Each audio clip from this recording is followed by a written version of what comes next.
it's recording appropriately. Pick my camera, of course. And what else do I have to do? Microphone and such. And away we go. Let's see. Yeah, I'm in there. It's good enough anyway. It's not going to be great, but it'll be good enough. Whoops. Yeah, it was better before I messed with it. Stupid tripod, this piece of shit. Yeah, it's just falling down. Doing all kinds of unnecessarily stupid things. Alright, see if we can get that stupid cruddy text in there. Yeah, it's close enough. So if somebody shows up, some of the people will show up and some of them won't. That'll be good. I don't like everybody showing up anyway. Yeah, I don't know. Guess I could back the camera up further, but then it'll fall off the desk. Oh, I know what's missing. I'm pretty smart when I think about it. Yeah, I'm pretty smart when I think about it. Yeah, what's missing is the lens. There we go. The distorted vision. Maybe I should go full distorted vision. Yeah, maybe that'll be better. Since it's getting distorted anyway, I might as well get it completely distorted and have it at a wider angle.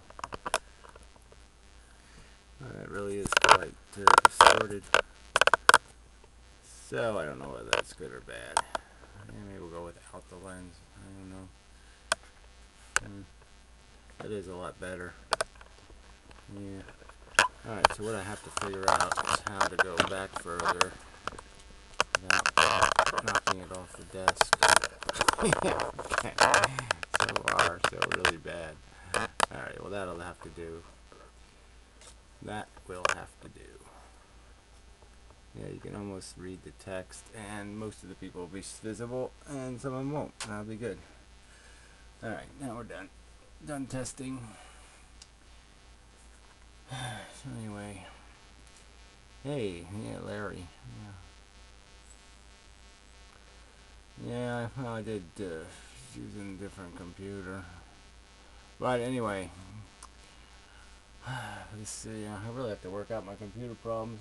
I had an old computer and I've been working on it all day, but it just won't load Windows for some dumbass reason. It keeps failing. I don't know what the hardware issue is. I've turned everything off and unplugged everything, and I still can't get it to work. So it's just pissing me off. I need a better. I need more computering. So I have to fix this. Anyway, this computer just it does render video, so at least it does, but it just takes too long, and so then I need some other computer to internet on, or else I just need to, well, whatever, I have to work it out. Not your problem. Yeah, well, fuck Google. That's my opinion. So anyway, I mean, just screw everything. Everything just sucks. And there's Rational Access guy. So you settle into the new job and such.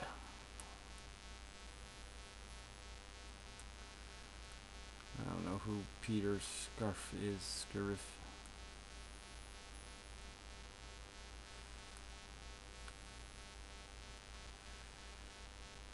Well, I don't know why I would know bankers by name.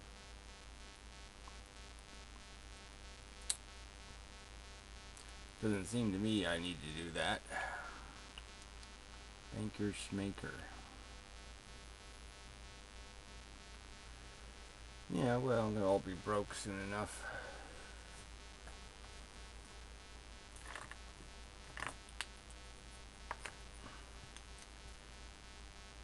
Crashes and such.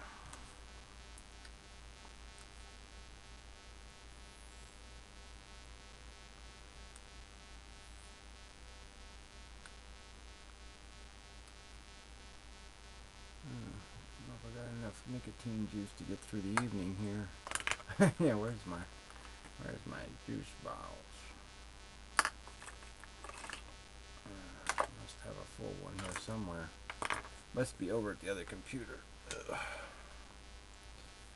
I'll be back. Oh, God, there's crap everywhere. It really is. It really is a mess here. Anyway, can't move without stepping on something.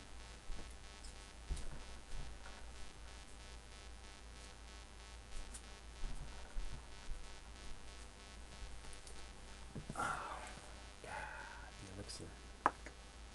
Okay, now. Yeah, well, whatever. Whatever was on top of the pile is what I put on. I used the highest percentage possible. Yeah, whatever. It's like whatever it is. It's pretty.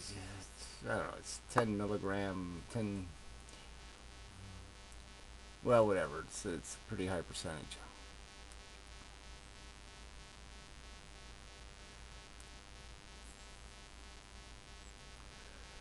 Yeah, I don't even know. You know, I don't know what he's expecting. Expecting me to do the work? I'm not going to do the work. So, and he just seems like he's looking for a cop out. Like I should pick the category so what he can complain that oh yeah, that's why I lost because he picked the category. Well, fuck that shit.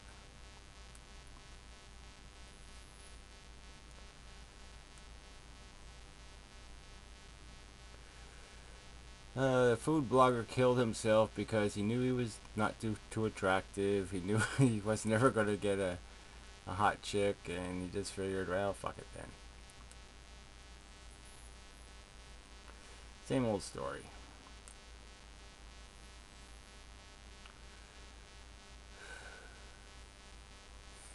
It's kind of like that guy in LA, you know, it's the Asian thing, I think, partly or something. I don't know. I'm not sure, but I didn't look into it at all.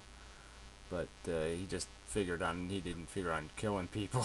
You know, I'm ugly, I'll go kill somebody. You know.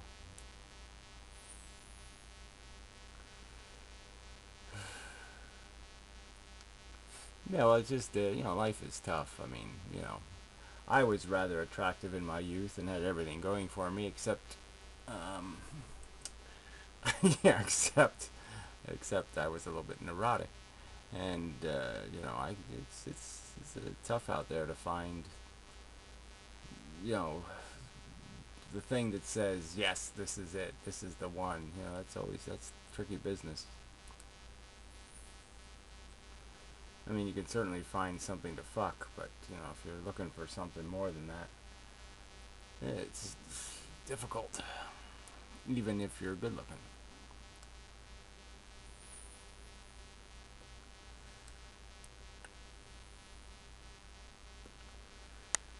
Oh, whatever.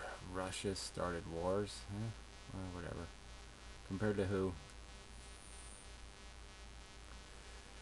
Ah, Piro. It's not real Piro. Piro wouldn't say something that stupid. Yes, I would say something that's stupid. I'm curious, do you think that or have you changed your opinion? I didn't. I never had the opinion that he committed suicide once you found out the truth. This is what. Okay, I misunderstood. My bad, my bad. I thought you did. I mean, I'm kind of curious how people think now as stuff came down. Your microphone's way too loud, in my opinion. Oh, well, it's always off. Okay, testing, one, two, three. Yeah, I'm just gonna test it. Yeah, it's too loud. I'm just gonna make it. I'll just mute you for my own comfort. Um, yeah. Well, I mean, it seems obvious that you know he was killed You, by me? the circumstances. I didn't mute you. I just quieted you down. How's that? Is that better, though?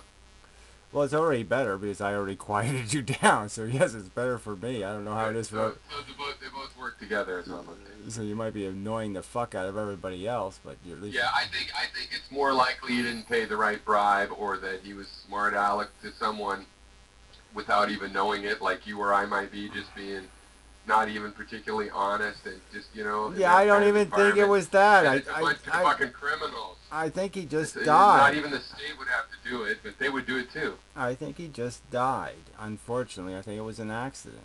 He had fainted before, and I think unfortunately, that shit Oh, I happens. see. Yeah. Hot water, bathtub, you faint, and Okay. No, I don't believe that. I think he got killed myself personally, but I know. yeah, I don't know. There's no money in killing him. You know what I'm saying? There's money in keeping him alive and getting money out of him. There's no money in killing the Yeah, but it could just be some thug. Why He's in no? his But there's fifties, still you know. there's no profit in it. I'm just saying there's no profit in it. There's profit in milking him for everything I he's don't know. got. I don't know anything about Indonesian jails, but you know how sociology in jails, and if you don't play right with the right people, I you got know, to but play factions and stuff. And is but he a factionist? No, he's an individual. It's bad. It's bad for people like that. yeah, no, Really. but he is not. He's just not. I'm the kind of guy who would piss somebody off. Derived energy wouldn't piss anybody off. Yeah, you're more likely to. Yeah, but he lasted months in there. But anyway, I don't know. But anyway, I still think it's a huge tragedy. Yeah, I mean, it's just. Okay, lower now still. Yeah, well, I'm okay now, me personally, but yeah, somebody else might be Oh, saying, they're complaining in the yeah, well, chat. I think it's reasonable for them to complain. You are We just abrasive. need a method to get it right. Yeah, I just don't know if you're. I don't know if you can get anything right. Yeah, so far you got every Well, subject how much do you wrong. have to get right, really? So far, every So, are you having subject. snow? Are you going to get a shit ton of snow like us from this thing? No, fortunately, we're only gonna get a couple inches, so we're really lucky Oh, that again. sucks. But it's cold as fuck. I'm just really this cold has got me down. Just cold, man. It's fucking. It's gonna be 0 degrees like all week. Fuck. Well, at least according to Fox News, that means there's no climate change. Well, at least there isn't any this year. Yeah, there's none here. It's no change for the better anyway. It's change for the worse. Yeah, I really liked it when we had the warmer winters. That was fun. These colder ones really What suck. do you mean? When was that? Recently, or when Well, did you like have like warmer 5 years winters? ago. Yeah, like 5 years ago, we had like 3 winters in a row that were kind of like it was just autumn, all winter. It was just kind of nice. No big, no. After the ice storm. Man, everybody talks about that ice storm up here. I remember you went through it, right? Well, yeah, I mean that horrible. Yeah, the the 2 years in a row. First the ice thing and then the hurricane the next year. So those 2 years weren't too good. Yeah, the woods will never be the same here. I mean, all the trees are. There's just so many trees down. As far as I can see, you could tell it is because of climate change. It's because if you look at the polar region, the bubbles are all swirling off, like it's dissolving, and so bubbles of really cold air go swirling off because they can't hold on anymore almost. It's like it's breaking up. The heat's getting in there and shoving the cold down south, but it's just a little bubble of cold, really. A Yeah, little no, I low. mean I mean, it's. yeah, it comes down and gets warmed. When you send that cold air down south, it gets warmed up. Well, yeah, I mean the west coast of Canada has got like record heat, so obviously it's just the jet streams all whacked out. I mean Alaska's too hot. A lot of places are warmer than they should be, so it's just that The we're place we're just in the wrong place. It just happened to be the only place in North America that's that's been colder the last 5 years. still, I'm up here above like Boston and New York, lower New York. It's like it seems nastier there and all. At least the snow up here is really it's cold enough. It's just stays snow. It's not you don't get wet walking around in it. Yeah, it's just all ice here now. It's just this whatever this 6 inches of snow with all this ice on top of it, and it's you can't walk in this shit. It's just it's horrible. I basically think the climate change is here, the rising oceans, it's all here, and I don't even think it's a big deal at this. It is a big deal, but I think it's actually a net positive at this point because human beings, it can't hurt if human beings have to get their ass kicked by weather again, like the old days, and maybe we'd stop wasting our energy killing each other if we just had to fight some weather, because this isn't really that hard to fight for us. And yet it can be if you're not ready for it. Then yeah, a bunch of old people die from cold or some simple shit like that. But We're not if you gonna keep people hitting us, people people have to be people. prepared. know. Yeah, well, people aren't going to learn any lessons. People aren't going to improve. People suck, and it's just going to remain suck, and, so all this happy Well, that's talk where is. you're so much more cynical than me because I consider myself cynical. But come on, I mean, people do learn from a smack in the face, so Yeah, don't they? That's like the so, one way they, even the unredeemable, we all learn that way. he says you. Um, but, whatever. Well, I would give you, even though you didn't make an argument, I see your side of it anyway. You know, I know, yeah, people seem to not even learn in that case, but that's where they Well, look start at to look learn. at So I don't Look know. look at Brazil. You think they're going to learn anything in Brazil? Right? They got 10 million people with no water. You think they're going to learn anything? Or 20 million? You think they're going to learn anything? They're not going to learn anything.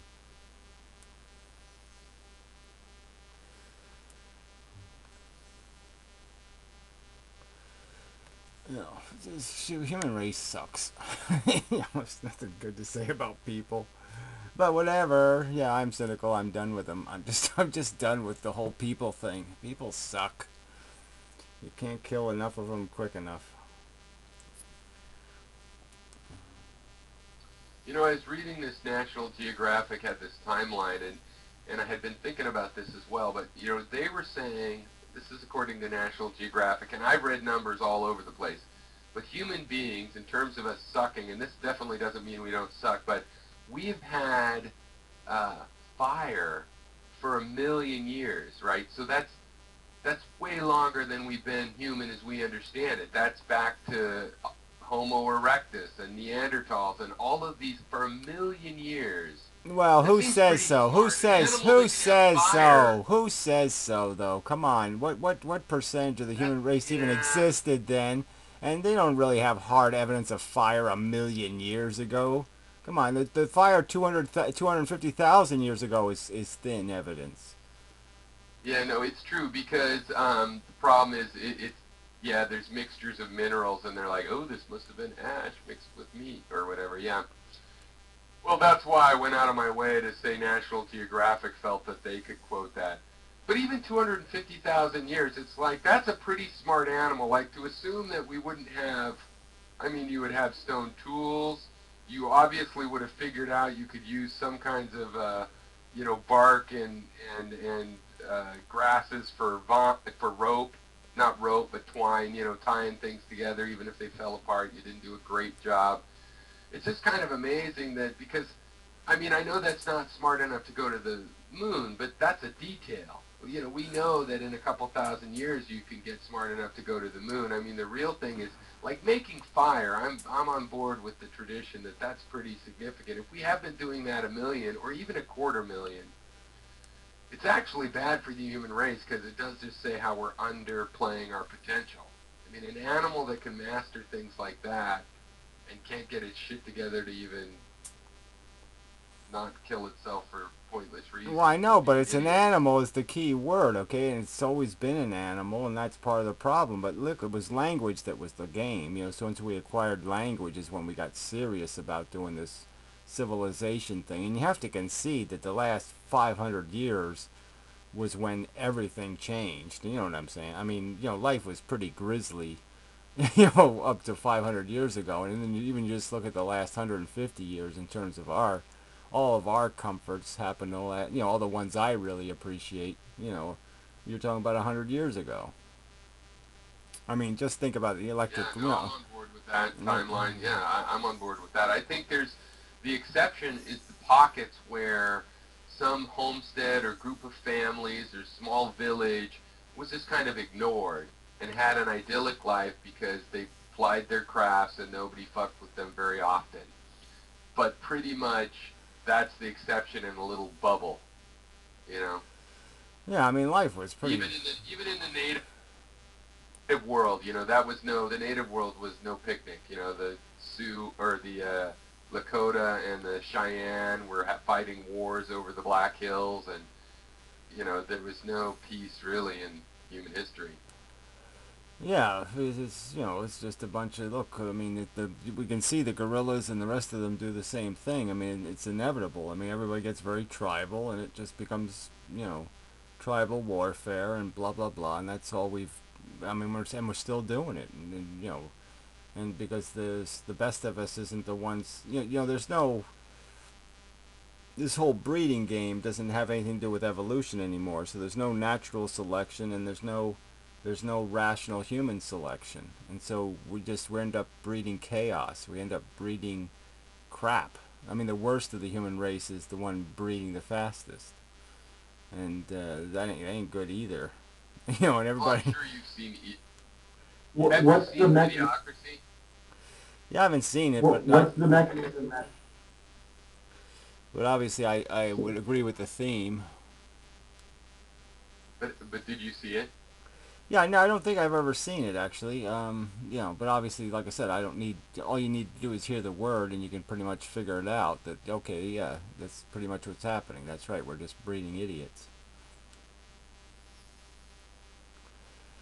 Um, but I mean that's only one part of it. I mean, you can just look at what we're doing to ourselves genetically in terms of the fact that we've mastered disease, but then we've also mastered this idea that people think they can get cured of something and then give it to their kids. And so we're just becoming, people who survive breast cancer so they can have a kid. And you're saying, well, what sense does that make? You survive breast cancer and then you have a kid. I mean, fuck. That's pretty stupid. So that's why you think that we're fucking natural selection up because we're surviving. Well, I'm not saying we're fucking it up. I'm not a big fan of natural selection. I'm just saying no selection is the worst case scenario. Okay, I mean, because yeah, we're doing it exactly it's like upside down selection. It's like opposite selection. It's just we couldn't be doing it more backward. We're subsidizing poor people to have kids they can't afford to raise, and they don't even have the intellectual capacity to raise. And what's the fucking point of that?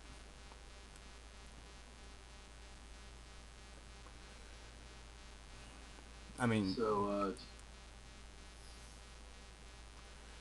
so so they believe that people are through genetically dispositioned to have more of a cancer that's bred out of existence.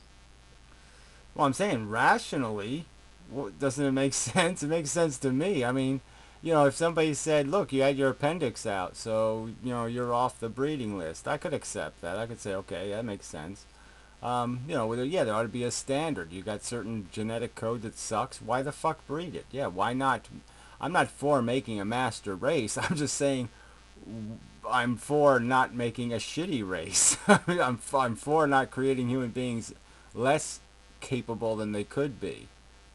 I'm against creating deliberate brokenness. Yeah, let's just say that. I'm for weeding out overt brokenness. Uh, But life is stupid no matter how I mean, there's no real point in being smart because there's no way to play life smart, right? As a smart person, you can't play life. Life's a dumbass game, right? You have to be a dumbass to want to play it. You have to be a dumbass to be able to play it to your personal advantage because that doesn't make any rational sense. You know what I'm saying? I mean, if you're really smart, you're just going to know you have to be a slave to the system because, the utilitarian right thing to do is to say basically, fuck me, how can I best utilize whatever I've got? Um, and so you're going to end up being the janitor. And so who the fuck wants to live as a janitor? I'm just saying, there's no way. I'm just saying, it's a dumb game. What? Competition? For what? For what purpose? I mean, it's But wait a second. stupid. If all of the wealth, can you hear me? Unfortunately, Good, I lost my audio. But if you could start from scratch, which you obviously can't, so it doesn't really affect your actual argument in the real world directly, but it might. But if you could take all of the wealth, oh, jeez. I had a pop up, all of the wealth and distribute it, there's enough money for everybody to be much more comfortable than most people are right now. Right. Well, that is, So yeah. These are there's obvious, that, obvious right? It's like arguments. it is possible to cooperate. Yeah, I know, but it's also these equations don't always have the what you think will be the outcome. The outcome was not necessarily going to make people more productive. So that's part of the snare of this whole Right, right, the exactly. snare of Will this whole people be thing. productive if not slaves? That's the Right, question. right. I mean, Like, wait, but we know you are an example of someone that when you are productive, it has not been in a slavery mode, right? I mean, you go volunteer to clean places up. You well, I know, but that have, takes a I've that seen takes you that takes a well, philosophy that sees purpose in it. So again, we're back to my argument that people are so fucking butt dumb, that they can't even figure out that they're here on this planet, and they have to figure out whether they're going to be a contributor or a consumer. that's the And answer. they can't even Like do the they theoretical. can't even do that minor bit of philosophy where they recognize themselves as being a thing in the world, and that they're going to leave this place better for their existence or worse for their existence, and they don't even do that much philosophy. Well, right. You said the ultimate theoretical answer you mentioned, or came up where it's the rules of evolution. If somehow you had a system that weeded out that and just left the people that were productive and not super productive, but just mildly productive, you know what I mean? They had a lifestyle of their own that they liked, that took care of their family, their pets, or lack thereof. Just productive and not parasitic. Um, if you could institute those rules, the problem is there is no way to institute those rules. It's like your big red button. There is no big red button of suddenly Piero's rules of weeding out the people that are making the world shitty. There. That's the problem. But it is theoretically possible for there to be such a system. Well, you don't need to weed them out. You just got to quit. I mean, they're built by more than one circumstance. I mean, not only do they have crappy genetics, but they also, the people who raise kids are not the people that should be, in the sense that the idiots raising kids thinks that raising kids is fun, and they don't realize that it's a job, and you can do it well or you can do it badly, and they haven't figured all that shit out because they think it's some sort of entitlement and that it's a fucking fun park ride, having kids. And it's not. If you're going to do it right, it's going to be painful and unpleasant. And they don't even get that right. It's not, having kids is not having sex. Having sex can be fun. Having kids is not supposed to be fun. If you're having fun, you're not doing it right. That would be my statement. If you're having fun having kids, you're not doing it right.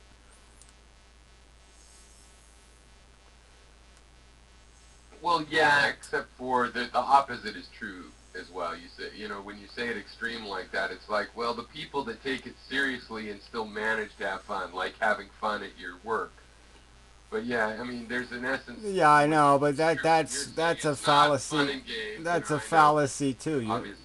You're not going to have fun at yours. There's going to be some jobs it's just impossible to have fun doing.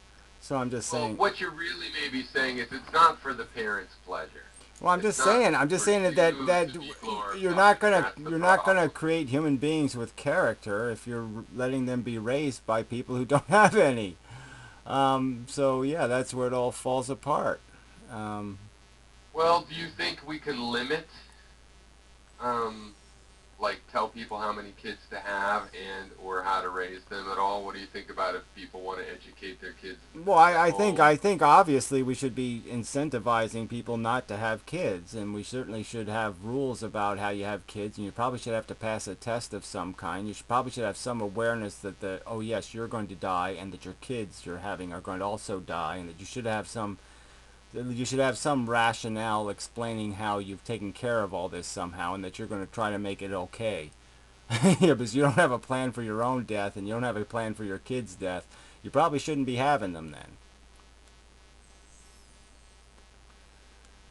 I mean, I'm just saying, life is serious business. It's not a casual event, and just these people are just too damn casual about this whole fucking thing, and that's why it's a sloppy mess. It's because it requires architecture, and they don't want to go to Well, I don't architecture really school. see. I don't really agree because like I had that attitude and I waited and I had a good job and blah blah blah. Then that wasn't really good enough. The real problem was more historically going back to what I grew up with, what it turns out my parents grew up with. There's all of this. Somebody was saying humans are kind of crazy. Humans as a race obviously seem to display these massive personality disorders, and they're traveling down. And I think this is sabotaging. Uh, Well, again, I don't want to keep making the argument, but you're not going to be able to argue to me that life is a sensible game that can be played by a highly intelligent individual well, because it really can't. If you're smart, you're going to see the liabilities of it. You're going to see all the dangers of it, all the traps of it, yeah, and you're going to see the futility of it.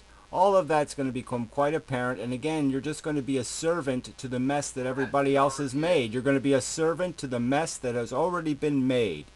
And your life is just going to be the drudgery of being a servant to the slop and the imperfections that have become systemic. And there's no way to, like I said, how does an intelligent, well, I'm just saying, how does an intelligent person play a silly game of ego competition? I mean, it just doesn't make any sense. There's nothing here to do but play some stupid competition game to gain some sort of ego point, so we all can do our little superiority dance. That's the way our penis works. It's the way our psychology works. It's just a shitty game. And anything intelligent should know that. Oh, fuck, I'm here for no good reason. An intelligence would not create life. It's just too messy. It's not controllable. Deserve has nothing to do with it. Again, would you play a game called Deserve has nothing to do with it?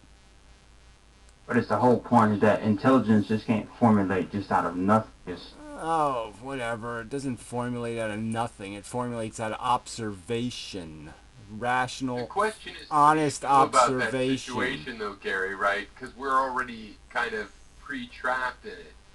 So part of my disagreement with you is that I don't think it's possible to turn off all life. I also don't think that as the psychotic species, we should really. Well, I know, but they've already done it. They've already done it, so you can't make that argument, okay? If we did the John Lennon thing, we had a world without religion, okay? Birth rates would go down, and we would be declining in population all across the world. That's just the truth, okay? Smart people don't breed like rabbits.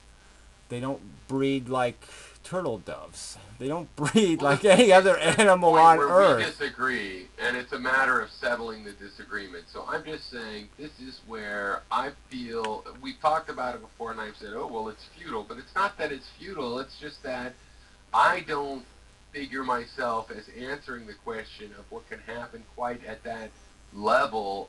I look at it, what could I do, or possibly imagine millions of people all like-minded, what could they do? And it's like there's no way we're going to turn off life or get anti-natalism. Well, you can say it's no way. I'm saying it's the only way, but regardless, you're not going to solve the problem by acquiescing to it. By acquiescing to it, you're not going to solve it. That's for sure. So yeah, I'm not going to. When you ask why, but when you talk about people reproducing. Like, the ultimate thing is, let's say you get adults to think better of it. You're talking about 16 to 25. They are literally scientifically tested, not stable.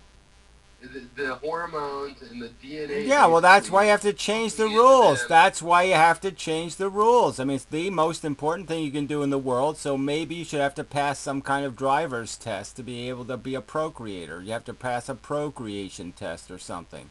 And well, I'm just saying that the easiest thing to do with these immature assholes is to bribe them out of their fertility. So let's just pay them not to have kids. And then we solve the problem. It's only 10%. Look, it's only 10% of the world's population that's creating the problem. So you stop those motherfuckers and the problem's solved. So you agree, Gary, certain people who don't have their life together shouldn't procreate unless they get their lives together, right?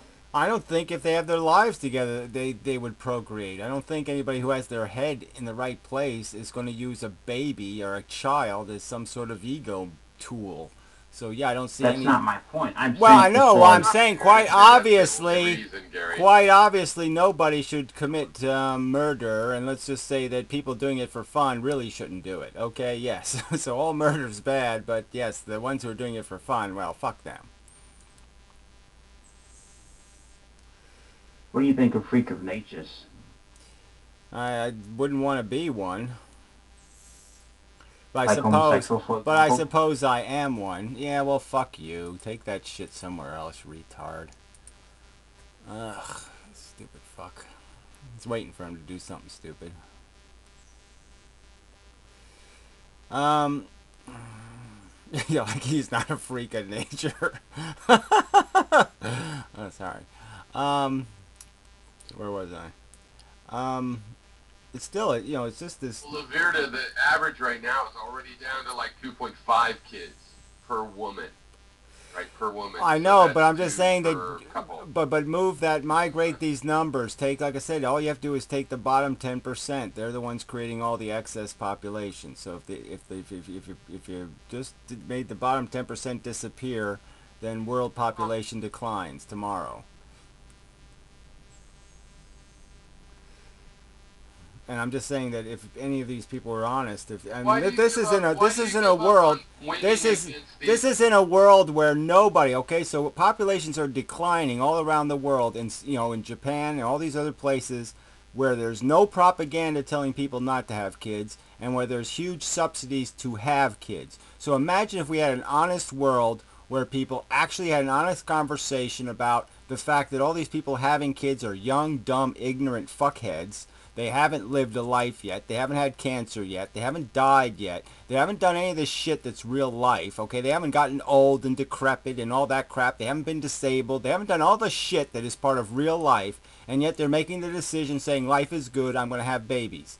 So I'm just saying, just imagine if there was a TV show that explained to people, you know what, life isn't that goddamn simple. This is what's going to happen to you. And then they're going to write some, look, my landlord just died, right, last weekend. 95 years old. The last 5 years, he was a basket case. Feeding tubes, the whole bullshit. And then they write out, and of course they write the traditional eulogy thingy, and you're just you're writing, you're reading the obituary, and it's just one lie after another lie after another lie after another lie, and it's just all such a crock of fucking goddamn shit.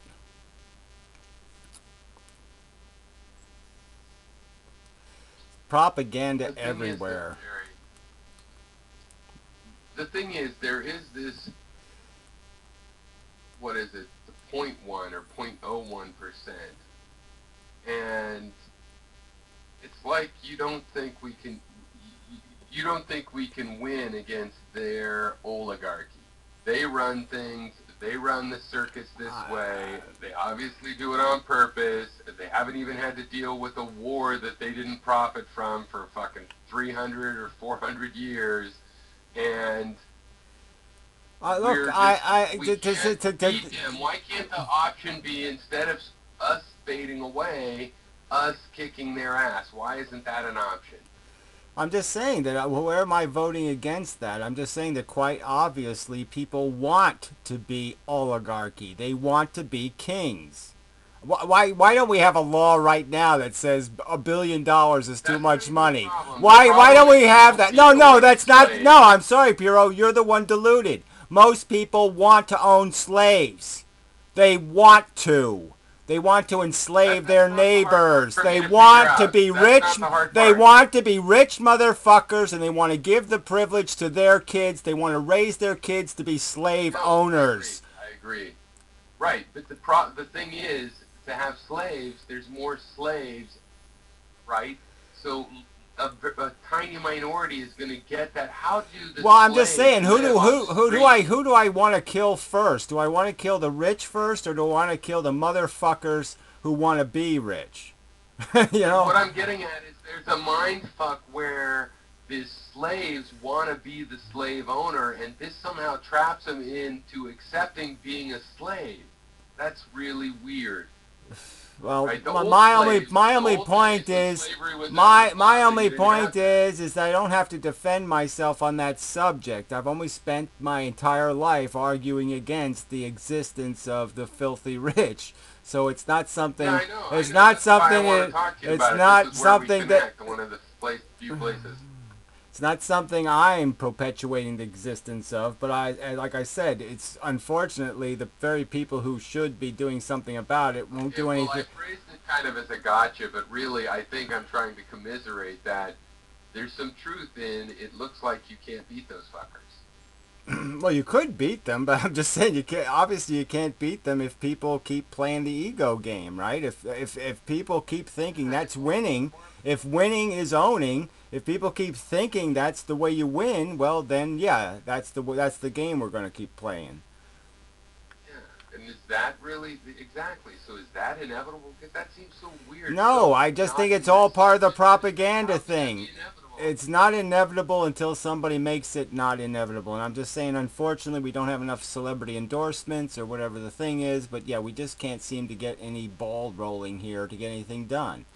I mean, the whole Wall Street thing was just useless, no political agenda. People are just too lazy. That's what it comes down to. And frankly, Well, I think Elizabeth frankly, Warren is a little bit of that.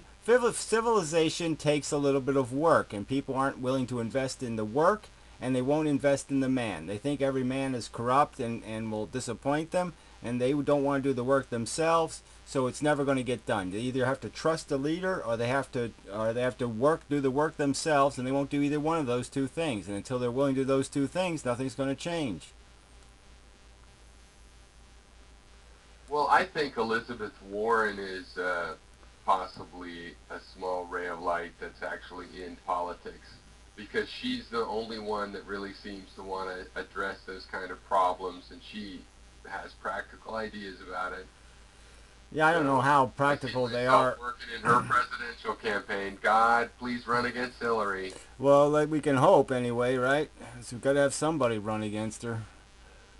Anybody, I I don't know care. it's like no Democrats want to say they're running against her. It's really funny. Well, it's really The funny that, Democrats want a you know, a terrible country of 400 million people and you find the biggest, most compulsive liar there is and say, let's run that thing for a president. I mean, it doesn't make any sense at all. But look, it's no point in winning unless they're going to really do something. And obviously Obama won, he didn't do anything. So there's no point in winning if somebody isn't going to do anything. And so, you know, you can't do this halfway crap. You got to go boldly, you know. Yeah, somebody that just 4 years, it doesn't matter. People can like it or not, and you get reelected or not. And yeah, we don't have any of that. And I don't think, I think Warren might have trouble as president. I think maybe it'll be better if she just keeps proposing law because law is more long-standing than a presidency, so maybe she can do something that way. But Yeah, I don't know. You got to do that whole bully pulpit thing. You gotta really put the screws to the Congress and all that kind of crap. I mean, I don't want to go into all the politics of it, but you know, we got to kill this two-party system shit because that's the thing that just does us all in. You know, the special interests are running the country. You gotta get rid of that shit. you know, the reason I dislike Obama is different than why the conservatives say they don't. But I have some conservative relatives that talk about his narcissism and stuff and pathological lying, and it's like, yeah, I came to the same conclusion.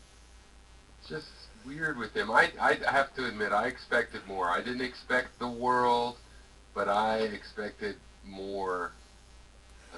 Oh, he's just played us. He's a fucking Republican who just pretended to be a Democrat. You know, so the whole thing is just such a farce.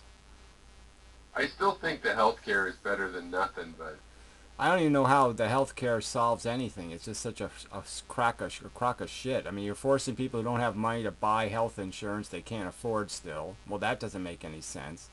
I mean, how is that helping anybody? I mean, I got a friend who's unemployed. What? They're supposed to pay $10,000 in health insurance?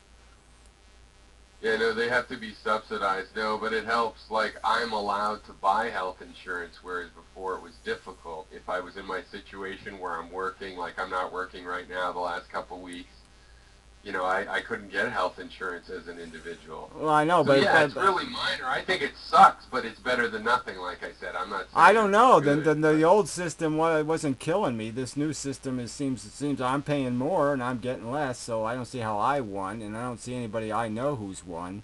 So the only people winning are people with kids, maybe. Well, I mean, I know I have a lot of relatives that are just paying the penalty and some friends and stuff, so they're not winning. Yeah, well, I'm not here to defend it. I'm just, well, exactly. It's not enough to say he's a good president. I'm saying it's better than nothing in the sense that I think they'll have to repair the bullshit parts. At least it puts it on paper that, you know what I mean? Look, and then you can see Yeah, well, how I'm you're just saying fucking there's up. no point in forcing me to have health care I can't afford. I mean, I'm just saying, fuck No, that. I exactly. don't want it, okay? So Obama could shove it up his fucking ass, forcing me to have health care? Fuck you. I don't want to pay doctors in the first place. They're overpriced motherfuckers. I'm certainly not going to pay some fucking hospital to give me whatever, meningitis or something. Right. So fuck it. I don't want any coverage. I don't want any of this shit. I don't want a liver transplant. I don't want your chemotherapy. I don't want any of your bullshit. So leave me the fuck alone. And there should be a leave me the fuck alone clause in this stupid goddamn plan.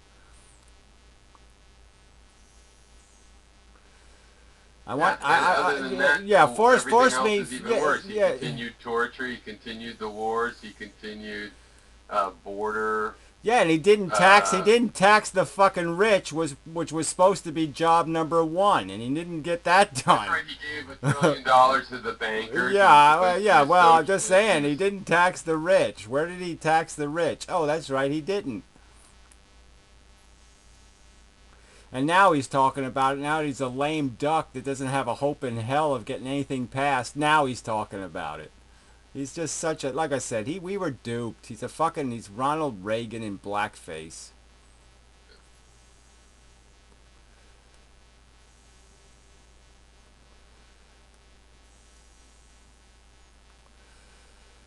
No. I don't really have much hope at this point, but it might just be a stage for American politics. Like, I think if things are going to change and you have something like the American Revolution that people see it and go, oh, that's bullshit, and then go, oh, look, it works really well, you know, it's very unlikely to be in the United States. We're the ones stuck in our ways, you know. Well, I know, but the American Revolution wasn't even honest either. That's the sad truth. You It know. is, but it's the ironic thing that there was a lot of good result slash aspect among the utter hypocrisy of it. And Well, the yeah, fact that I it wasn't know. There was a hope. hypocritical for everybody. Yeah, there was a hope, I but mean, there were different factions. I know, but look how broken. Look at all the bribery that went into it. You know, they bribed the states into becoming part of the United States, and look at that huge. Look at the price of that bribe. You know, that stupid electoral college crap. You know, or we let a bunch of pumpkin heads in fucking, you know, whatever Oklahoma, cram George Bush down our throats. You, what do you believe in the? You know, what do you think about the Templars and the Mason sort of conspiracy? Right. I think it's kind of lame that yeah people go to a club and do some special dance. And they push a book on the shelf and But know the what I mean? special I think. table Do you opens think up it's and true or not? they have a I'll just put it this they way. have a crystal ball and they do. No, I don't think any of that shit happens. But the Masons existed, and they did sort of have this idea of this post-monarchy system that they talked about in their little club, and they happened to be in positions, and like the American colonies, as opposed to the other colonies, was a place where those guys went and said, you know, maybe we can take this place over. Yeah, well, like I said, I think they had intentions, but obviously they just couldn't pull it. The whole thing rolled in a way that obviously the founding fathers didn't make the money they thought they were going to make off the deal. Um, but obviously there's been a rough history. Lots of bankruptcies, lots of bullshit, lots of you know. I'm just saying that Like this Northeast money is a lot of whaling money and opium pushing in Asia money. Well, I'm just saying that people should be, civilization is a concept, and we should just say that we want a civilization, and then we should get like scientists to opine on the subject of civilization and how you make a civilization. And, you know, it's just none of that's taken place. It's just a bunch of people with their own special interests saying, I want my mortgage deduction, I want this subsidized, I want this, you know, and it's just everybody's out for themselves, and that's not going to give you civilization.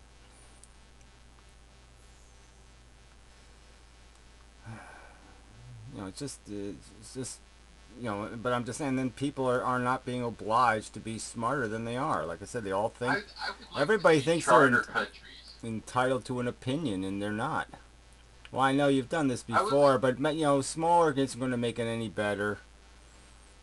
But why couldn't you have a charter country and like all the anti-natalists could go have a city-state? If you had enough people, you'd get a territorial thing. Yeah, well, we should already have that state. politically. We should have that online. We shouldn't have to actually move to another place to have our city-state. I mean, it's just silly. No, but it's like, So we should just open but the it's like we should just open the democracy so we can all belong to our own little clubs, but none of our clubs can be a cabal that you know, dude, own the it's not gonna system. work out with the conservatives. This is not working out. We're not into each other. It's not working out.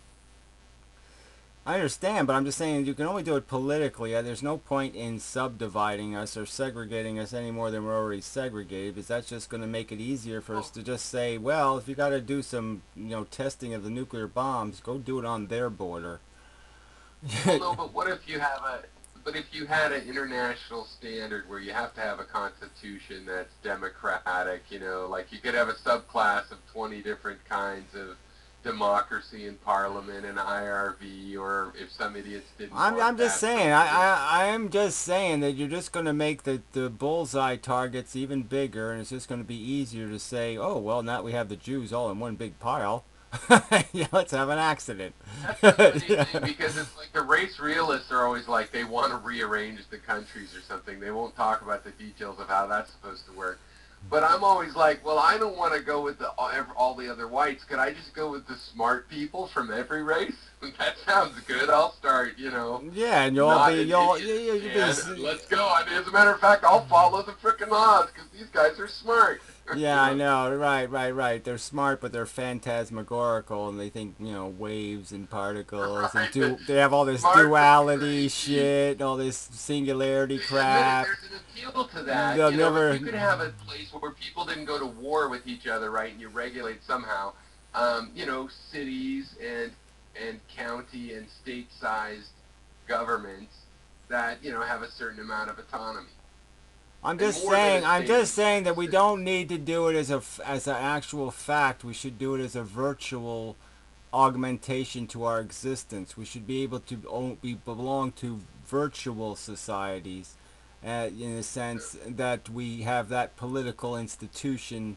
That's what the whole representation thing should be about, is we should be represented for our ideology, not our geography. I've said that about 7 million times, but it makes a huge difference to the politics. I am not a geographic entity. I'm an intellectual, ideological entity, and I want my ideology represented, not my geography represented. And we change that, we won't have to have this conversation anymore, because then we'll have fair fights everywhere, and all these conversations will be made public because somebody will be in Congress saying it.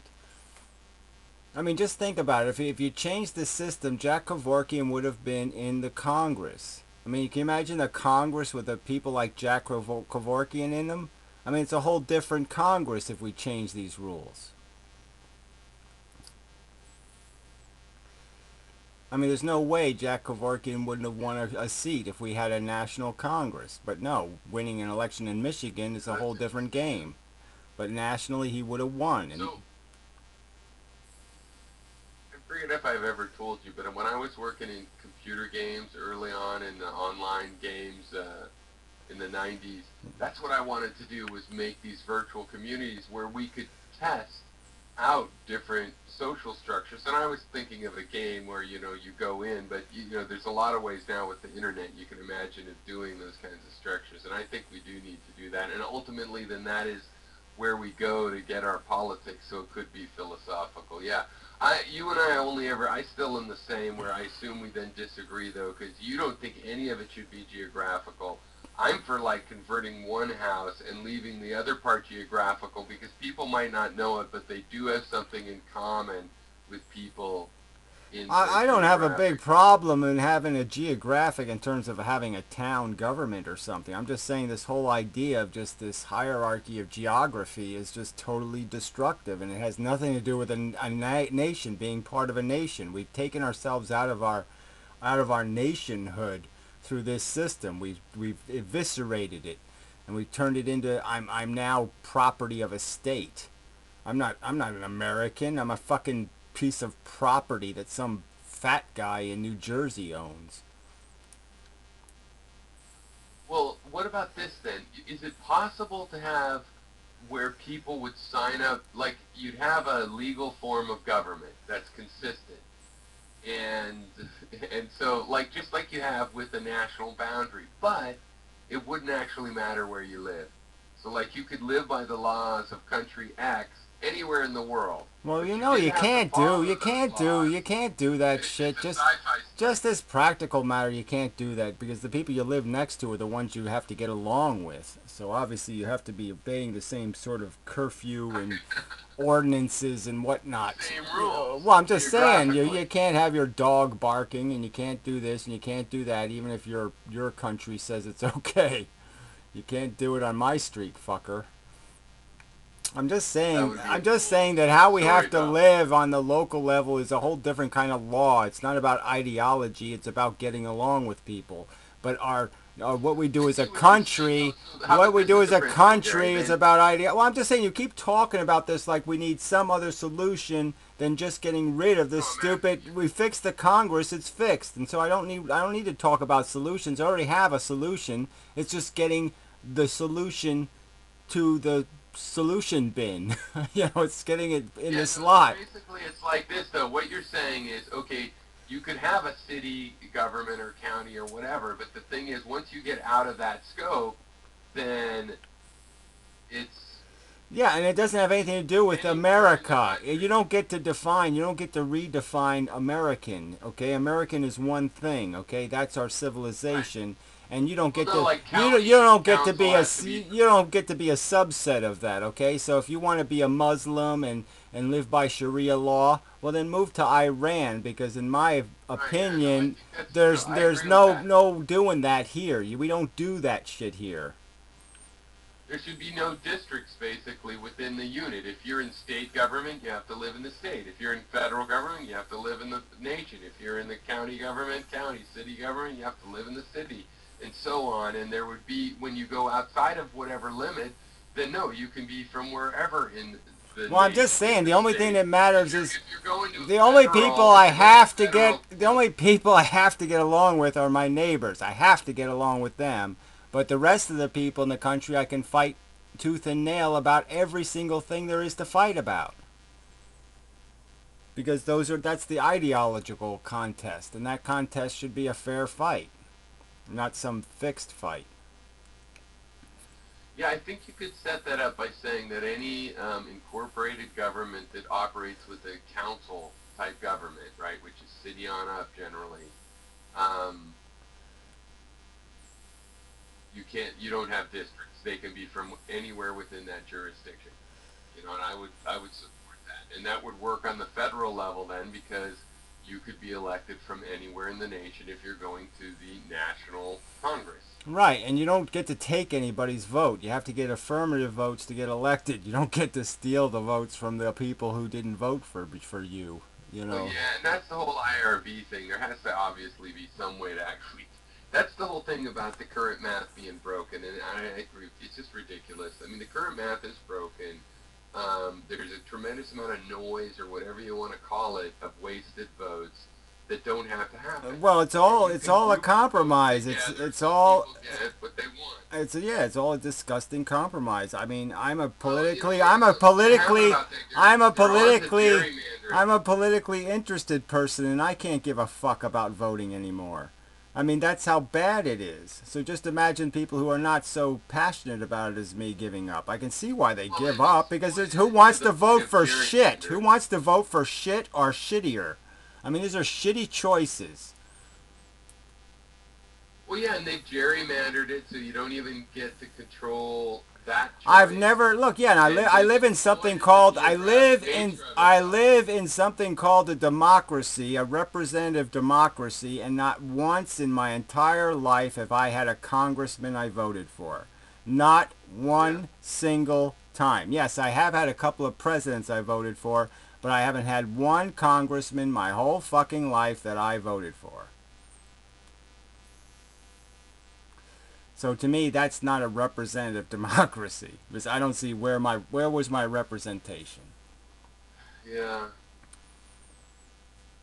Well, but the impossibility of getting a system like that in place is why you start to Well, you just say it's go, well, impossible. I'm just saying it's so goddamn simple that it shouldn't be impossible. I mean, I'm not going to accept that it's no, I was just impossible. gonna bring it around, Gary, to if we could have these homestead, or these what you would call it, like charter nations, where you say, here's my constitution, does it pass human rights? Okay, great.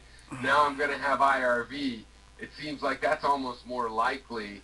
I don't That see you could how. buy So in again, parts of you Colombia. bring up an alternative to me that sounds 10,000 times more preposterous in terms of making it a reality. No, but what if And you you put $1 say, billion "Oh, this is so together? much I'll more bet you could buy realistic." a part of a It's so country. much more realistic that people are going to vote for chaos. Yes, that's so much more realistic. Yeah, I don't think so. What do you mean chaos? Well, I mean, that's what it comes down to. People moving all over the country to join different clubs. I mean, come on, that's just silly.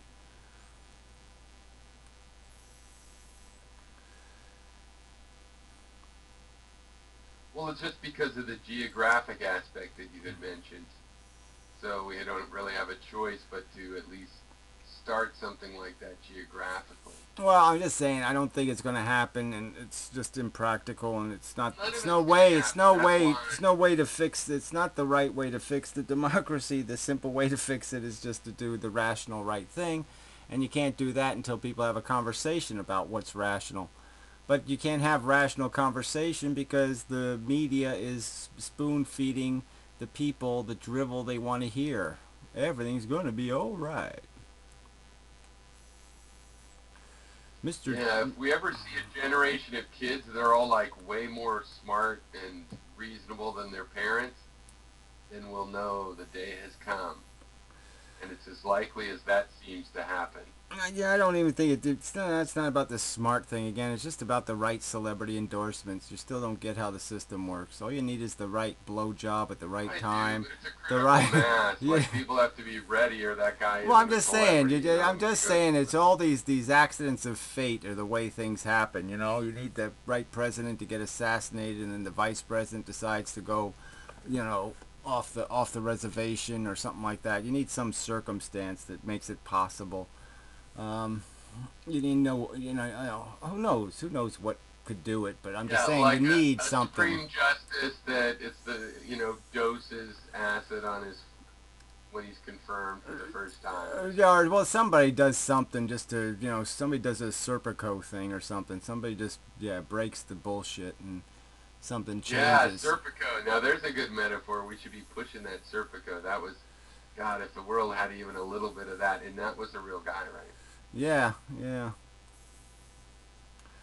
Yeah, I know a guy who That was a knows guy. him and such, but, yeah, it's, well, whatever. I mean, it's not like I'm hopeless. I'm not hopeless. It could be fixed. I'm just saying that's the whole point. Is that it's really easy to fix. It's just that you can't get to the controls to fix it. All it needs is a Well, little and tweaking. because they're guarding those controls. That's the weird thing. People are buying this. What's it too complicated? But no, I mean, it's possible to storm the fortress or something even, or maybe not possible, but it's like people don't even know it's there, and it's really on purpose. None of this stuff is like on accident the way this is worked. The way people are kept running and feeling desperate, they could be filthy rich and not have this country feel desperate. They did that I after know, I know, World and I War know, II. but see that you just They said, made the country you not just feel still, desperate. It worked great for the country. you just said it again. But I know, but that's because everybody was making money and everything was getting better. So that's a whole different game, They right? let them do that. But They're I'm just making saying money it's the now. They don't let self-interest anybody else again. have it. It's not that they don't let anybody else. It's just that there's no access to it. I mean, the economy's too polarized. There's just it's just rich and poor people. Come on, back in the the 40s and 50s and I'm saying 60s. that's not accidental. Well, I'm just saying it's not that it's accidental. It's Roosevelt that created most of it, but I'm just saying that obviously the rich weren't getting richer. There was only one time in history when the rich weren't getting richer, and it was the 40s, 50s, and 60s. And then Ronald Reagan, then Ronald Reagan came to piss on the parade, and pretty much just with One of the reasons we know what works, though, see, that kind of socialism that they had there, where hey, you can get a house, and the things they gave in the VA bill, basically, those actually make your country stronger, and they educate their kids, and some of them are creative geniuses, and some of them, Well, I know, but I'm flake just out, saying that whatever, I'm just saying that we had it, and what we do, we go through the '60s revolution, and what do? They vote for Ronald Reagan. I'm just saying that I don't you can't explain it to me because I'm mystified. I lived through it. I lived through it, and I still can't understand why people could be that stupid. But do you agree that the Koch brothers, and they're not so stupid they don't understand that. They know if they wanted everybody to do better in general, that you could have these policies that have been proven time and again. I know, but I'm just saying that I years. can't blame the Koch brothers for the fact that when given the direct choice, people don't want the limitations. They want the right to gamble, and they want to go for it. They want to play the billionaire game. They think that's playing life smart. They think Bill Gates makes real money. Like he actually creates it on a tree somewhere and makes us all richer. Yeah. That's how stupid they fucking are. They think rich people make us richer. They don't realize that rich people are made richer out of your fucking labor, you retards. And they don't figure that out. Yeah. Wealth creators, yeah. Well, that's the power of metaphor right there. That is exactly right. You can see that language all over. Well, I'm just saying, the fact that they fall for it and the fact that they want it is just the part where you're already dead in the water as soon as people say that's what they want, that they want to have that kind of control and that they would want to have kids and they want to give their kids that kind of wealth. Why would I should want to have kids, and then I would want to give them what they haven't earned. I mean, right there you're just saying, man, people haven't thought about this at all. They want to cheat for their kids. Well, gee. I mean, what the fuck is that? Gonna give his kids much, well, I'm just saying, much is a silly word. Much is a silly word in this context, right? I mean, obviously they'll have plenty, but it's not even the point. What is he going to do with the money is put it into institutions that are just as evil as he was. So what's the point? Cure malaria with free copies of Windows 98. Yeah. Well, no, 35-cent. I'll only charge them 35 cents for copies of Windows 98. Oh, you don't like the Bill and Melinda Gates Foundation? I don't like Bill and Melinda Gates. That's right. I don't likey. Do it honestly. You want to save the fucking world, then give the money away honestly. Don't be fucking tying all these motherfucking cunt strings to it. They claim that they shouldn't be taxed higher because they spend the money more efficiently for the greater good than the government would. Donald Trump says the same kind of bullshit. You know, one of the Koch brothers actually ran on the Libertarian ticket in 1980 for vice president, and his platform was to repeal all taxation, destroy Social Security, every governmental department, get rid of the minimum wage. Pretty much an Ayn Randian fantasy. Yeah, well, Ron Paul fantasy. Yeah, well, so what's new? Yeah, so what? I'm just still saying that I'm not afraid.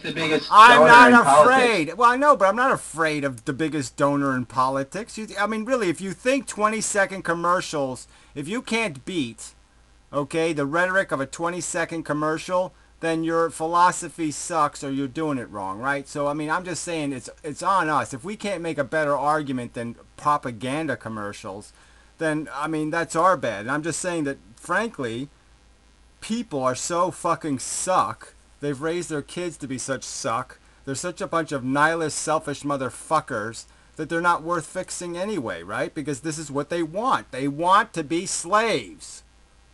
Because they want to own slaves. If you want to own slaves, then you deserve to be a slave.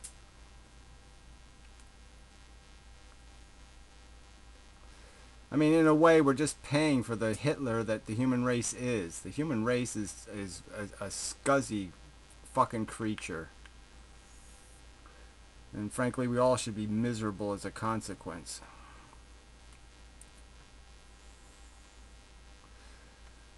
People suck.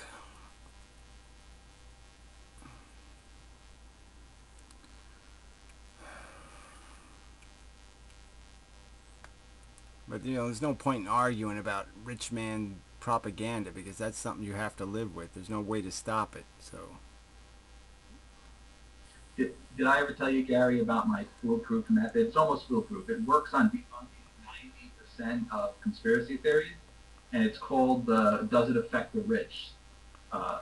Maneuver. So, for example, there's a secret cure for cancer. Do the rich die of cancer? Yes. Bullshit. Bullshit conspiracy. Chemical trails. Do the rich breathe oxygen? They do. Chemical trails, debunked. Well, I mean, quite obviously but then you could go to the some statistics place. I just saw the other day something where if the richer you are, the longer you live. 10 years difference, in longevity. But that the point would be is that's not necessarily good, right? Those aren't necessarily the best years you're getting. It's like my landlord, right? He had money. And so, yeah, they kept him alive 5 extra years. But, those last 5 years were suck.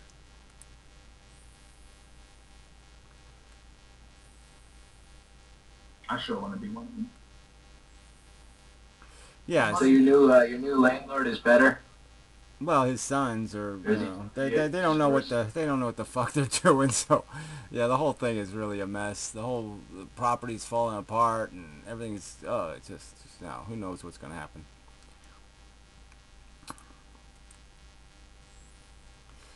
Have you heard any news about those neighbors who got evicted? No, they still pick up their mail here and do some other bullshit. But, I mean, they couldn't even finish that up. They still haven't gotten their stuff, and they were supposed to get their stuff, and just haven't been able to clean the place up until they, I'm not going to clean it up and then have them show up and say, well, we'll take all this stuff after you've sorted it all out and cleaned it up.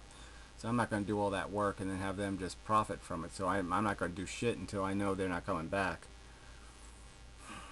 I mean, technically, they've legally been told they're not supposed to come here, but they still do.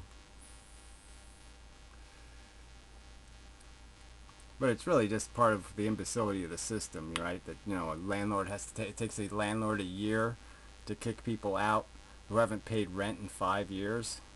I mean, it's just like, what the fuck?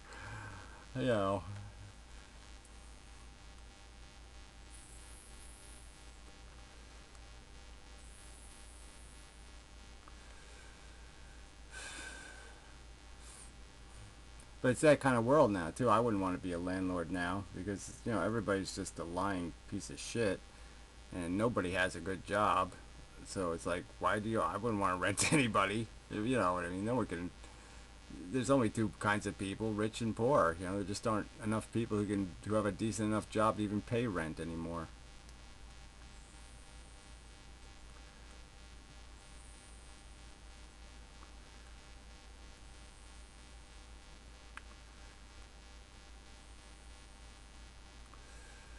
Noam Chomsky got awful boring.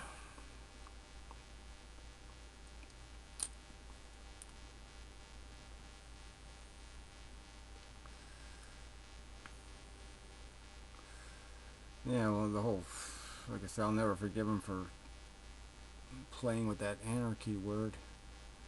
That was just too retarded. My problem with Chomsky is like he doesn't look at intention. Like he thinks he compares. He says that the Allies and the Axis. He's clearly saying that the Allied powers during World War II were just as bad as the Axis because they killed almost just as many people, or they killed so many that they were basically just as bad. So my problem with Chomsky is he doesn't ever take into account intentions, and I think that to not take into account intentions, as if to say, well, look at the world if the Axis is one, and look at the Well, intentions I of this know, world. that's a dangerous kind of game to play too, right? Because I might argue that it was only a small part of the Nazi agenda, was fucking over the Jews. That the real game was this whole idea that you were going to take this diversity shit out of Europe and make it into a superpower, right? So, I mean, you could argue that that main objective of rationalizing Europe, getting rid of all of its, it had way too much personality, so to speak. You know what I mean? Europe was too many diverse interests going in too many diverse directions. So the idea of consolidating Europe was kind of a good idea, but I mean, obviously the idea of, fucking the Jews was not too good.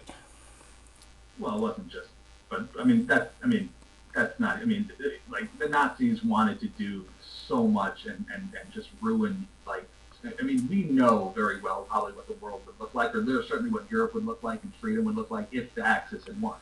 Well, I And know, if but the I'm Allies just saying that won, you can't. I know, but what the life of a German was not a bad life. So I'm just my argument is that Nazi doesn't mean like the Borg or something. Okay, it's not like the Nazis would have just stayed in power and they would have had a bunch of Nazi cops walking the streets all the time. I'm just saying let's take let's say the Nazis did win Europe. I'm just saying they would have Germanified Europe. They wouldn't have Nazified it. So I'm just saying I don't see the argument of saying that it would always be a police state. Okay, it's a police state when it's at war, but obviously Germany had become very efficient and quite stylish. yeah. Well, I mean, I didn't say police state. I would just say that there would have been a lot more killing. I mean, aside from the Jews, there would have been so many more people. And the thing is, we know what the Allies' intentions were because after they won the war, what did they do? The first thing they did was rebuild the very societies they destroyed. Well, I know, but they didn't rebuild them out of any generosity. They rebuilt them because they were gouging the fuck out of them, making huge piles of money off the deal. So, that's another one of those, dirty hands kind of thing.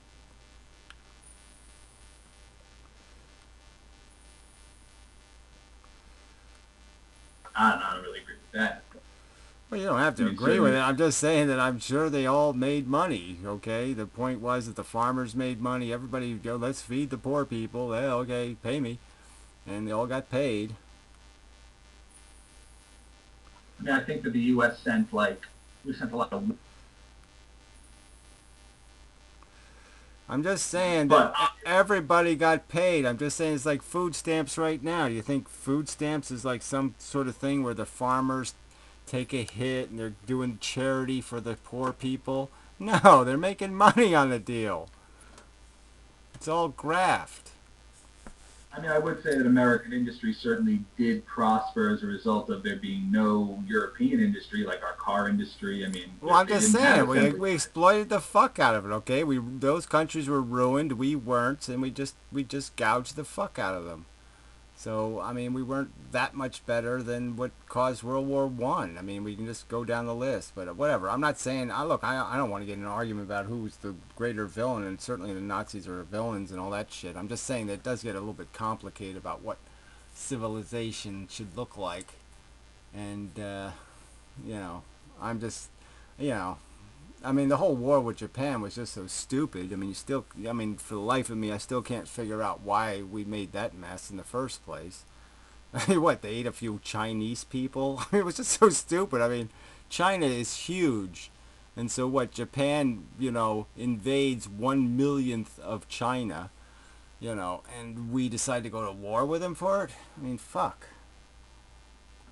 So you don't think Pearl Harbor was like the main catalyst for our involvement with Well, of course fighting it the was. They would Japanese? say, "Oh yeah, if the Japanese weren't stupid, they probably could have won the war because if they didn't do Pearl Harbor, they could have, they could have let the sleeping giant sleep, or the sleeping tiger, or however we were metaphored. Yeah, and they should have left. They should have left us asleep.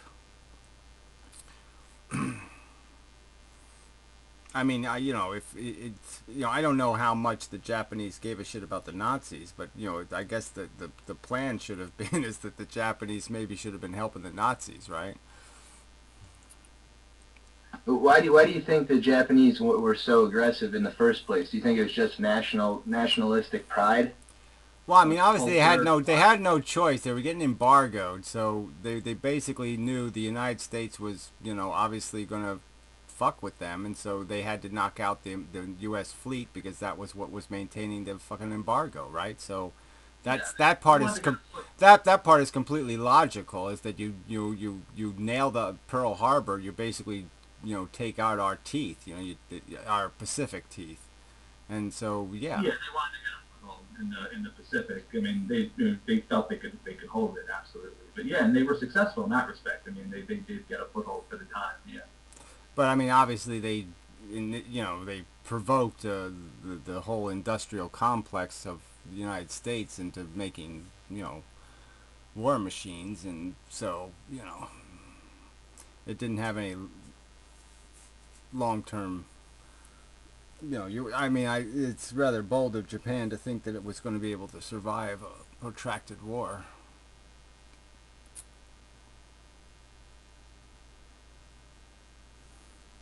I mean, it's just bold. I mean, it's just bold when you think about a little tiny island nation like that. I mean, just little tiny Germany, even. I mean, it's just hubris or whatever you want to call that. But man, I mean, especially when you think Germany was fighting in Africa and all over the fucking world, and you're just like, what the fuck, man? How do you think you're going to pull this off? Yeah, I wonder if the Axis powers had won, well, eventually if they would have ended up fighting each other, because I can't really see with the Germans and their whole perfect race theory getting along with the Japanese. Yeah, well, the Japanese are pretty racist, though. So, they might agree to, be racist in their own racist ways. Um, but that, I mean, you can always go through all these little funny quirks of the game, like how the game would have changed. What if the Russians, had sided with the Nazis, for pragmatic reasons, then the whole game changes, right? I mean, then you're talking about a war that's at least 2 years longer, at least. So, what, you think the United States would have been able to defeat Nazi Germany and the Soviet Union combined?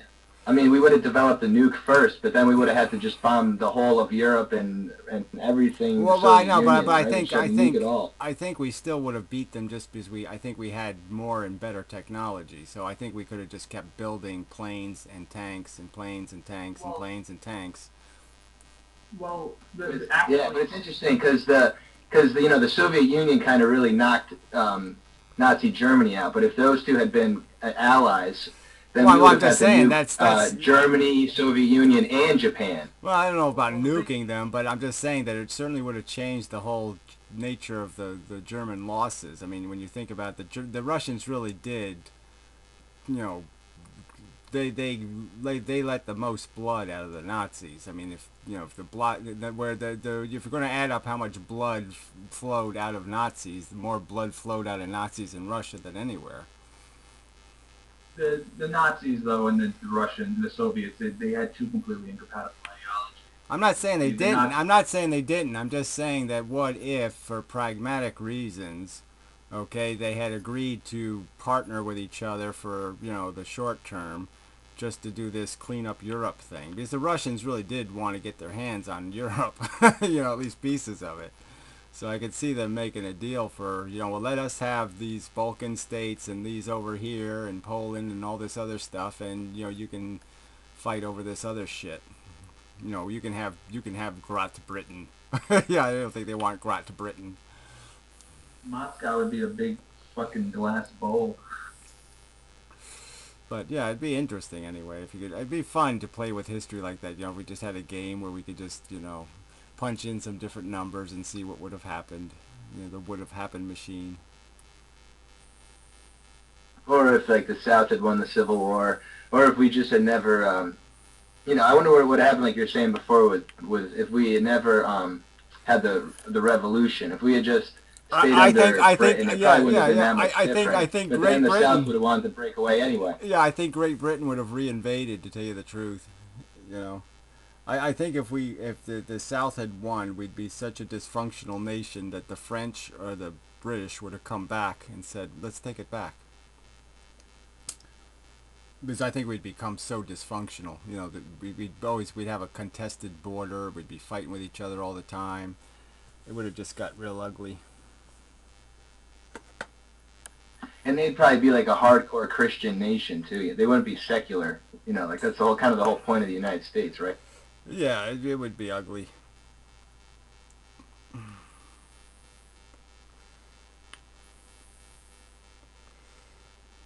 They'd probably have a theocracy. It would be like some sort of like Iran or something, you know, with Ayatollahs, but they'd be these Christian like, yeah, you know, I think it would be very similar. Yeah, it'd be interesting. 'Cause I'm sure we'd embargo their cotton and all that kind of crap too, and so we'd be fighting, we'd be sinking each other's ships and doing all kinds of shit, even though the war would be over. But it would have just made us incredibly weak. You know, it would have been two incredibly weak nations, and so I think either one of them could have got picked off by the French or the British. That's why I didn't like Pirro's idea earlier, where he's basically saying we should split up into like 20 different, you know, little states and all try different forms of democracy, see which one works out best. You know, because obviously what happened is one state would start try to bring back slavery and racism and all Well, sorts I'm of just saying bigotry. that It would just make everything worse. I mean, borders are just always invidious, but yeah, I mean, I'm just saying that obviously if I've got somebody on my border I don't like, I mean, all my garbage dumps are going to be over in their border, all the, you know what I'm saying? If I can piss in their stream, I will.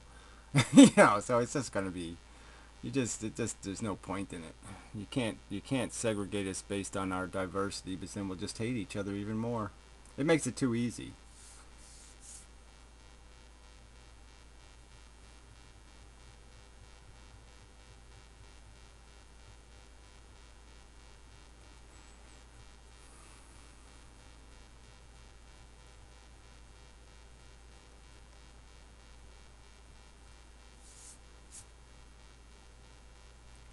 You know, people guys gotta quit. Just gotta just do this human thing somehow, but it doesn't look like it's gonna happen. So it's just train wreck. Just see how the train wrecks. And I did want to say, like, I mean, the Germans build better tanks and aircraft, like, than anything the Americans built. The difference is the Americans built 10 times as many. We simply won because we buried them in production. One new message. Look, I sent you some oranges and they were supposed to arrive the 12th. I just want... End of final message. Remaining recording time is 2 minutes, 48 seconds. Anyway. Gary, did you get the snow off your roof? Some of it, yeah. So it's okay so far, so good. If we can avoid any really big snowstorms.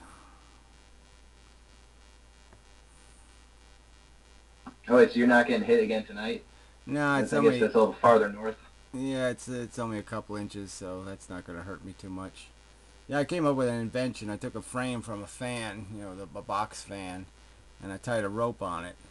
And so I chuck the box up onto the roof, and it sinks into the snow, and then you can just drag it down, and it pulls all the snow below it down, and also the stuff caught in the box. So it works pretty good for snow that's doesn't have ice on it or anything.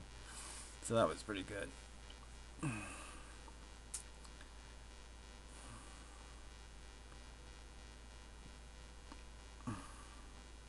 But yeah, I really don't. I don't like having to rake my roof. It's falling apart as it is.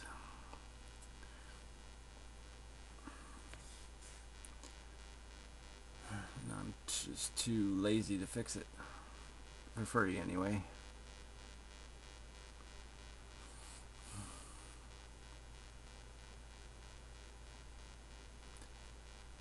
Oh, anyway, yeah, well, there's old fan. Yeah, she had another illness and such.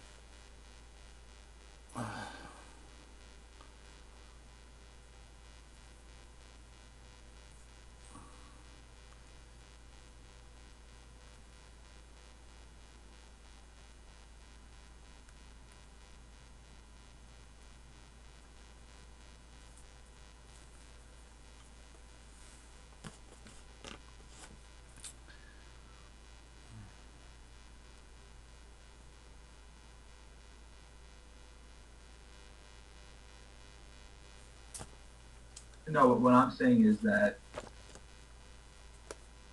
America built easily 3 times as many tanks and aircraft. And while they weren't as good as their German counterparts, we simply beat them by production. They couldn't keep up. They just, I mean, Germany wasted all this time and money making the perfect tank, which is what America does today. Like, which is why Russia is smarter, because Russia doesn't make the perfect tank. They make a tank that's 80% perfect and save billions of dollars.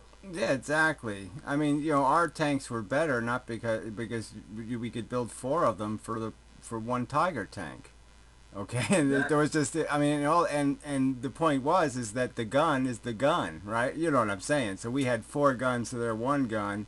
That's the difference, okay? And you know, so that's where the Germans, ironically, the Germans who invented the Volkswagen didn't think to make the Volkswagen tank. They should have made a Volkswagen tank instead of a Tiger. They should have made like a swamp monkey tank or something. What do you call those South American rats? Those giant rats. They should have made tanks called after them, wallabies or something. What do they call those things? That's some kind of baraka bar. What the hell are they called? Those big giant rats in South America. Um, yeah, there you go. That's it. Cayabera. Ca- Capybara. Yeah, that's it. Capybara. So that's what they should have made. Capybaras. Rat tanks. But anyway, I mean, obviously we could win the war for them if we want to go doing all this stuff, rewriting history and stuff. But I'm just saying the Americans were kind of smart. We made kick-ass planes. That's where we spent the money on those B-52s. Those were a damn good plane. And dropping zillions of bombs. I mean, the Germans just couldn't match that. They didn't have no fucking plane that could drop 10,000 bombs in one trip.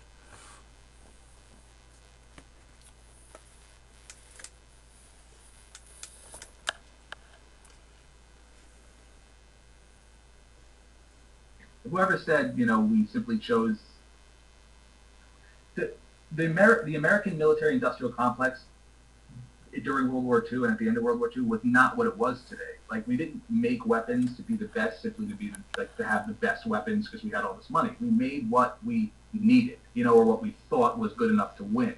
Today, don't judge American like don't judge the way the Pentagon looked at production during World War II the way it looks at it today. Today, we waste all this money making the perfect everything. All of our tanks are perfect. Our boats are perfect, or at least as good as the best there is in the world.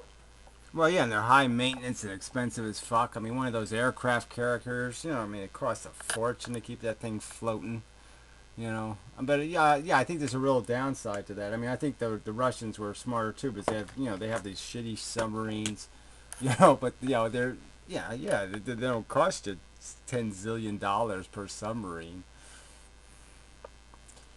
Ours are almost too technical. They're so technically efficient that you need all these people to keep the damn thing running.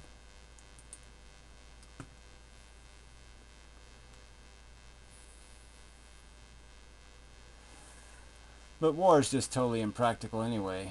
I mean, it has no future. There's no sustainable future for war. So we really should learn how to do without it. We have to come up with some other way to, punish each other, because war ain't gonna work no more.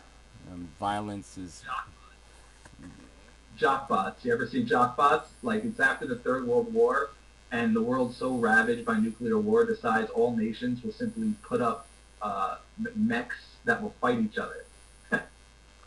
Yeah, well, I guess you go to Hunger Games too is another model of that, format where you just they'll let the teenagers fight it out. Um, but obviously they're not settling disputes that way. They're just punishing people. But yeah, I mean, you have to have some other dispute resolution. Obviously, I'm just saying that it's something the human race just hasn't faced. But I just don't see how they can deny the fact that technology is going to make hate just so impractical.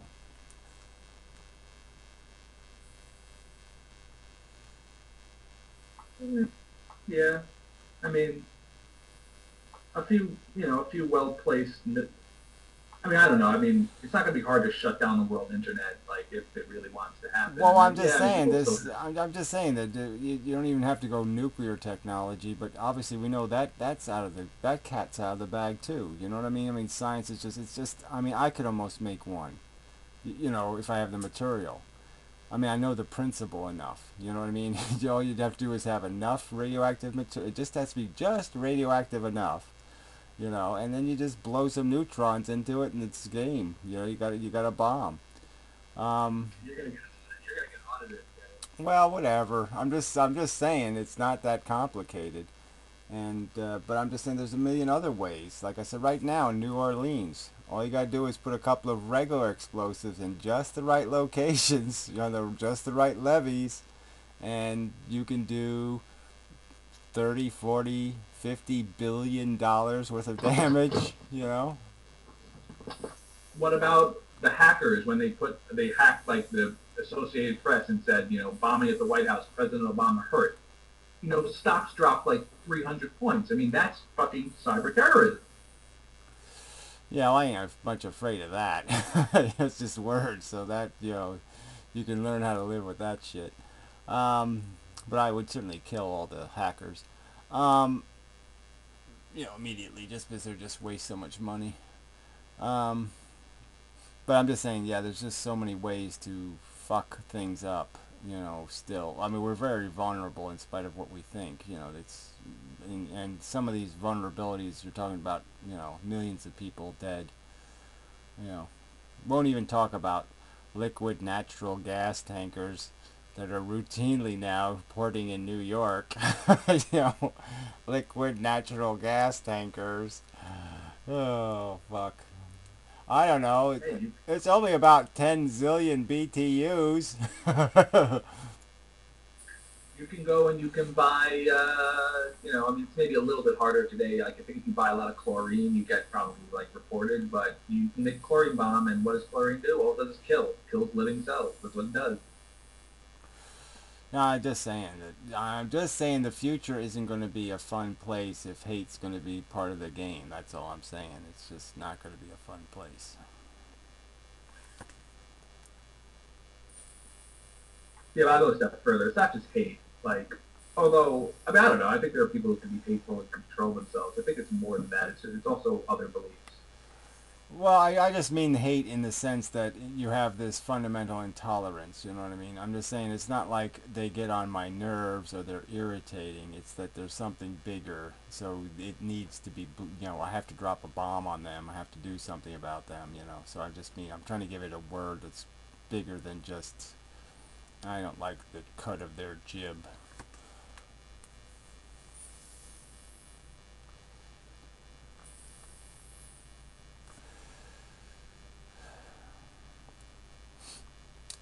But whatever. It's just people are just I don't know what it is. It's just amazing that people can be as fucking. It's just you can't find two people that actually. Well, you know what I mean. I mean, if you really argued through things, you know what I mean. You can't find two people that actually agree on 80%. You know what I mean? There's always that 20%, even with people that agree, where they don't agree. And it's just amazing how much diversity we pattern into. Because I mean, to me, it all seems everything I say, everything I talk about, it all seems so fucking obvious. I'm like, there's no reasonable alternative belief. I don't see reasonable alternative. I don't see Muslim or this or I don't see this as a reasonable alternative. I don't know how it can possibly be a reasonable way to think. I mean, I don't know what like your time frame is, but you just got to be pragmatic. And you got to start by making the religions not violent, and then try to like move from there. Yeah, I think we gotta just put the trail of cookies into a big giant cage. Cage them up. Isn't that like the state of Israel for the Jews? What's the Well, plan? Get them all I'm in, just saying, that's self-imposed anyway, so at least that's good. and then all the evangelicals think that Christ will only come back when there's like major war. Yeah, he'll come back and tell us about how the poor will be with us always. Yes, the poor will still be with you always. I'm just here visiting.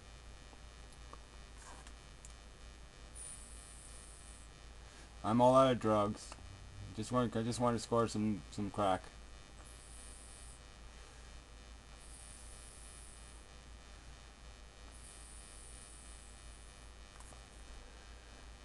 Oh, but anyway. It is a dilemma being alive on Earth.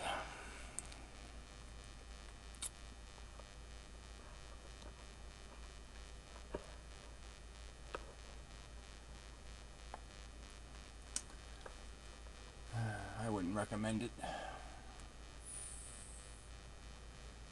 People need to come to cat like webcam chat sites more.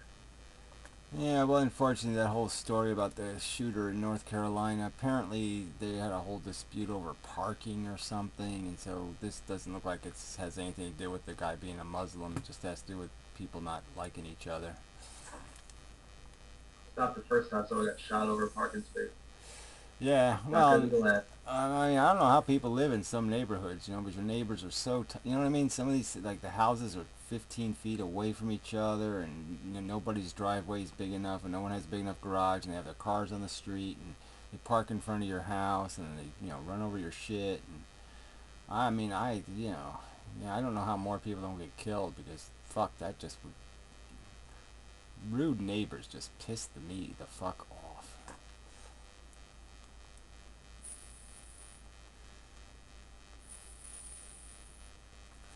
But when you live that close to people, it's just like you just can't get away from their noise and their obnoxiousness. Oof. I'm really lucky that I live where I do. I don't have fucking idiot people bugging me all the time. At least not anymore. Yeah, we got rid of the worst offenders. It's gonna suck when I have to re-rent these places. It's really nice here now, and there's nobody renting. There's no other tenants. It's really nice.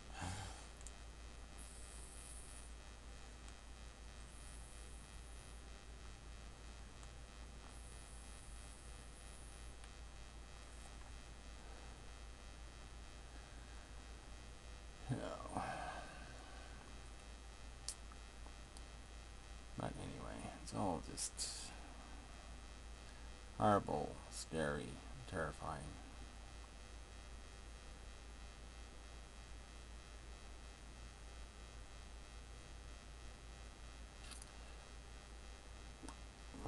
Well, I guess it was boring because you chose to leave it boring. I mean, Valentine's Day is always just a pile of shit anyway. I mean, if you're in a good relationship, you don't need a Valentine's Day. Because, you're doing your Valentine's Day all the time. So if you're in a shitty relationship, it's just some excuse to try to pretend you're not in a shitty relationship. So you're just pretending, which sucks. And if you're alone, you can have a wank and take a nap, and it's all good.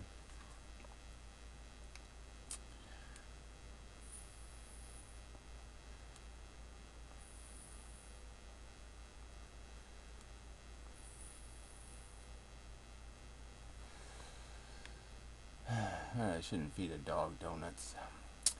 But, who knows, maybe it's better they're fat and happy.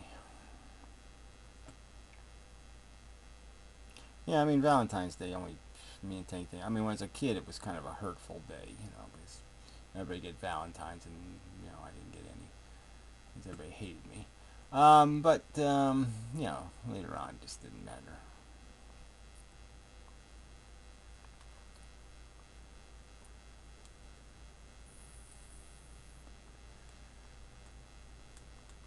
But like I said, there is no positive psychology to this pretense. And just think of the waste of it all, too. All these stupid flowers and shit. It's just such a waste of money. Yeah, but come on, it is a day devoted purely to love. I mean, in a sense, there's nothing like better than that. I don't know. Is there nothing better? I don't know. Well, I mean, it's fulfilling in and of itself. I mean, it's an end within itself. You know what I mean? Love. Yeah, whatever that means, but yeah, I just never thought it was that compelling. Like I said, it just always was it's always a pretense. Like I said, if you already have love, then you don't need Valentine's Day, so it's only useful to people faking it. And this whole, like I said, it just seems like a horrible waste of words and money.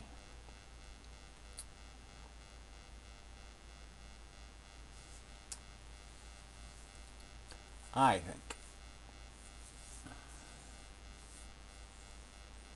The chocolates are good. I don't have much use for any of these days. Mother's Day, Father's Day, all this bullshit.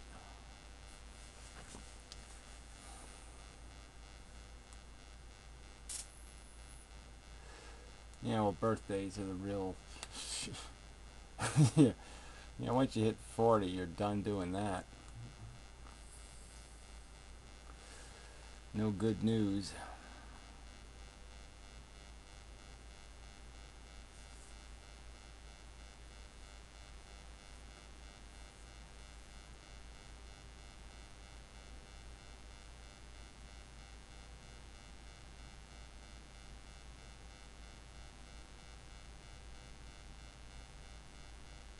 I mean, the person in chat, you're not expecting the United States to go, or any country, like, why should we pay Honduran workers an American minimum wage?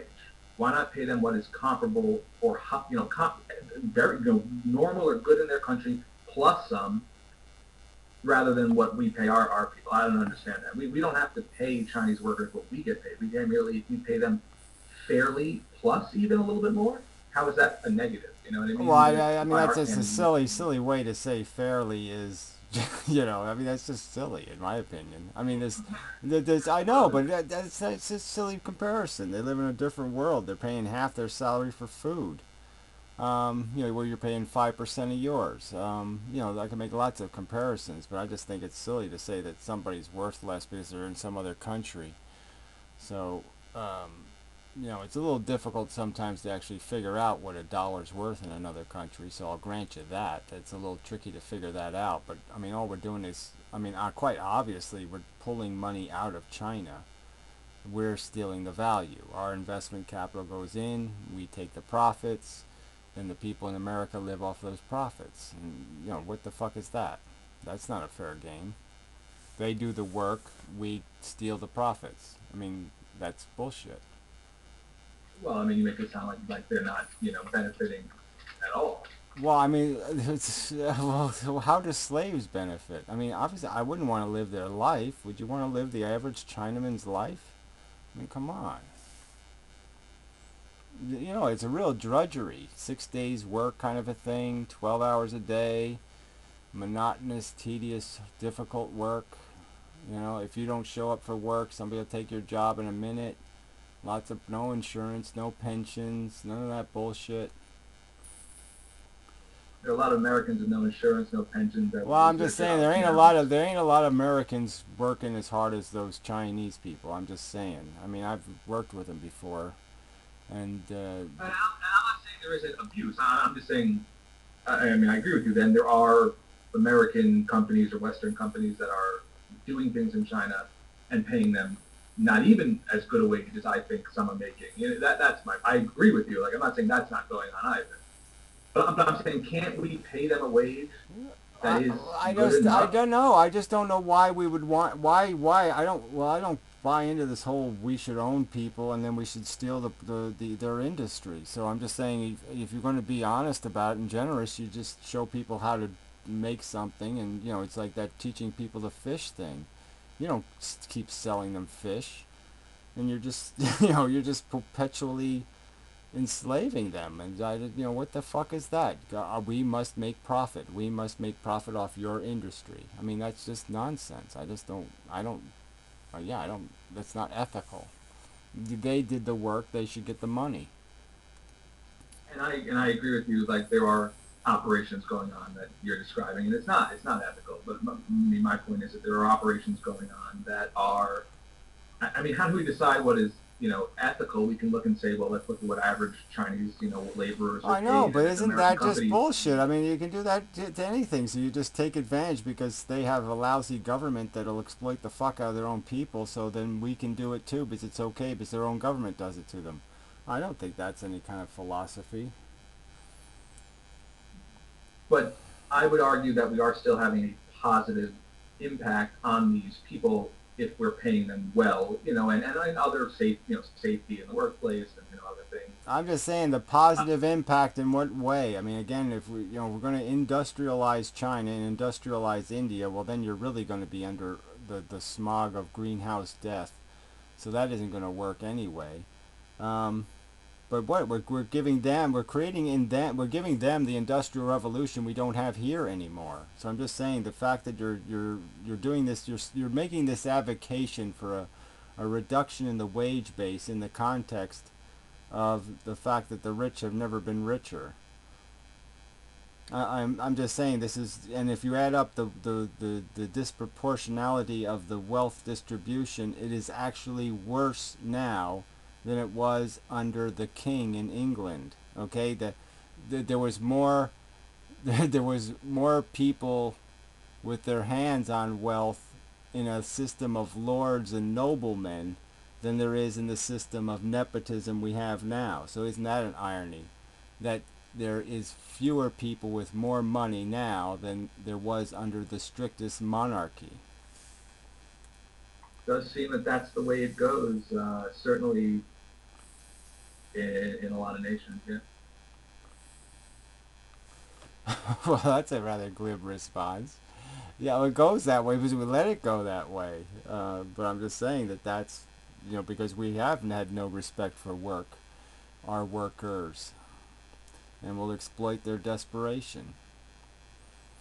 I don't want to compete with some Mexican guy who's just thinking about, well, my kids and my wife need money and blah blah blah blah blah. I'm going to work myself to death to keep them alive and blah blah. I don't want to compete with somebody who's a fanatically crazy and will do fanatically crazy things to outcompete me. I mean, desperation is a disgusting thing to have to compete with.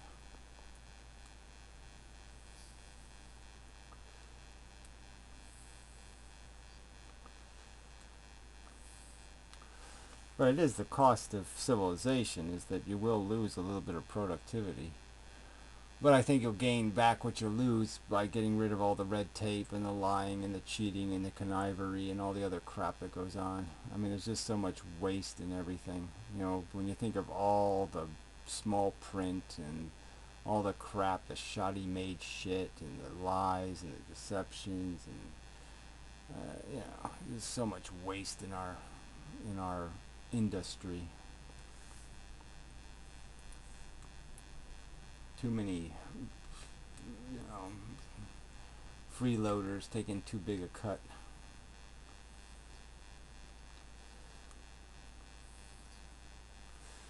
Yeah, I mean that's just another one of these character issues. People just don't hate lying enough, and they don't find it offensive.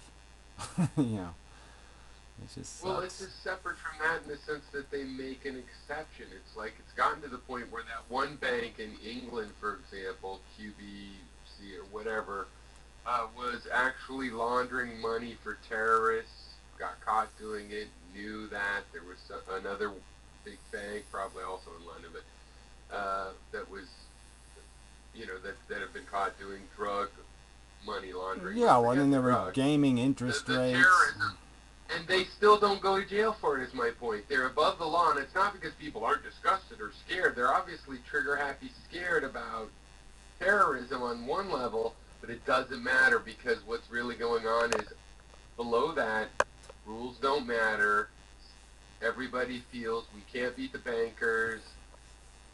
People that have the money, just let them do it. I mean, it's to the point where they're funding terrorists, and that's like, oh, let's not talk about that much. Yeah, I know, but that's not even the It's really truth of it. I just think fundamentally people just think lying is part of life or something. I mean, I think there ought to be huge penalties. It's like on this whole rape subject, it does kind of piss me off because perjury should get you real hard time in jail. You lie in court, you bear false witness, yeah, you should go to jail double. Whatever the thing is, double the sentence. I mean, nobody should get away with lying in fucking court about somebody. You're going to accuse somebody of rape and lie about it, you should go to jail 3 times the sentence for rape. You know, this lying shit is just outrageous. Well, I'm just saying, it's the system doesn't have any integrity if people can't, you know, people got to quit being such lying scum, and lying scum should be, I mean, these politicians lie, they should go to goddamn jail for a long goddamn time. This graft. Well, it's always been the case, but people don't really admit it, but we know that there's people above the law, and I know, and they're the very that's people the that should be biggest they're the people that should be under the highest scrutiny and the highest accountability. I mean, the cops and the rest of them, they should have the highest accountability, not the lowest accountability. It's just so ironic. I mean, people got it completely upside down. Completely upside down. I mean, how do you think that happens? It's bizarre because it really is completely upside down, and not like you and I are smart and figured out it was upside down. No, it's upside down. If you are the hall monitor, then you don't break the rules. You're the guy that, you know, that's. Yeah, I mean, you gotta have. Where does it come from? You gotta have draconian penalties for judges that, you know, that happen? break the law, and they don't get any time. It's just amazing. They, you know. Cop can drink and drive and he gets probation. What the fuck is that? I don't get probation if I drink and drive. Right, and it's even at the point that a good cop, an honestly good cop that wouldn't drink and drive because, oh, I'm going to drive later and I'm a cop, I can't do that, he would still cover up for that bastard. I know, and then, you know, that right there, exactly. And if you did that, you're done. You're not a cop anymore, in my opinion. Yeah, as soon as you do that shit, you're done. I mean, it's such abnormal psychology. It's like, well, what kind of psychosis is it? It's like those experiments where they prove that people will torture other people in certain circumstances, kind of experiments. It's some weird psychology like that because it really is the opposite of what you think self-interest. Well, I know, but that's the thing that I think is the failure of the democracy. Because like all these questions, I think if you really asked them, people would not vote for it, and so it's all the special interests showing up again. It's like the teachers' union. If you really put it to the American people and you said, look, they're going to do the same exact job for 30 years, should they get an automatic pay increase or should there be a maximum that the job provides? You know what I mean? We're not going to pay a grammar school teacher $130,000 a year, you know, merely because she's been doing it for 35 or 40 years. I mean, that's just idiotic. You don't pay people to do something because they're an artifact. Somehow being an artifact, somehow being 90 years old makes you a good school teacher? I don't think so. Well, you have to give raises for inflation. Well, I know, but obviously they're not giving raises for inflation. They're giving fucking raises as if they did something to deserve a raise. As if the job itself increases. Well, I'm just saying that's the way, yeah, and look what they pay the superintendents. I'm just saying that I know that would get fixed if we had an honest election and there was an honest referendum. I know that would get fixed, and so that's just one of these political things where neither party will take on the teachers' union. Both parties are afraid of them. Well, I think most of the waste in state education organizations they have all these master's degree and PhD in education people that work in the state capital. Even the small states like Hawaii, you know, they were laying off teachers on Fridays because of budget problems, and they have, you know, probably $20 million a year worth of researchers with education. Well, I know, but if you really add it up, I mean, state government is so much more efficient than local government. So, I mean, you can't even touch the teacher union for a colossal waste of money. Really? In New Jersey, you think that's true? Maybe. Well, I'm just saying, in New Jersey, it's obviously true. I mean, people are paying for a ratty house here. People are paying $8,000 in property taxes on a house that's maybe worth $125,000. $8,000 a year.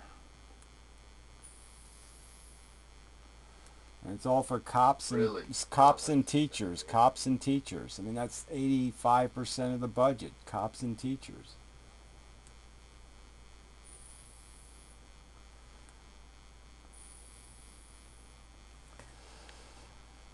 But I'm just saying that there's all these things that could be fixed if we, even if we slid into a little more of a referendum government. But like I said, I'm not for that just because we see what that happens in California and it just makes for bad law. But you just got to get rid of this special interest power. I mean, if you got a mob big enough, all you need is a mob of 3 or 4 million people, and then you can just extort either one of the parties because 3 or 4 million will decide who wins the presidential election. So if you can control 3 or 4 million votes, you can basically extort both parties into giving you perks.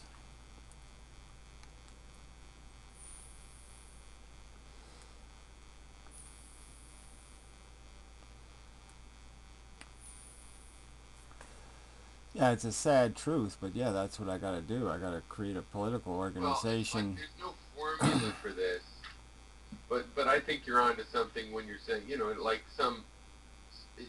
or somebody with some other skill that is super popular that already has a popularity could, if going political, Well, look, if the get in a position where they get the political parties to chase them. Right, exactly. Well, if the March on on Wall Street people had organized and extorted the parties, that would have been power. They probably could have gotten that 3 or 4 million people to sign up. And if then they could just say to both political parties, well, both of you better give me something. So what's your proposal? Because my 4 million votes are going to whatever party gives us the best deal. And that's power. I'm asking you this because you're probably going to be a jerk about it. But do you know who Russell Brand is? Do you have an opinion on Russell Brand? Obviously I don't like rich people, so yeah, fuck them in the ass. Russell Brand. He just happens to be rich. No, the celebrity. Well, I don't know. What is he, a magician or something? Who the hell is he? No. Okay, so you don't know who he is. No, he's just this guy. He's an actor. He's been in some of these movies like they come out with lately. He was hosted Big Brother, which is not a great thing, but he's gotten really political. And he's the kind of person who has a charm that can move a political thing, possibly, because like you say, if you get a couple million people, but there has to be something that holds it together, and it's not just that they're famous, it's what makes them famous. There is something to charisma. Right, I know, but there's more to it. You got to have more savvy to it. I mean, it's like Jon Stewart is just a good talker, but he doesn't do anything either. I mean, he's... No, I agree. Right, he laments how other people aren't being better human beings, but he doesn't really do anything to force it. I think it's fine, yeah, but he's not an activist. Yeah, exactly, of course. And I don't think he was even trying to be, but yeah. Yeah, no, we need some activists that also brings a, personality to. That does make it difficult. That's why you can't just plan that part of it. Well, I'm just saying it takes more than just words. You really do have to do this political action thing, and you got to have a strategy, and you got to have an end game. And obviously we've seen it done without an end game, and that was the March on Wall Street shit. It was just so much wasted energy because they didn't have a plan. Elizabeth Warren has an interesting idea, where she's trying to relate. She wants to give students loans at the rate that banks get them. Right, from the Fed. And she's relating that to taxes for the super wealthy, which would easily cover that interest rate. So I think you could expand on that, really, because really what we want is, if we should have, just like I have that idea that we should be able to buy pens at the government rate, the government pens, it's the same thing for credit. Why shouldn't I get whatever the Fed gives as my interest rate?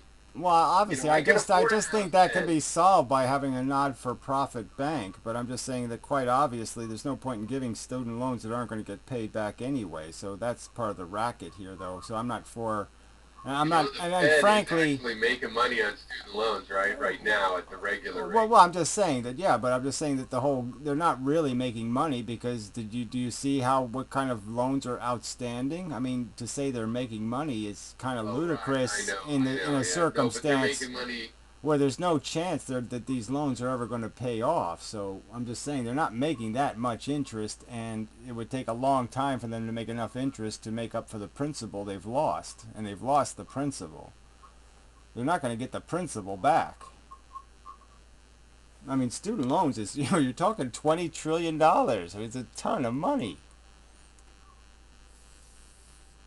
I'm for reforming the whole education system. I mean, people shouldn't be paying for an education anyway, but you shouldn't be doing it through these stupid college institutions anyway. We should just have a national college, videotape it all, put it online for free. You pass a standardized test and you get your degree. Not complicated. Hey Gary, in the chat they're talking about UKIP because for various reasons, which is this British party that I could tell you in a sentence what it's like if you haven't heard of it. It's Pat Condell supports it. So Yeah, well, look, anti-immigration. I know, right. Well, this whole immigrant thing is a little bit of a dicey subject because I frankly don't see how So you know diversity. about it. I don't think diversity is doing Britain any good. I don't think it's doing any of these European countries any good, and especially the diversity of Islam. Fuck Islam in the ass. They don't want to live with other people, okay? They don't. They think they have a right to kill you if you don't believe in Muhammad or if you insult Muhammad. Well, fuck you. Live somewhere else then. I got no tolerance for the intolerant, and Muslims are intolerant.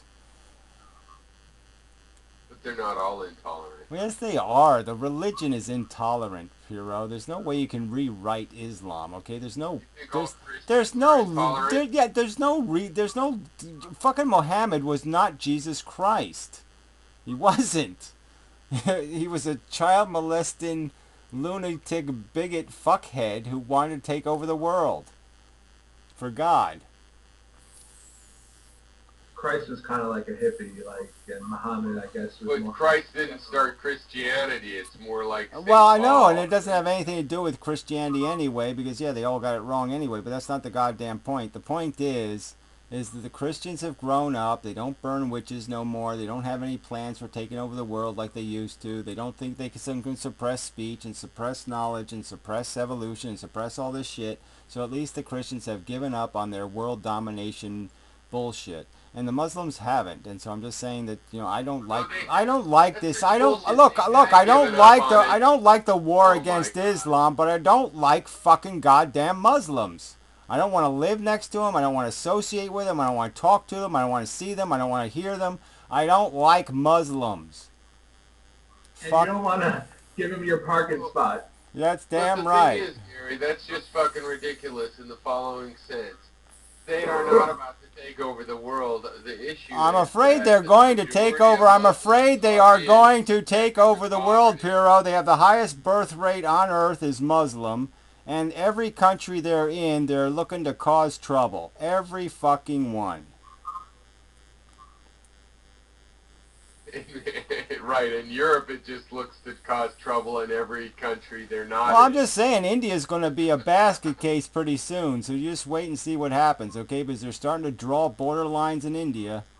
All right, the Hindus and the Muslims are not liking each other. You know what I'm saying is I don't care about which religion it is because I think every single one of them has their fanaticism, and it's the fanaticism versus the moderatism versus I'm an atheist, and it's like why not just go pure, not being batshit crazy and having your own idea, maybe being wrong, but not with all the stuff that you have to get obsessive compulsive. Well, I'm just saying like that the Muslims are like fucking Jehovah Witnesses or something. They're just not going to gracefully be a next door neighbor and mind their own business and be secular and all that kind of shit. They're just going to always be fanatical. They're always going to be proselytizing. That's not really true. I mean, I've met a lot of Muslims. Like when I went to school. Well, whatever. I'm just saying I'm not a fan of diversity. I'm just saying I'm not a fan of diversity. So I would like to have a fight to the death or whatever it takes. Let's flip a coin. Somebody wins, somebody loses. Either I become a Muslim or they become secular. But I don't want to do this. I don't want to do this. I live with your diversity bullshit. I just don't. What do you mean? There's no such thing except diversity because if you're in a town of all white people, they're all different actually and diverse. I'm just saying I don't like any diversity, so I'm just saying if you can get rid of the really big diversity, that's good. I mean, so if you're talking about like I don't like shit and I can get rid of the elephant shit and the hippopotamus shit and the rhinoceros shit, then yeah, let's get rid of that and I'll just live with some bird shit and some mouse shit. Well, except for that, like, an Iranian thing is to drink sweet coffee and talk about philosophy like we do. So I would rather do that with the Iranians that are into that than hang out with NASCAR with people that happen to supposedly Yeah, not I be don't more mind. I diverse don't mind than me. kicking NASCAR out of the country too. I don't mind refighting the Civil War. But I'm just saying that Well, that's my I'm just point. saying Where that do you draw the diversity? You don't have a Muslims, choice, but I'm diversity just is what it's saying, called in Piero, I'm world. just saying they have drawn a line in the sand, so to speak, with their extortion. They're I'm saying, taking a time out. accept us and listen to us and obey us or we'll kill you. I am saying that we should just basically say get out of town for that shit. That's what we should. Our response to that ultimatum is we should say fuck you, move.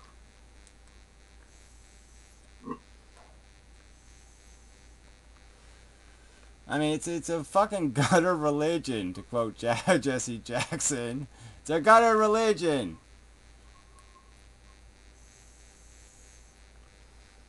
Yeah, I mean, every religion has its problems and everything, but I think it's a false equivalence to compare the problems of Christianity I'm just saying currently that in the that's world exactly the to anything point. that's going on in the Right, Islamic world. Muslims don't want to grow up. They don't want to join the real world. They don't want to accept the fact that religion is a dumb idea.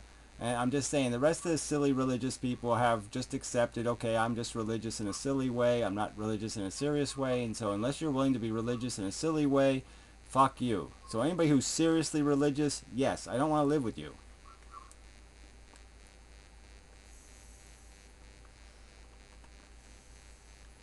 We don't call it living. I'm a great neighbor though, because like I'm quiet. Well, I'm just saying you're religious in a silly way, right? I mean, all you do is wear your yarmulke and whatever you say, yodel dodel, before you eat your cupcakes. But Gary, religion is a way for people to go ahead and have similarities that are innocent. You call it silly religion when it's not negative because it's just like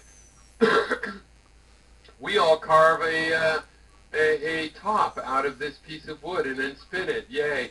You know what I mean? And you bonding experiences over things. And so, if you want people to conform, you seem like the opposite of someone that's really like I conform. I conform every day. Every day. Every day I conform. I don't wear a T-shirt that says "fuck you, you motherfucking cunt asshole." Okay, I don't wear a T-shirt that says "fuck you" with a big giant dick right on the T-shirt. Okay, because that's a concession to the fact that bothers other people's sensibilities. So I make concessions to my real beliefs and my real ideology, and I don't wear it on my goddamn sleeve, and I don't walk up to every Christian and say, you motherfucking goddamn sadistic lunatic cunt.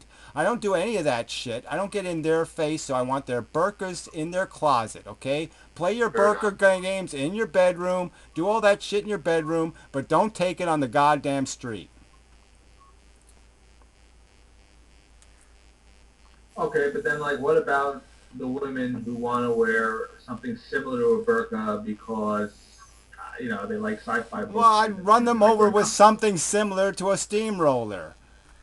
Okay, fuck it. Yeah, fuck semantics, fuck game playing. Okay, if you're gonna wear it on your fucking face or sleeve or anywhere, then fuck you. I have a right to wear my fuck you shirt then. And if you want to have a real fight, Well, then I'm gonna draw a picture. I'm gonna draw a picture of Muhammad with my dick in his ass. Okay, and if that's the game you want to play, if you can wear your religion on your sleeve, I'll wear mine on my sleeve, and then we'll have a fist fight, and then we'll kill each other and whatever. Blah blah blah blah blah. I'm just saying it doesn't go anywhere. Diversity. I'm just saying. Diversity is toxic. In the U.S. And it's no good. I'm just saying it's no fucking good. Diversity doesn't do anybody any goddamn good. I like diversity. That's all I like. Yeah, I hate conformity. Yeah, whatever. I like potato chips. I also like potato chips. Well, I'm just saying, I like potato chips. I don't like much else, so blah, blah, blah. I like them with dip. I don't like potato chips so much without dip. Yeah, whatever. That's because you're dippy. You're very needy. I'm not so needy. I just realized I could do a soundboard on this drum machine, and I could have. Yeah, well, that would just be too cool. Blah blah blah blah blah blah blah. All the things you never. Yeah, I'll be right back. All the things you imagine doing that you'll never do. Anyway. Did you hear there was another, the Islamic extremists shot up another Yeah, I cartoonist heard. today. Yes. We heard. We all probably heard. Blah, blah, blah, blah, blah. And then there's another shooting later where they shot a synagogue or something. Yeah, well, they're always doing Same people. something silly because they're stupid and silly, and we ought to just outlaw it and blah, blah, blah, blah, blah.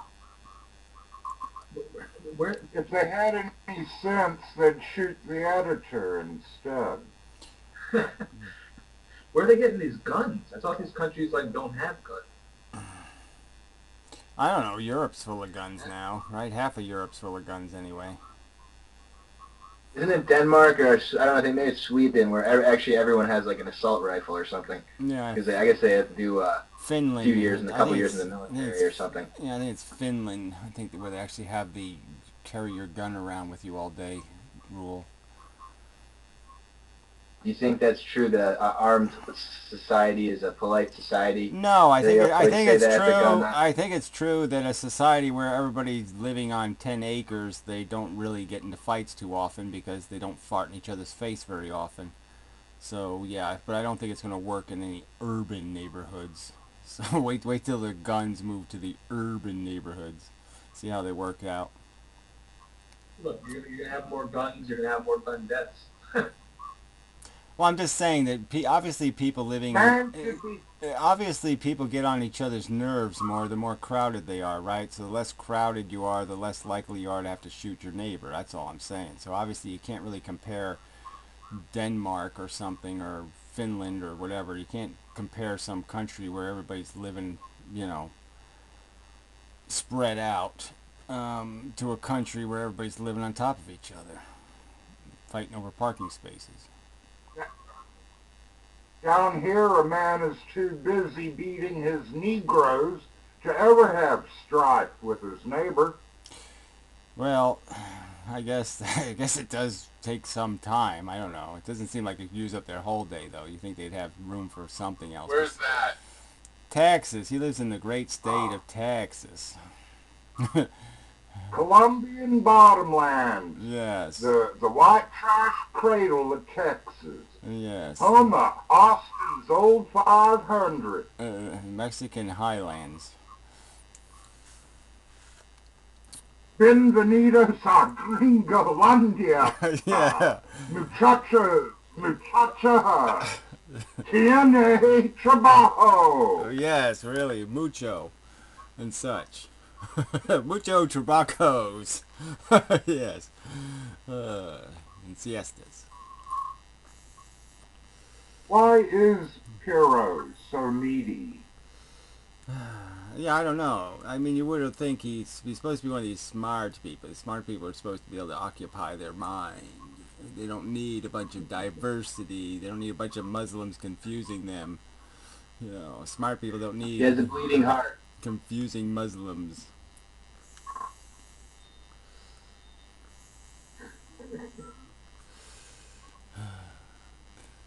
So...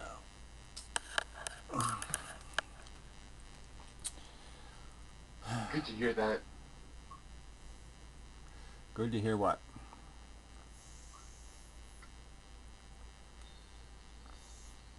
Oh, he's playing a video game now. Or he's using his cash machine. Yeah, I'm building up some. I need some applause and laughter, but they don't see that. Yes, gimmicks. Yes, more gimmicks, please.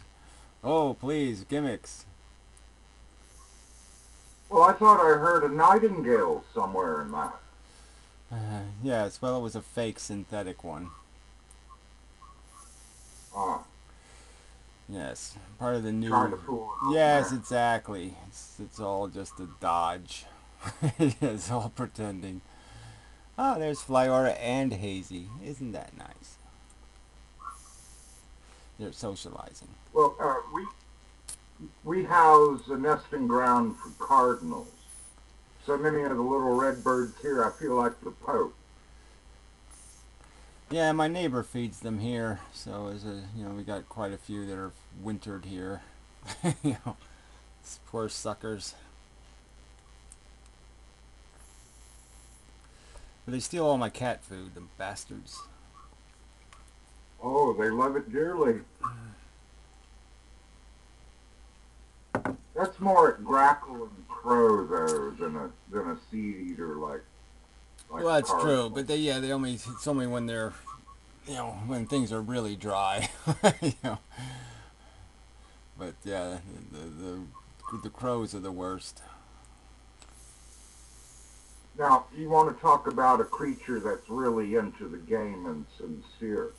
We bitch about our first world problems, but these creatures really are out there making their way through a daily thirst, a daily hunger, hoping not to drop dead or be eaten. Oh, it's The rough, stakes they man. play are very real and very quick.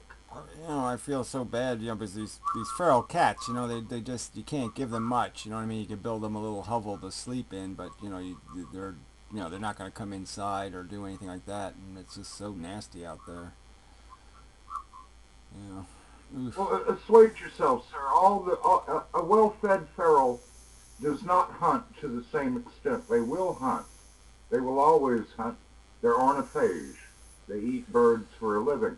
Well, I'm just saying, They I'm hunt not, a lot less. obviously I don't mind cutting down on their carnage, but it's a little rough around here. I'm just saying that it's not, they spend more time fighting with each other than anything else. So I'm just saying they don't, I don't know if the hunting's all that prosperous, So if somebody didn't feed them, they'd be pretty. That's not fighting. That's kitty love. Yeah, well, no, it's fighting. I remember one cat, he first showed up, he had ears like a bobcat. He had all little tufts on his ears and everything. And about 3 years later, his ears are all just ragged little torn up things, just flappy little, he'd just gotten his ears ripped off so many times.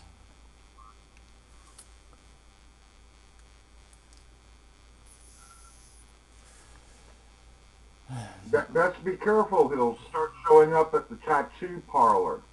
Yeah, well, fortunately, I gracefully exited him. you know, he's, he put in his time. Well, our condolences. It's Yeah. always a hard duty. Yeah, it's all, yeah, I don't even want to, I've buried like 45 cats in the last 30 years. Gary, did you ever move to the city for some period in your life? I lived in a couple of small cities for brief periods, yeah, months at a time, nothing more than that. But I really liked living. I lived in St. John for a little while, and New Brunswick, and it's like a bay city. It's on the Bay of Fundy, and that was kind of nice. That's in Spain, right? Yeah, pretty much. No, really. So where's that? That's what, Canada or something? Yeah. Well, it's St. John. It's about 400 miles north of you or 300 miles north of you. It's actually very nice up there. They are fun. That's what I hear. In Nova Scotia, it seems really pretty. I want to go up there. Yeah, we have to go to Prince Edward Island someday. Now that you're close, you're almost like a day away. You can get there in a day. And I used to spend. There's a boat. It's really nice down there. Yeah, well, they have a bridge across it now, so you just drive across the bridge. But I mean, there's a ferry that goes that's actually a lot shorter than where you have to go by land to get up there.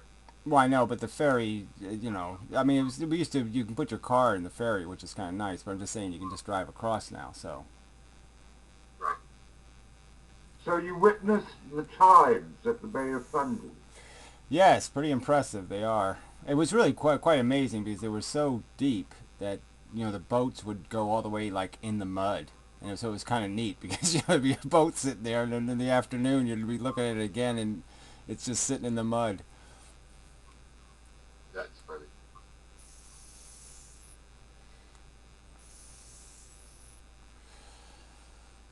So, but yeah, it's whatever. Yeah, it's kind of a nice territory for all kinds of shit. Very interesting.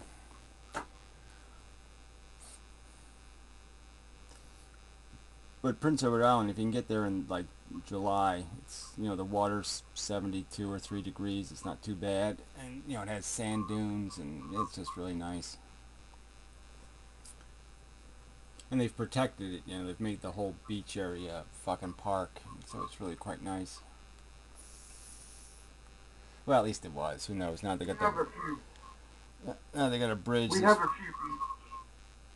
Oh, I'm sorry. Yeah, go ahead. We have a few beach parks in Texas, but they're all too often used as burial grounds for serial killers.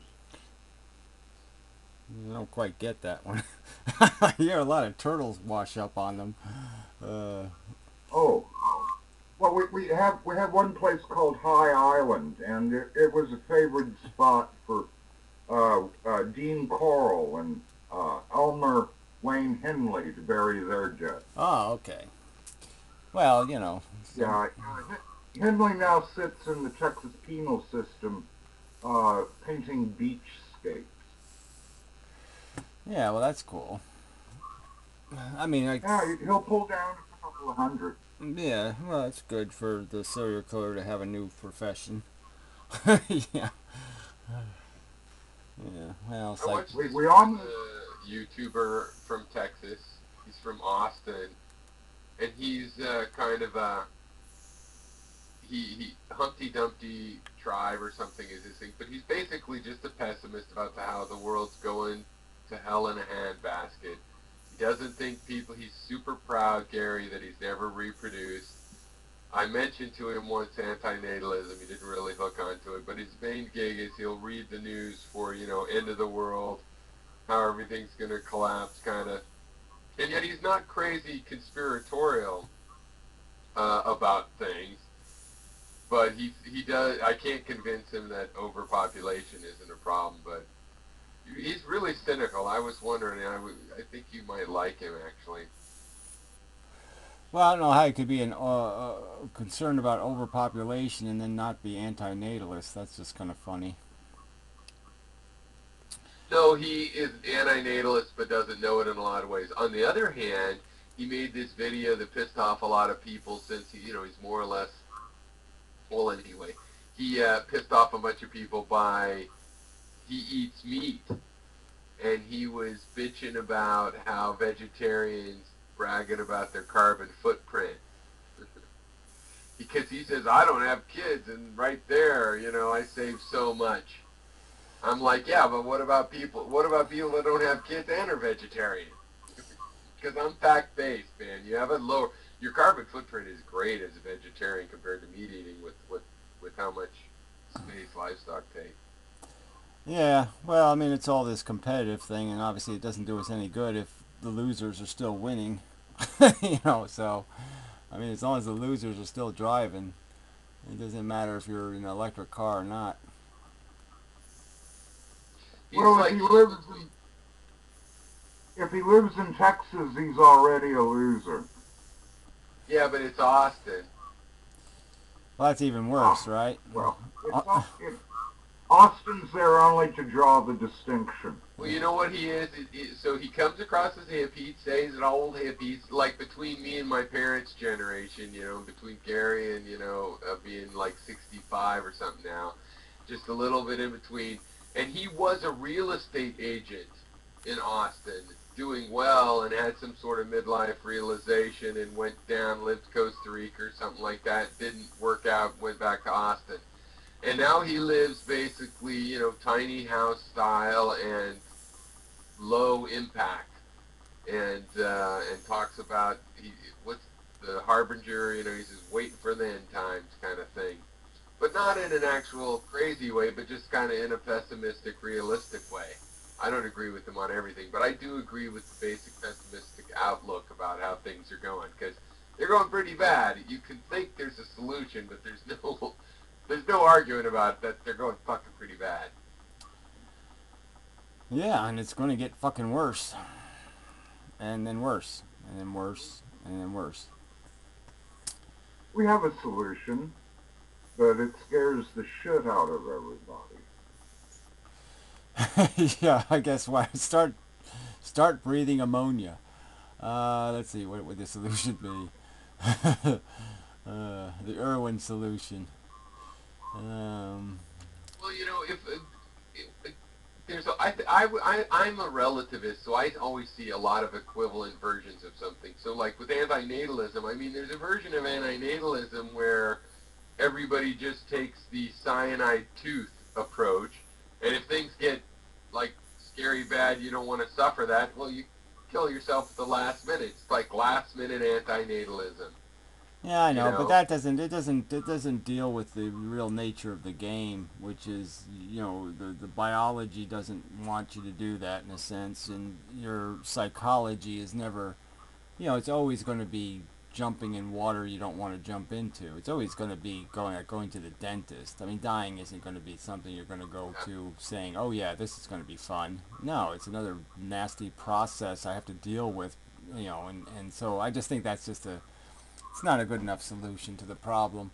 And it doesn't matter anyway, because my commentary isn't about whether or not you think you're happy. That's quite irrelevant. It isn't even about whether you want to kill yourself. My argument is that you're fundamentally a broken machine, and that the nature of the game you're playing is called stupid. It's a stupid, inefficient, could you say impractical. it's like this? Like my understanding of what you're saying, you know, the thing I don't necessarily agree with, or I don't agree with, but I see it this way, is it's like people come up with their system of how they're gonna win at blackjack. You know, well, I hit on this, I don't do this. You know, it's like, and basically you're saying that you have analyzed it just like they've run simulations and analyzed the math of blackjack, and actually, surprise, surprise, no, the house has the advantage. You know what I mean? And you're saying that and so it's just an objective fact that you're going to lose at this game over time. Now, if you win a hand or two, or you sit down at your table, your life, and you happen to win, it doesn't change the nature of the game that it's drawing value out, that it's creating negative value, or which is analogous to you losing money in a gambling game. You can prove the game doesn't Well, make sense. obviously, yeah, and you've got to Yeah. take it to the extreme where the losses are so dramatic. I mean, the price you pay for the pleasure, right? So if you add, even if you took gambling as an example of a human entertainment, I mean, it wouldn't be difficult for me to make the argument that the joy people derive from gambling is completely overwhelmed by the ruined lives and the bankruptcies and the horrors that kids have to endure because daddy lost the house gambling. So, I mean, the caustic effects of it, even if it's a minority of people who do it so that badly, it doesn't matter. That minority is going to suffer so badly from this fun, this entertainment, that it's like a roller coaster that kills people. I mean, people won't go on roller coasters that kill people, but I'm just saying here we are advocating for something that does kill people. Gambling kills people. It's a fact. And so I'm just saying that that's the price of this silly entertainment. And I'm just saying that if you took the statistics and you really paid any attention to them, would you really kill kids or paralyze kids for football? Would you? If it was your No, responsibility but to see, I invent the don't see game, it you were going to that be the way. guy who I don't invents see. it. You're going to invent football and create it in the human race. And you know it's going to paralyze children. Would you bother? No, but I don't think cheap thrills is what makes life worth living. Well, whether you think life is worth living again is just, I'm totally not accepting that your judgment is worth No, but paying any let's not get off the attention to. topic. I mean, what I'm I just think, saying, I'm just the kind saying, of thing I'm that just saying I can use the losers as evidence that your pretense of winning is bullshit. So right there you lose, and then I'm going to also argue that your own psychology is just deluded because you really haven't lived yet. You haven't finished the job. And the average life, I think, if you play it all the way to the end, you're going to realize that this was a gnarly mess woven in shit. And that there's a meat grinder. It's just going to suck you up, and you're not going to be finished, and you're not going to be done, and you're not going to be satisfied. But the thing is, I'm just as cynical as you from way before meeting you, and you don't get it. I just don't. think I want to give in to whatever force. Well, I know, but that's it. You're just whatever force, blah blah blah. You just get into this stupid leprechaun crap. You know, it's this idea that the Whatever, universe. I don't care. Well, I'm just saying that the. Natural, unnatural, Well, I'm just whatever, saying that the system is some sort of system that needs validating. It's not. It's just a replicating molecule. It's. You're going to talk about parasitism. You're going to talk about symbiosis later today, right? Well, there is no. The symbiosis is just a fucking agreed. It's the slaves agreeing to parasite each other. It's the vampires, contracting to suck each other's blood. I mean, it's well, always. I agree. I think that's right. I mean, like one of the main. I mean, I agree that that's like a central issue here, and there's a lot of truth to that, possibly. But I see there's a spectrum of issues. But like, for example, this African fig that has all of this parasitism, it has a wasp that's a parasite, but it's beyond a parasite. It's now symbiotic. All the wasp does is fertilize it. The only place it lives is inside the figs, and the figs have no other way to reproduce, right? So it's like now the symbiotic thing. It was obviously, being a wasp, it was obviously just a pure, wasps lay their eggs in spiders, and they lay their eggs in living things, whether it's a plum or a fig or a living thing a lot of times. So what's the difference then? When does it become one into the other? Well, I'm just saying So, it doesn't really matter. I'm just saying that the nature of the game is parasitism, and whether you grow into a relationship that's less caustic to each other, it doesn't matter, because sometimes it's just going to be a kind of forced slavery anyway, right? You could argue that the fish that clean the other fish and they get a few barnacles out of the deal, but they're still in a way enslaved to this routine, right? It's like you could say that the worker ants in the ant colony, they're still slaves. Okay, they're not. They're slaves to their formation and their creation, right? They're the disposable. Look at the bees, right? Like the aphids Well, look at the bees. Look at the honeybees. I mean, you can't talk about a more dismal kind of life, right? They live 40 days. They transition. They transition from feeding the young to doing some other maintenance, and then once they've worked them to death enough that way, then they throw them out to go get consumed by the environment, essentially. Go out and collect pollen and get beat to shit until you're dead. I mean, they're just complete slaves to the fucking state organ. But wait, that's a little different. Having this colonial thing, because like with bees, they're like 75% related and stuff, but it doesn't matter. They have no genetic. Wait. It's more like the ants and the aphids. You know how the ants do the aphids? Yeah, well, I mean that's a more overt slavery, but that's a more overt slavery. Obviously, the aphids don't get anything out of the bargain. They're just being. No, they do. Are you kidding? The aphids are protected, and the ants are smarter than the aphids and take them right to the place where the plant is putting out its dew or whatever. Well, I know, but I'm still saying that that's like arguing that the slave owner fed his slaves. I mean, it's not an argument. There's still a captive mechanism that's just being exploited. Okay. They're being bred and engineered. No, it's more like if we had cows that are just for a dairy. No killing the cow. Well, just really well. Just for the dairy. Well, just for the dairy means that they kill your calves. They kill your children. No, they don't kill the children. They let them grow up. Well, I'm just saying that I'm just saying that you're just putting it's an interesting thing. I would call it symbiotic. So you still think, what is that if it's not symbiotic? I'm just saying it doesn't really matter what you call it. I'm just saying that their existence is for this purpose alone, and I'm just saying I wouldn't want to exist for this purpose alone. To be some aliens lawnmower. I don't want to be their lawnmower. You know what I mean? You mentioned that earlier, right? I was going to say it's kind of a Nietzschean thing too, because to go into a symbiosis, you're going to change, and the people that are like, I'm not going to do that. I'm just saying that that's a good deal. I'll take it. It's an illustration. It's an illustration of the point that we are owned.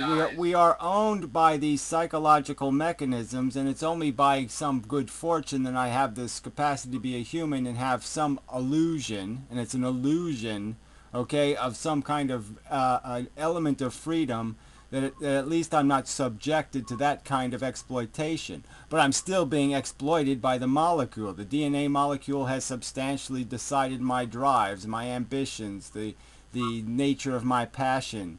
So I'm still owned and being tooled, okay, by a mechanism that compels me to play the game, that gives me this competitive nature and this competitive desire. And so all of this is just a contrivance. I mean, we're living contrived lives, because if you really were intelligent, if you really are sensible and intelligent, there's no reason to play a dumb game, and it's a dumb fucking game. It's fucking hopscotch. It's fucking hopscotch to the death. Think of any game, and that's all it is. We're playing a stupid game to the death. I mean, it just doesn't make any sense to play a stupid game to the death.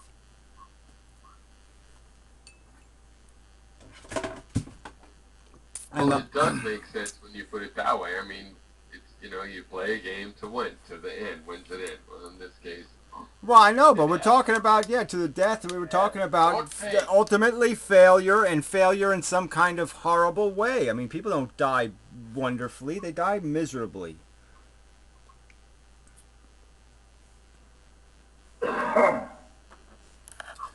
Well, no, but that's what I was saying, where the biggest ground I give to your antinatalism and so forth, and maybe apholism, but I think the antinatalism side is, well, cyanide tooth. I know, we don't need it. You don't need a cyanide right tooth. It's too late, go out quick, so you use. I know, hey, I'm enjoying it. But think of the I got a toothache. Think of the logical implications of that. Okay, let's say we did endorse the idea that people should have this right to choose. Right? You're going to make it based on some sort of legitimacy. You have to reach some age of maturation or some other kind of bullshit. So can you imagine being a kid who finds life insufferably messy and sloppy, and they basically tell you you're going to have to live another 10 or 15 years before you can act on your perception that you're stuck in a stupid game. I mean, so you imagine just what that would do to your psychology, just knowing that it's out there and you're not getting it. That would make you even more antisocial, even more obnoxious to your culture. I'm just saying that there's no way you can do this, right? So yes, the point I'm making is that as soon as you open the intelligent door and say that this is the intelligent choice, in a sense, to take control, your game is over, because then the psychology is going to realize that there was no point in playing from the very beginning. I mean, the whole thing is just a lie. I mean, there's so many things that just make it so obvious, I mean, so when some of these modern celebrities die, it might get interesting. But, when I saw Farrah Fawcett, and she was dying, and she looked like hell, just absolute hell. And you're just saying, look, it even fucks Farrah Fawcett over, right? Life even fucked Farrah Fawcett, bad, hard, nasty. I mean, nobody's cut a break. Yeah, well, we didn't get to see Robin Williams die. Think that if you go 75 years and then you have a bad year or two, I mean, it's like not such a bad. That sounds pretty glib. That sounds pretty glib to me. Okay, I'm just saying, a bad year or two. I mean, come on, fuck you. A bad year or two. But to be fair to what I'm saying is the poison pill approach is like, when it gets too much, then people should just let you go and go, okay, it's your time. Maybe you would even survive it, but you don't want to have this. I know, but I'm just saying that the implications of that rationality in that circumstance will provoke rationality in the entire circumstance. So I'm just saying, yes, I'm just saying that it just makes it all that much more impractical, though, because I'm just saying that the whole thing is premised on lies. The only way you make the game playable is you lie to kids from the day they're born. You just lie. 10,000 lies are told to every kid before he gets to 10 years old. Yeah, I didn't do that, and then my kids had a really bad outlook, evidently. Well, I don't know if you didn't do that. I mean, it's really hard for me to imagine that you gave them a nice dose of pessimism, considering how you're not much of a pessimist. Well, not from your point of view, but I really am. I mean, what do you mean they all... Well, I'm just saying, if you give somebody the hard facts, if you tell a kid right from the start, you're going to be full of all this stupid passion and all this stupid ambition, and it all adds up to pretty much absolutely nothing. And in the end, the only thing that's going to matter is how much service you, what good use you were in the world. How many train wrecks you prevented, not how many train wrecks you caused. And that's the only way you can get out of this thing with any kind of thing called dignity, is to actually be an asset to the planet. And to be an asset to the planet is just going to require you to do a bunch of work, and so you're just going to be basically a drone and in servitude to the fucking machine. And it's an ugly machine anyway, and it probably won't be for any reason whatsoever in the end anyway, because the whole machine's going to go down the toilet anyway, so you're going to be fixing a boat that's not going to stay afloat anyway.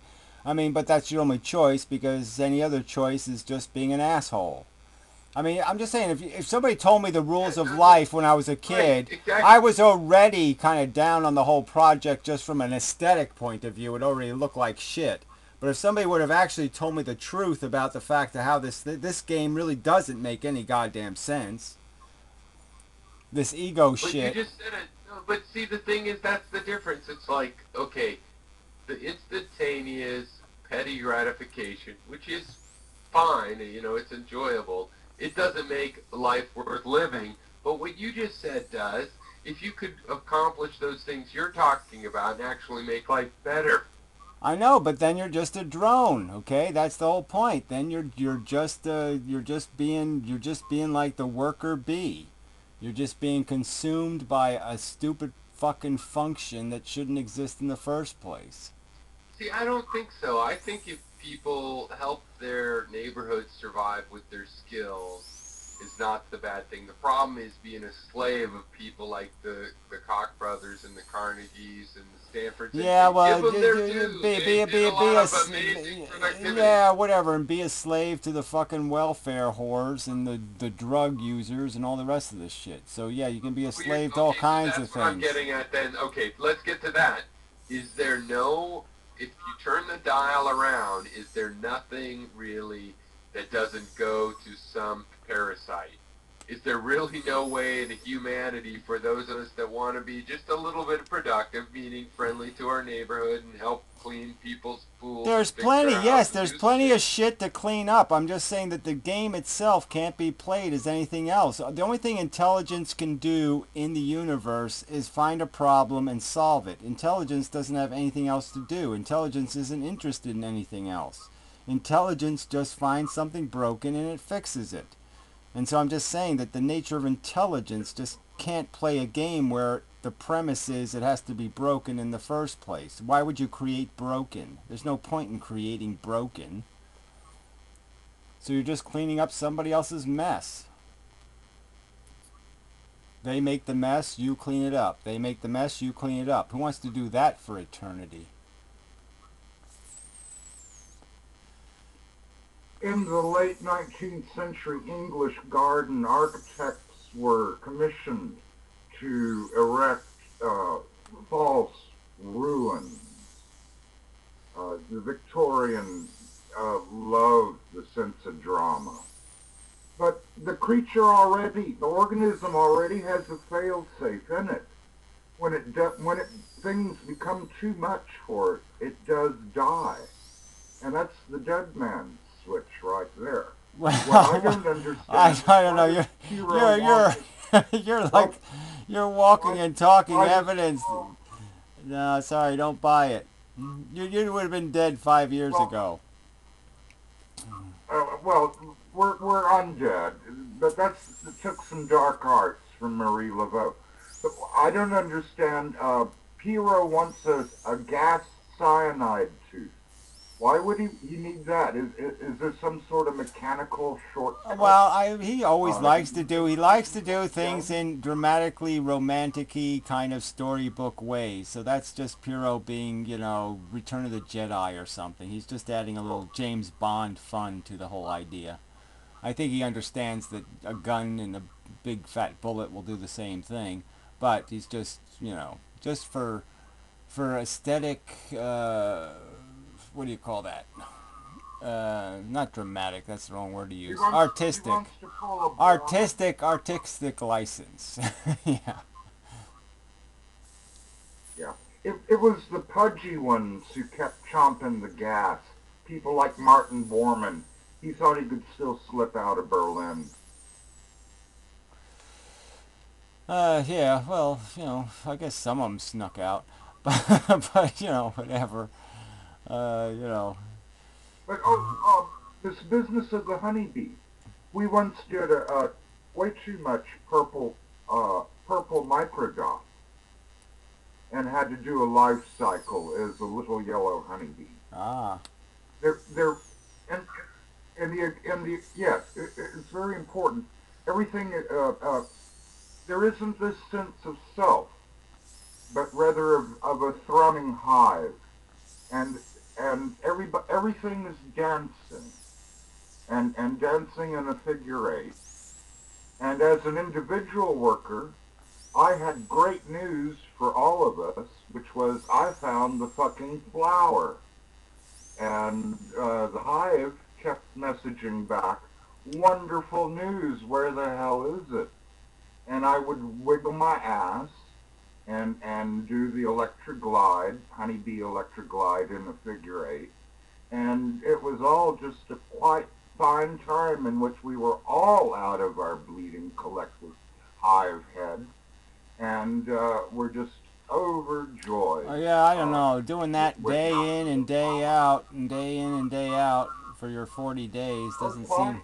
It seems like a grind to me. And that was, I mean, I didn't that was take the figure eight. I didn't take any drugs to to have my symbiotic relationship with bees. But yeah, I had quite a I was quite a bee person when I was a kid, and so I spent a lot of time poking the bees and playing with the bees and learning that okay, these bees are busy eating, so they're not going to bother stinging me, and these bees are defending the hive, so they're the ones that'll sting me, and doing all that kind of stuff. And so yeah, I did, but yeah, I was kind of, their passion is just obsessive. They're just obsessed with the mission, and they just don't seem to have any time at all for any kind of TV or fun time or, no game playing. It's just all business. 24 hours a day, business, business, business, and I just saw that as wow, that's pretty dismal.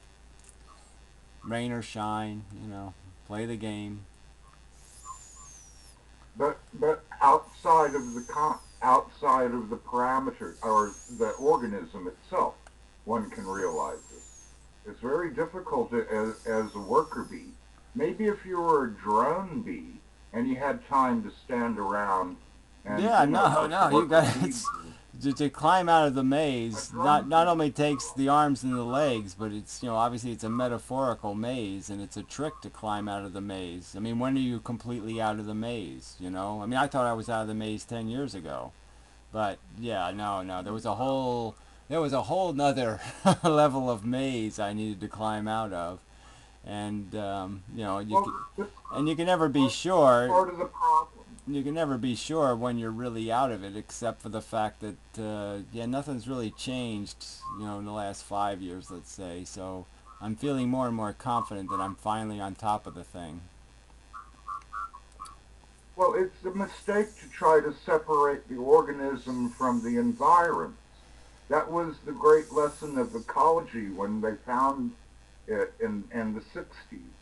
Well, I know, but the premise there is that there's something about the machinery that I should have some respect for, and there isn't. So I mean, obviously, my intellect can be separate. I'm just saying it can be separate. My intelligence can live independent of my physiological body, and it can explore and think from any point of view. It doesn't have to keep looking at the world through my physical eyes and through my physical perspective.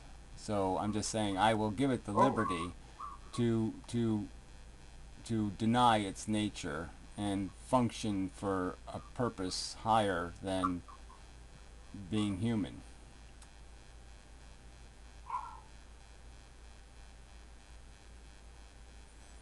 Yeah, I think that's the way of putting it. Look at that, Mr. Natural is back too. Yay! Too bad that useless piece of crud, the lawyer. Yeah, I've read your musical thing, but I'm still back.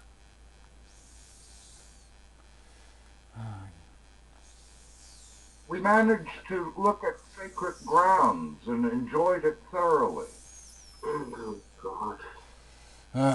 Lawyer, sleepy lawyer. What are you bitching about now, sleepy lawyer? You're crazy. Oh, gee, well, that's not really a very helpful remark. I think your farts stink. And I'm sick of this eye rubbing routine. Can you do some other puppet move? Is this all the puppet does is wipe its face and do little, oh, I stuck my finger out. There's my finger Gary, I'm going to again. have to go real quick. I wanted to ask you an idea here. I've got a software thing to talk about before I go. Okay, I saved let me it get for rid of the last. lawyer first, just to clean things up.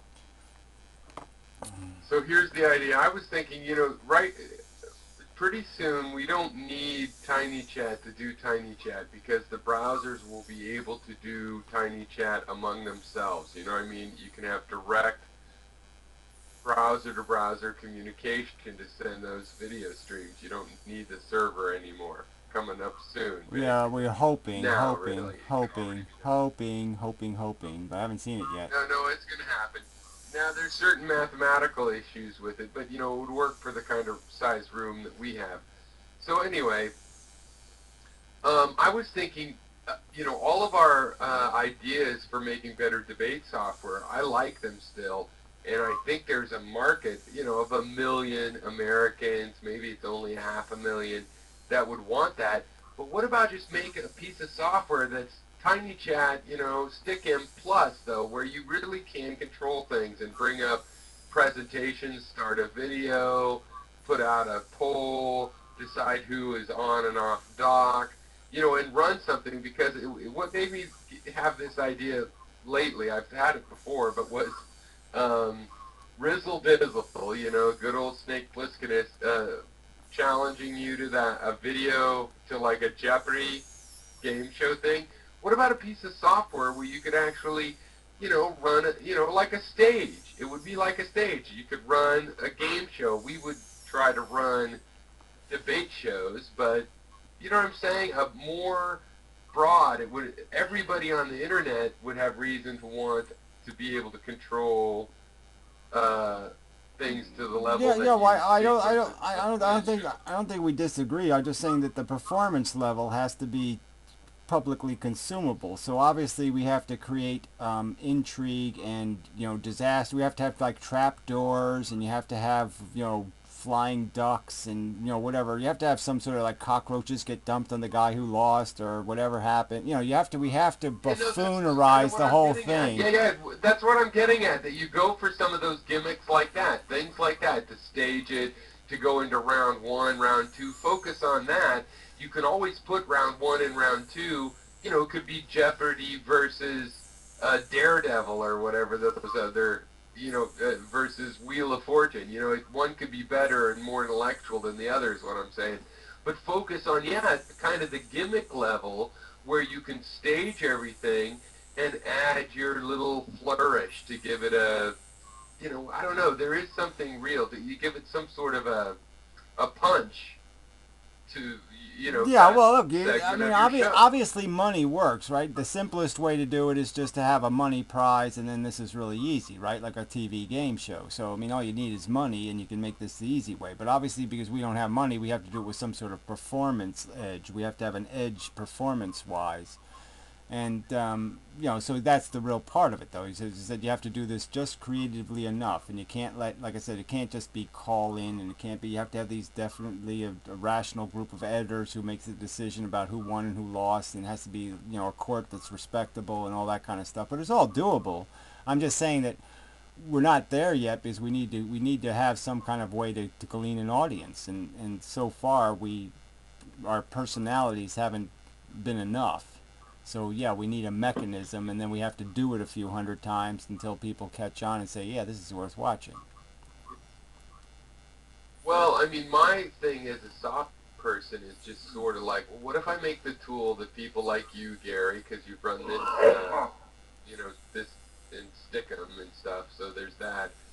And, but not just you, but people, that have the energy to try to run something like this, give them better tools to do it. you know, and one of them can get the formula right, where to drop, where to drop the slime, where to be goofy, where to be serious, where to, there's various tools you could add into it. And I just thought, I thought that would, yeah. So I think that's a way to approach, to kind of go.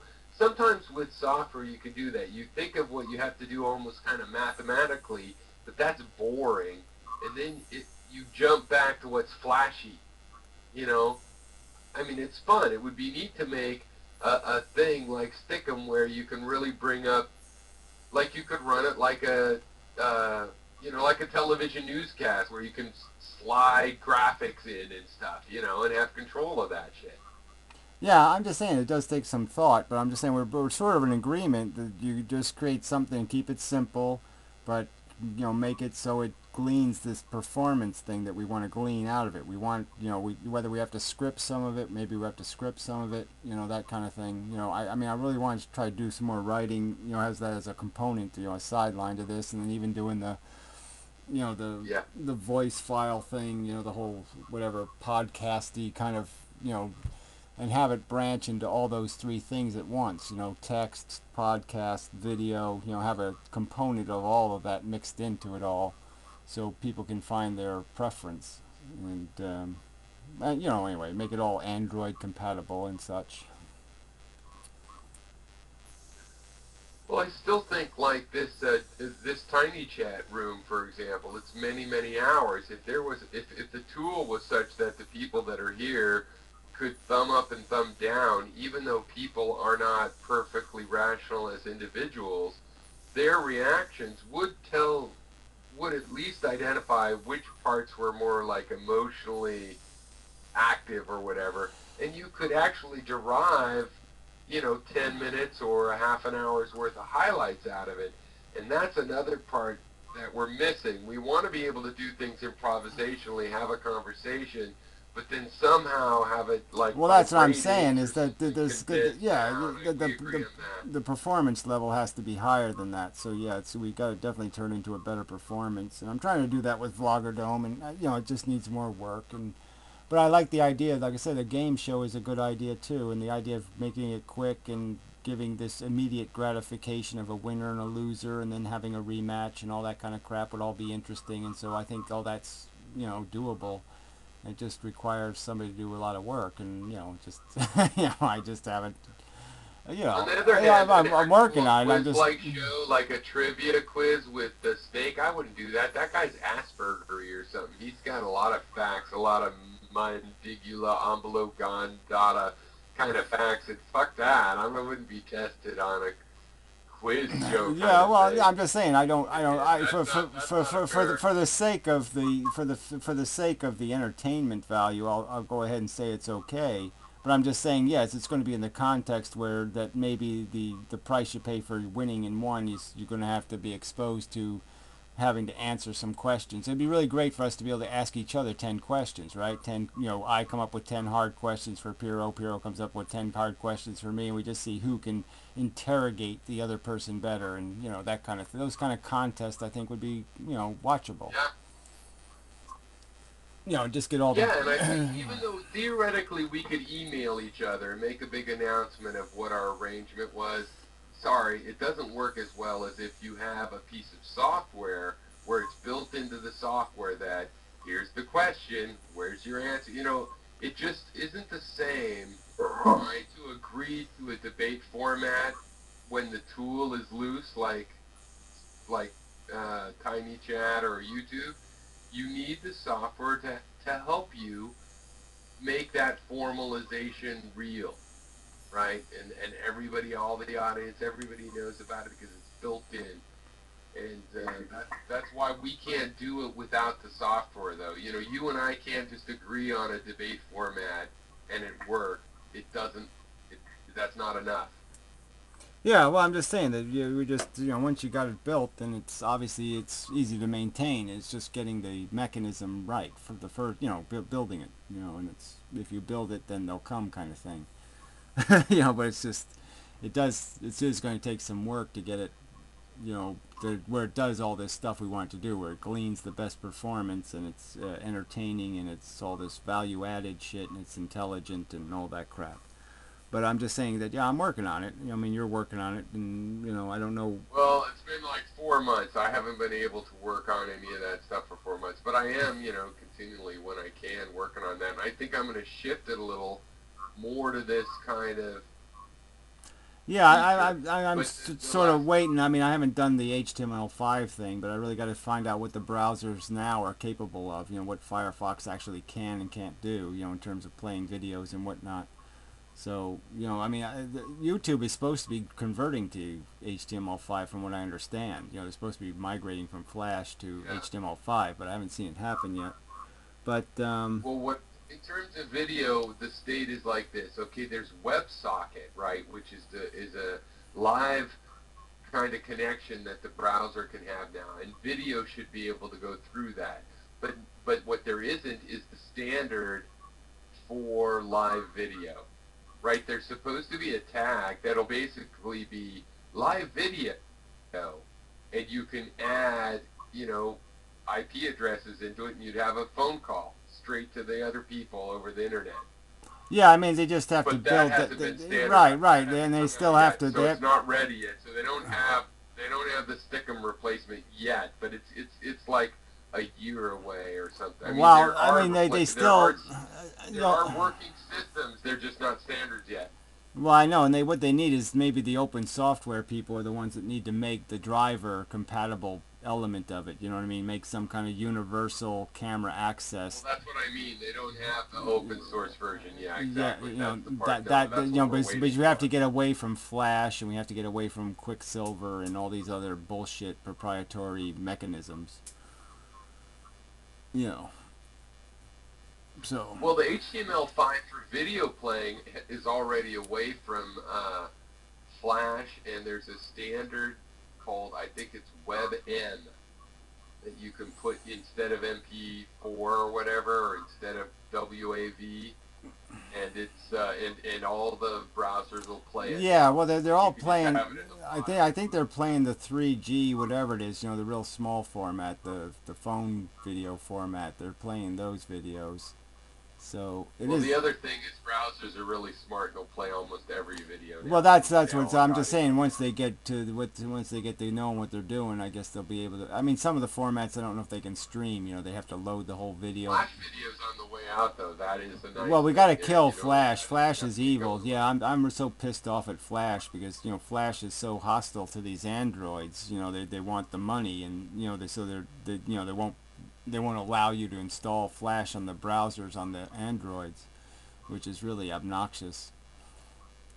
You know, they YouTube paid them some money, so they'll let the YouTube play videos, but you know, if a video's on a website on the, you know, and you do it on an Android, you can't play the damn video, which is really irritating. But in terms of like flashy stuff, you know how there's WebGL now, which is the 3D JavaScript can drive these 3D, you know, canvases. You can actually play videos into the 3D canvas as a texture. You know what I mean? So if you have a 3D model, you could play that video anywhere. So that allows you to do all kinds of things that are kind of like a broadcast quality, you know, zoom in. Yeah, well, what I was kind of hoping for, I mean, I talked about like with the Rational Axis and some other people, you know, I mean, old fan, we sort of talked about this in the past, but I'd almost go for just having an audio version first. If I could just get that working, I'd almost be, you know, just have icons and audio. I wouldn't be dissatisfied with that. You know, that would be, you know, that would be real progress for me, just because once I can work with that, and then if video comes around, then we add the video. But I mean, if you get the audio first, at least you can start building the content. I mean, you can put anything to a video. You know what I'm saying? I mean, I could take the audio stream of one of these conversations, and I could just play, you know, images of, you know, maggots eating poo. And you know, it wouldn't really matter what the visual is. You know, it just gives somebody something to watch while they're listening. You know, it doesn't really matter what it is. So I'm not glued to having, you know, live person-to-person conversation. As long as the conversation is person-to-person, I don't care about the physical appearance of the players. Right. So. Well, when I was blogging, text language, natural, regular written language, I started podcasting as well. I did like it, but it's different than video. It's surprising how different it is. Yeah, I remember- obviously I'll be going backwards because I never did the middle part, of just doing the audio. I just went from text to video. But even the text thing, like you said, the tools even for text are kind of sloppy in terms of, properly formatting a conversation and getting the, like, you did some work on that kind of stuff, where you have the threads, better organized and stuff. And no one's done that very well. And no one's done the Wikipedia thing very well, where you have the two conflicting arguments side by side. It's like every Wikipedia page ought to be split down the middle. And you get one side of the story on one side and another side of the story on the other side, and we should always have that conflict. There should always be the fact checker should be on every single page on the internet. Almost there should be a fact checker commentary. It should all be annotated by a annotated. Is that the right word? Well, it should be. You know what I'm saying. There should be the footnotes. The footnotes should be right there, parallel with the note. And so I really want to make some text tools too. So I think and it's not that hard to work, and I've done all these experiments with it, and I have code for it, but it's just like making it into something you can keep doing, where it's like you can focus on it as if it was a living, or somehow it's up and running because the software's all. That's the hard part, because. But this is the idea with thinking more of a piece of software you could make a game show, a quiz game show out of. The idea is, okay, start with the Flash and add all these good intellectual features as little details. You know what I mean? As more and more detail on the kinds of things you can do in these quiz shows. Because, it's pretty good idea to start with what people will pay attention to and get into the nutrient, the protein of the matter as a detail. Yeah, we're just creating some kind of better hierarchy than, the buffoon element, where it's just, everything's just voted on based on this cosmetic crap and the superficial crap, and to get to some sort of different levels of having maybe 5 standards and then, judging things based on those 5 standards, so it can be a winner in 3 and be a loser at 2 or some kind of thing like that too. I mean, it's finding the artistic value and the intellectual value and the, a more deep, like you'd like to believe that, but it's not true kind of statement. So you gotta fix that, Iron Man. Oh, okay. Well, that's a good way to fix it. Is to have old fan kick you the fuck out.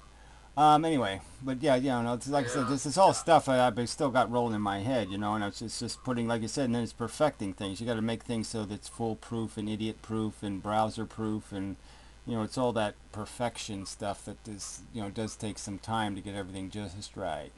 And I just do things so I can use them, and that doesn't make them very useful to anybody else. Because I'm going to do How are you going to make it people?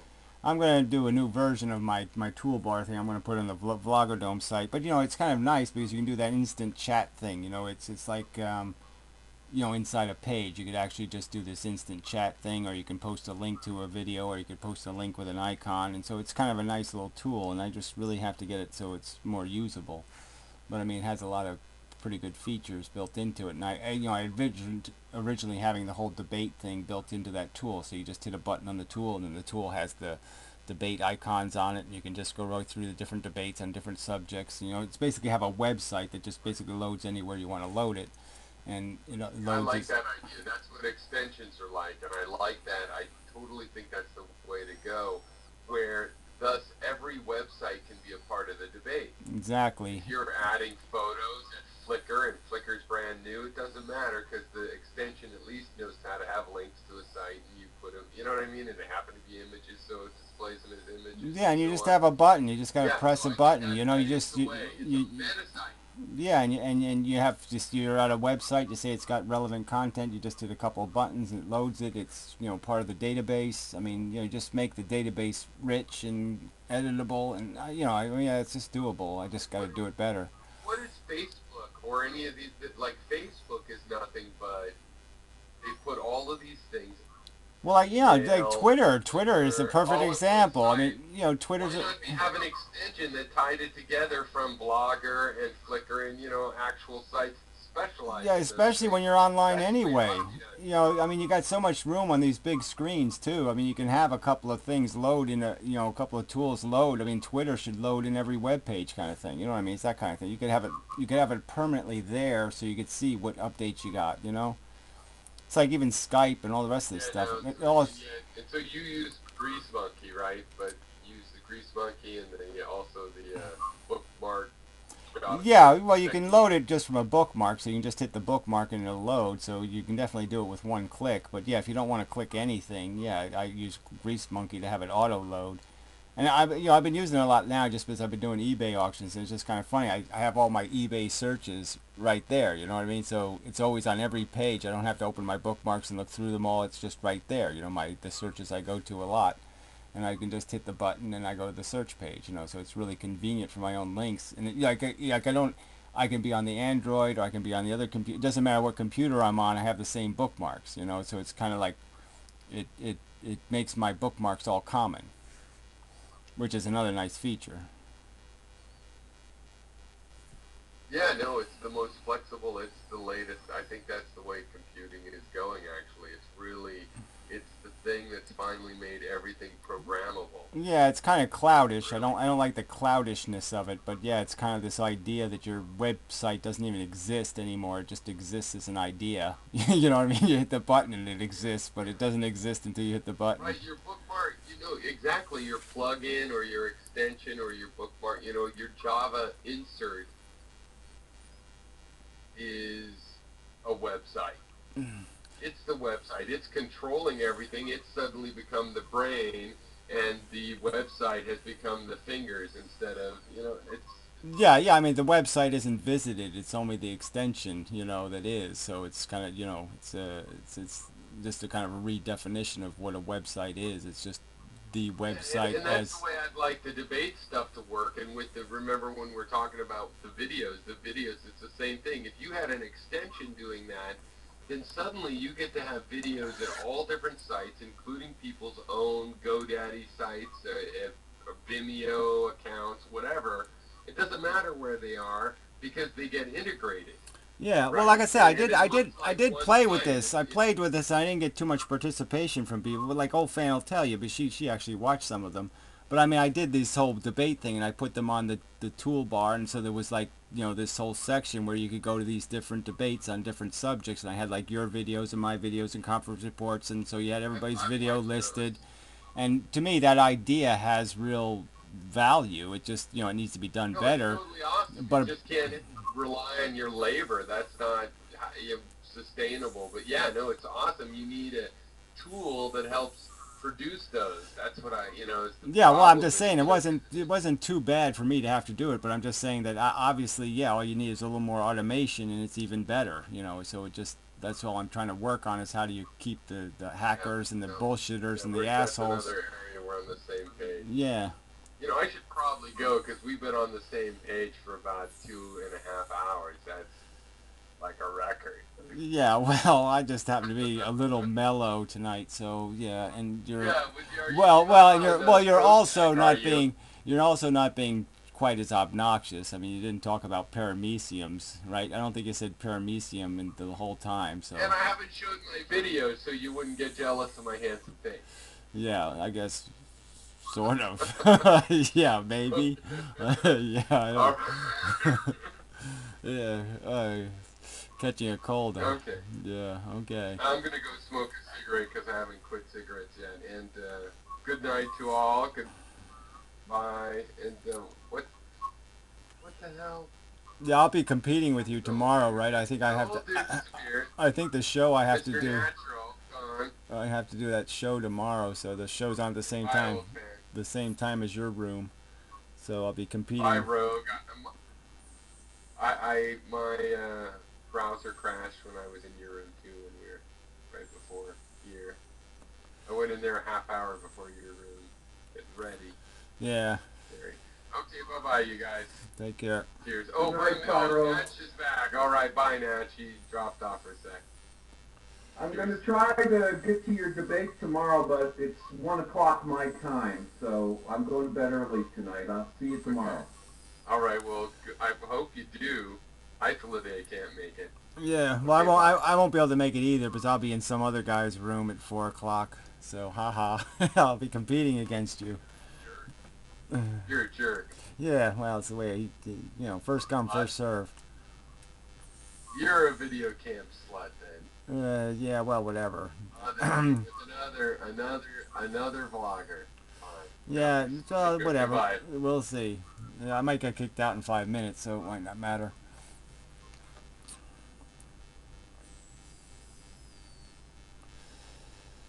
But we will see. See what kind of brilliant questions I get asked. So Gary, what you getting on about? Yeah. What's the problem? Yeah, no, that other guy, whatever he calls himself, what's his name? Oh, shit. Some sort of logic name, right? Yeah, I think. What the hell's his name? Logic rolls the dice? No, it's the other guy. No, not Logical Imperialist guy. No, it's some other guy. I did a video. You people, you don't even watch my videos, damn it. What the hell was his name?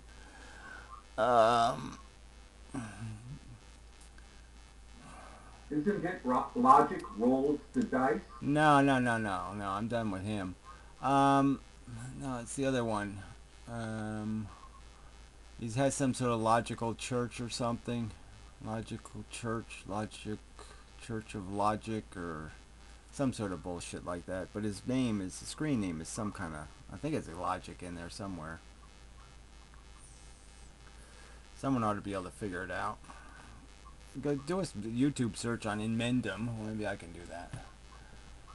And his video will show up there.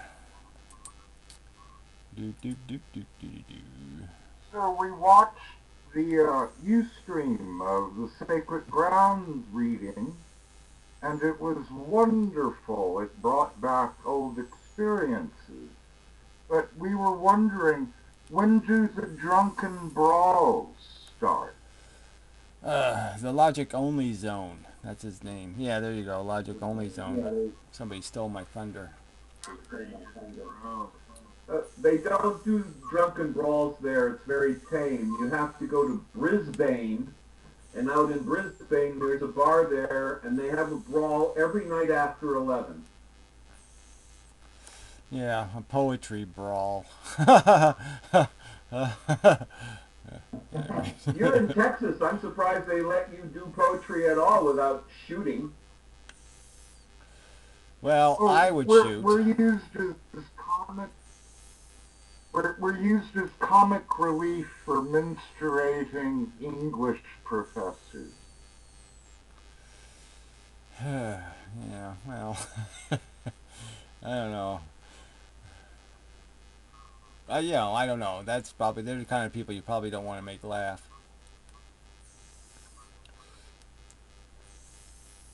You know, that time of month, the poetry reading would come around. We'd have to scatter sand on the stage just to keep it from being slippery. Yeah, well, now you're just getting disgusting. It's disgusting poetry now.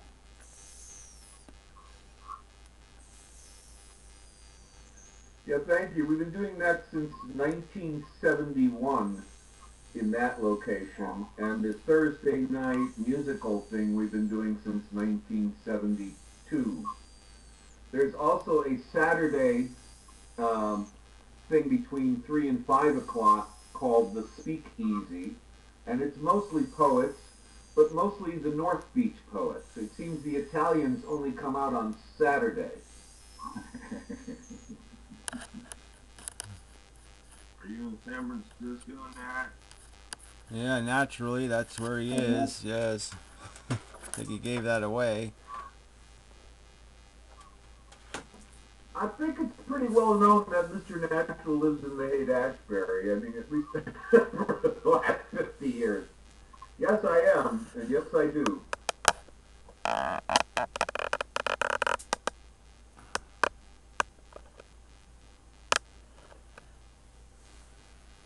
Well, is the deprivation and the tenderloin truly as dismal as the media would have it? Or are they just flogging a horse? No, it's more like they're flogging a whore. The tenderloin, as we refer to it here, it's a very strange place, like no place else on earth, where you have saints and sinners literally across the street from each other. Every kind of nationality, every kind of ethnic background that you can imagine, crammed into a very small space. Everybody either broke and on the street or close to broke, a paycheck away from being on the street. Well, yeah, I It's was very dense and very poor. yeah, a lot of Yeah, I've been there. a lot of excrementing on each other. You know, Yeah, wall-to-wall dog shit and human shit. You really have to carry a shovel to walk down certain areas. yeah, it's not Yeah, good. the smell alone will kill you sometimes walking through there.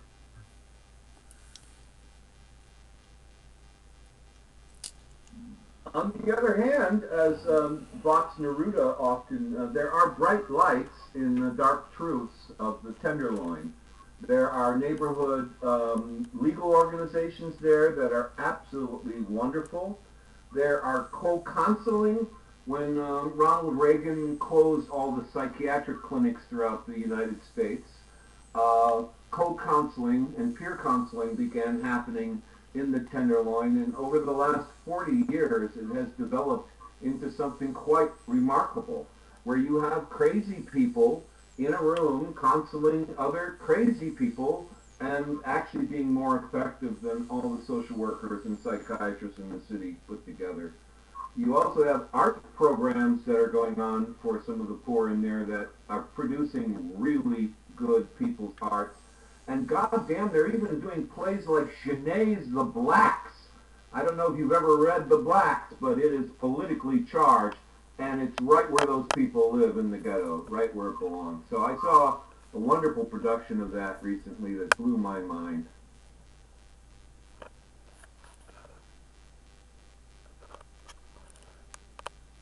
That's the big city life for you. Out here, the only chorus is cricket. Yeah, well, it's sort of my preference. You know, this is non-comprehensible crickets.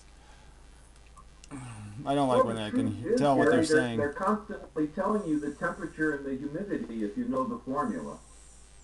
Yeah, well, that's Oh, what I'm yeah, saying. It's they're- better they're if I don't know here. what they're saying because, you know, then I can ignore it. But if I have to start paying attention, well, then that just ruins it. I prefer the lark or various songbirds because they keep changing it up and improvising. We're blessed with Mimas polyglottis, the mockingbird here. And he keeps his cousin catbird as well. So we get a lot of bird chatter and pigeon.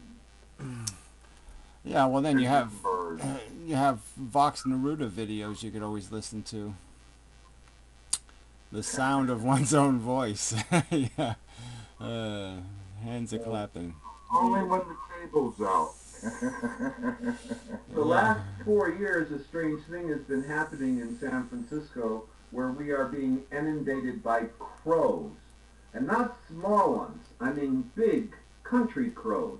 Huge fucking crows. And they make the most god-awful chatter. And they have almost completely taken over most of Golden Gate Park, particularly the Panhandle area here now. And I haven't seen that in the 50 years I've lived here. Maybe it's an omen. I don't know. Maybe it's garbage. Yeah, well, crows, I have an interesting relationship with crows because it's really a Poeskian thing, you know? I mean, crows, when I'm at my worst psychologically, I mean, they go right through you, you know? Crows, you know, they can fuck with your head, crows. So yeah, I don't, I like crows, but I don't like them when I'm having a bad day. I don't like crows.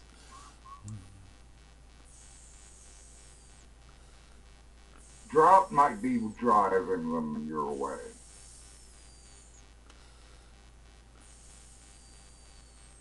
They're coming up from the south.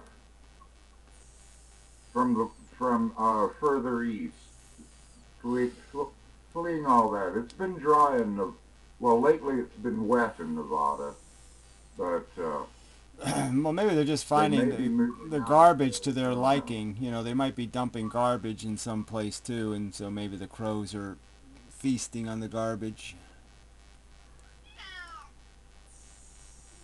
Well, there used to be two guys called the Birdmen here in San Francisco, and one used to sit further on in Golden Gate Park, and one in the Panhandle, and they would be inundated by pigeons, and they would be sitting there throwing out seed, and the pigeons would be walking all over them, and kids and dogs would come over and watch this go on, and that went on for about 20 years. But then one day, a dog bit one of the man's pigeons. He pulled out a gun, he killed the dog, he killed the owner, he was sent to prison. And the pigeons went away. And the pigeons never came back to the Panhandle for some reason. And now the crows have taken up the space.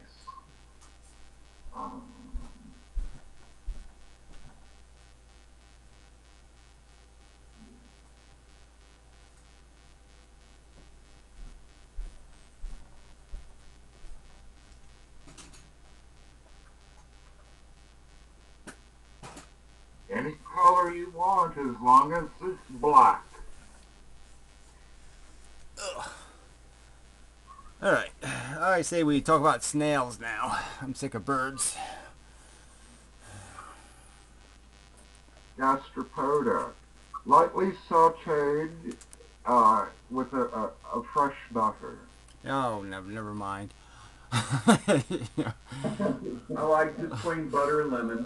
Well, actually, there was a rich guy here, right? Who, they spent a lot of money on their house, and so they built a pond, and they actually were growing escargot, right? So there was these really big fucking snails.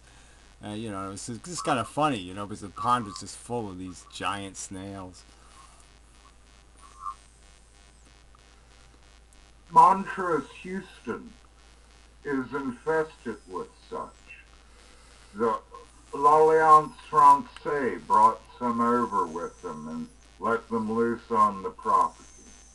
And they've been considered a gardener's pest ever since.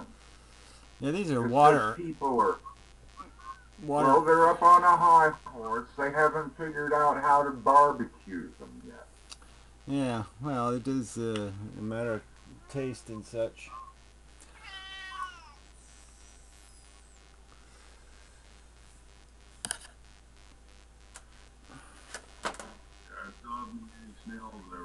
So I have a question for you. Good. Yay, Hazy. Thank you. Rescue me. Well, we talk about psychology in a somewhat abstract way all the time, and I was curious whether there are any schools of philosophy or of psychology, rather psychology, or any particular psychologist that you support or find worthwhile. Oh, yeah, no chance of that. They're always going to be trying to find a psychology that makes you more immutable to the living experience rather than recognize that your psychology is just addiction and that, that's all it is. You're just, if you're down because you're lack enough addiction, and that's it. Your dependency level is low because it is just heroin and it's just a bad trip all around. So I guess I can't say that I know of any psychologists that have anything. They're all the feel-good kind of shit. I mean, there's probably more just psychology in Tony Robbins or something.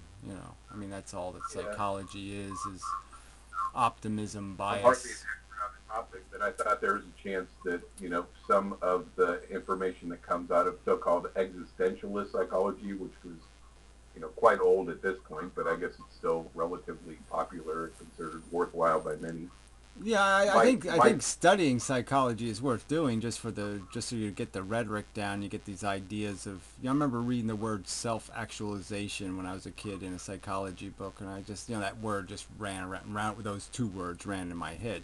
This idea self-actualization. It's just conceptually that takes you a lot of places in terms of starting to look at your own psychology and say, what am I trying to actualize actually?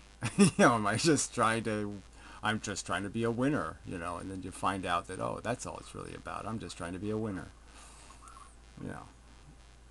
And it's What do you think about the idea of the psyche, as in there's a holistic kind of self that includes the unconscious? yeah, I don't go in for any of that kind of jargon. I mean, I just see it as levels of dependency, and programming, right? I mean, the psyche is just Yeah. programming, so I just see it as, I have my native programming, I have my cultural programming, and then I have this mush of my life experience, in terms of what it's done to me, and but all the psychology. I'm just saying that I'm just so down on the whole idea of psychology. Psychology just blinds you to the truth. Psychology just makes the truth harder to see. So it's all bad news for intelligence. It's all anti-intelligent. Psychology is just you being obedient to dependencies rather than right and wrong or good and bad. You're just stuck with what you want. I mean, want is just want. Want is yes. Want is anti-logical. Psychiatry didn't start out that way. It was actually the opposite. It was an attempt to help the patients understand themselves and to teach them objective reality from their hallucinations and to teach them to think correctly in order to help themselves. Yeah, well, I mean, obviously, in the worst case scenarios, when you're talking about real crazy people, there's room for psychology in the sense that you want to try to help them understand how they're twisted the reality. If somebody's schizophrenic, you want to try to help them understand that there's voices worth listening to and voices not worth listening to and all that kind of shit. So I can see value in it when you're working with somebody who's truly demented or truly delusional.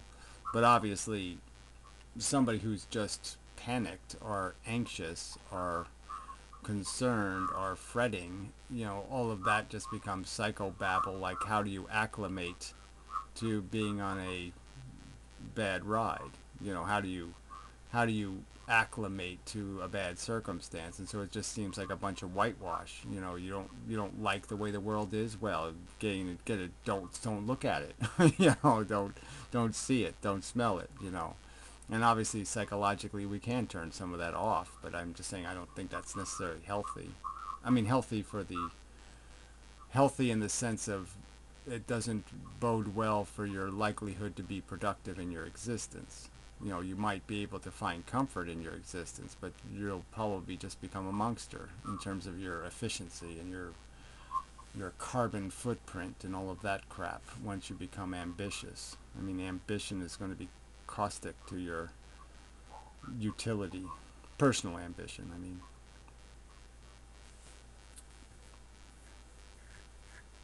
So one of the reasons I am not a strict determinist is because of my schizophrenia, which has been inherited through like 4 generations of my family. This is a genetic disorder. And I allowed the first 50 years of my life to be dealt with through psychiatry, psychology, sociology, torture, whatever. I gave myself over to the system, and I allowed the system to experiment with me and try all kinds of chemicals on me, and shake me up like a cocktail, and on and on and on, and nothing worked. So finally, one day I just sat down and said, damn, I'm going to deal with this on my own, and I'm going to use my mind.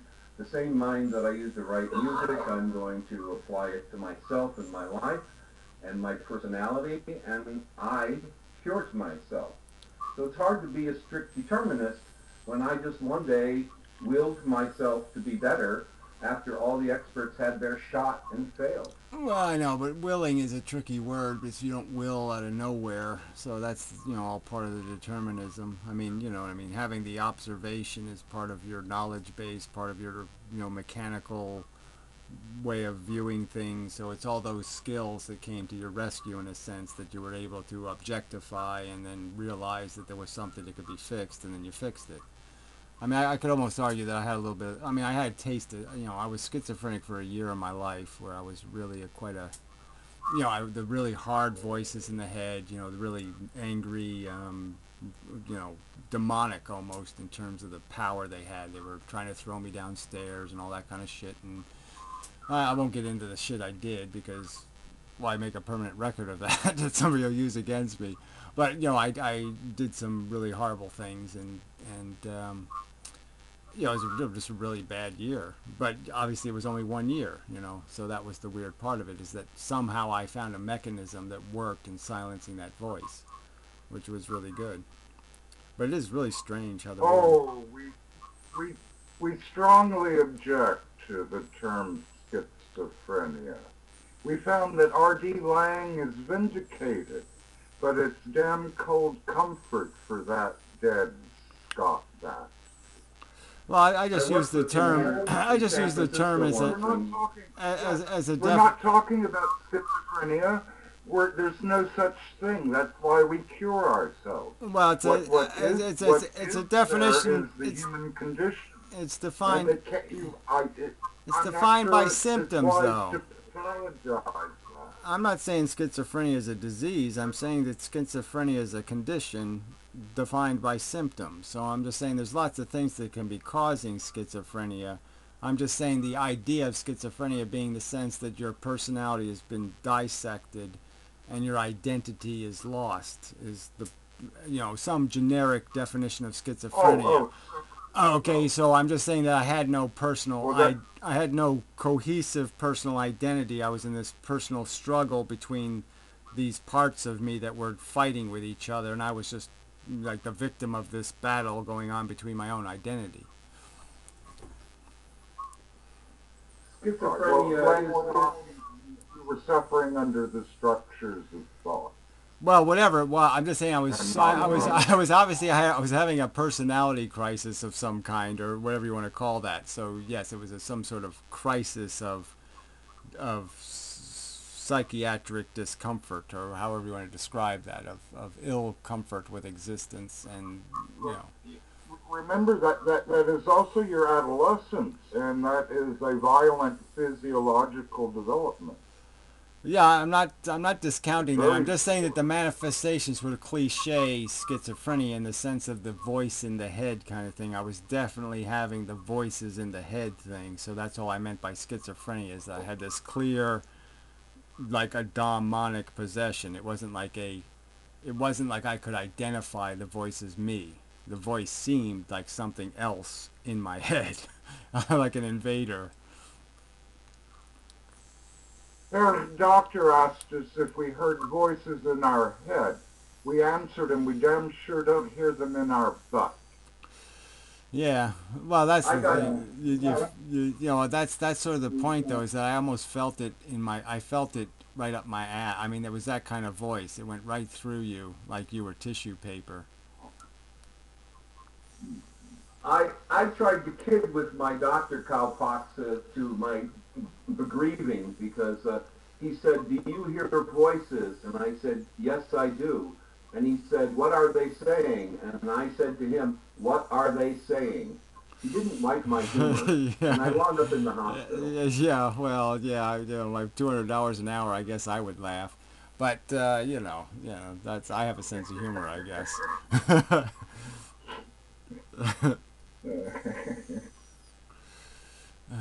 But So do you guys have any thoughts on therapy and whether it's a worthwhile venture? I guess it depends on what kind you're getting. Everybody else says no. I guess it depends on what you're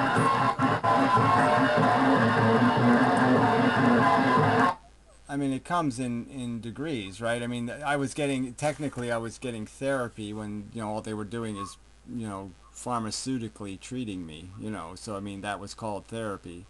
And then I had a psychologist that, we didn't do the drug thing, we just did the talking thing. And that was therapy too, but yeah, that wasn't much value either. Um, because they weren't like they could tell me that, oh yeah, everything's going to be okay. No, they couldn't say that. So, well, then why are you saying I should stand out here on the edge of this plank, with the sharks below? Why should I do that? Yes, you're too cool. Thank you, fast people. Well, I guess they're kicking themselves out. But anyway, so yeah, so I guess obviously it works for some people. I mean, some people have silly conditions that are easy to fix, by just smacking them in the head and say, get a life. What are you worried about that shit for? It's stupid.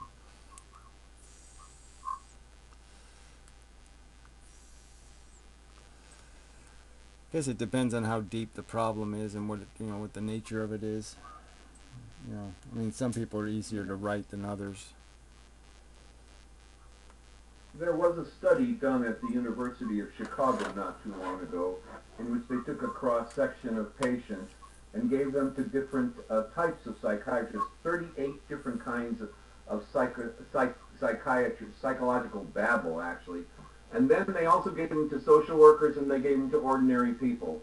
And over a 2-year study, they found out that the ordinary people had a higher cure rate than any of the professionals.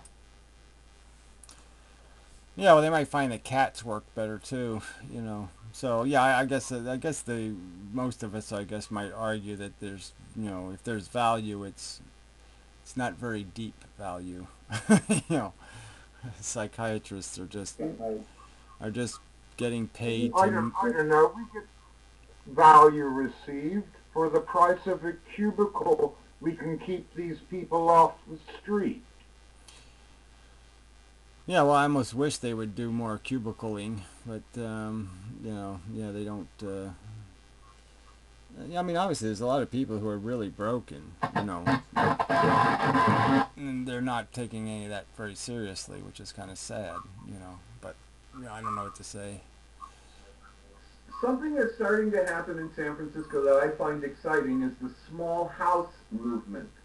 People are sizing down to homes that are only 3 or 100 feet square. And they're taking these big homes that they've lived in and they're coming down to something the size of a trailer.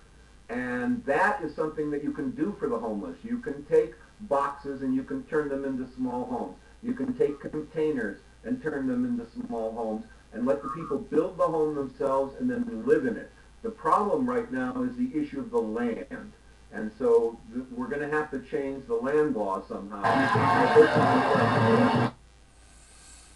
Yeah, well, I've often thought about doing that, around here, just buying a piece of property and put a trailer on it and then just build myself a nice, simple kind of warehouse to live in, a nice little garage kind of open room thing, and just one half of the house for this and one half for that, and, kind of simple. It's obviously the nice thing about the small houses is they can stay on the grid like everyone else and have all the utilities anyone else has. But in some cases, if they have storage for water and they have some kind of solar, they can get off the grid whenever they want. So they can actually move to another town, live there for a year, go move somewhere else and live for a year or whatever. It allows you to travel slowly. Yeah, I just. I would just raised bed urban agriculture too. If you get these people cultivating a cash crop, it keeps them out of trouble. Yeah, I'm not a big fan of small farming just because I just don't think it's efficient, just in terms of, insects and all the other stuff to manage about, it's on scale. Something like hemp. Something like hemp. In fact, an ancient correction for prostitution was to sentence them to a term of pounding hemp for fiber. Yeah, well, I don't want to get into a whole hemp conversation because that ends up just being a cannabis conversation, but whatever. Yeah, I'm all for hemp, but I'm just saying, obviously everything requires gardening is sort of a science, and I'm sort of for.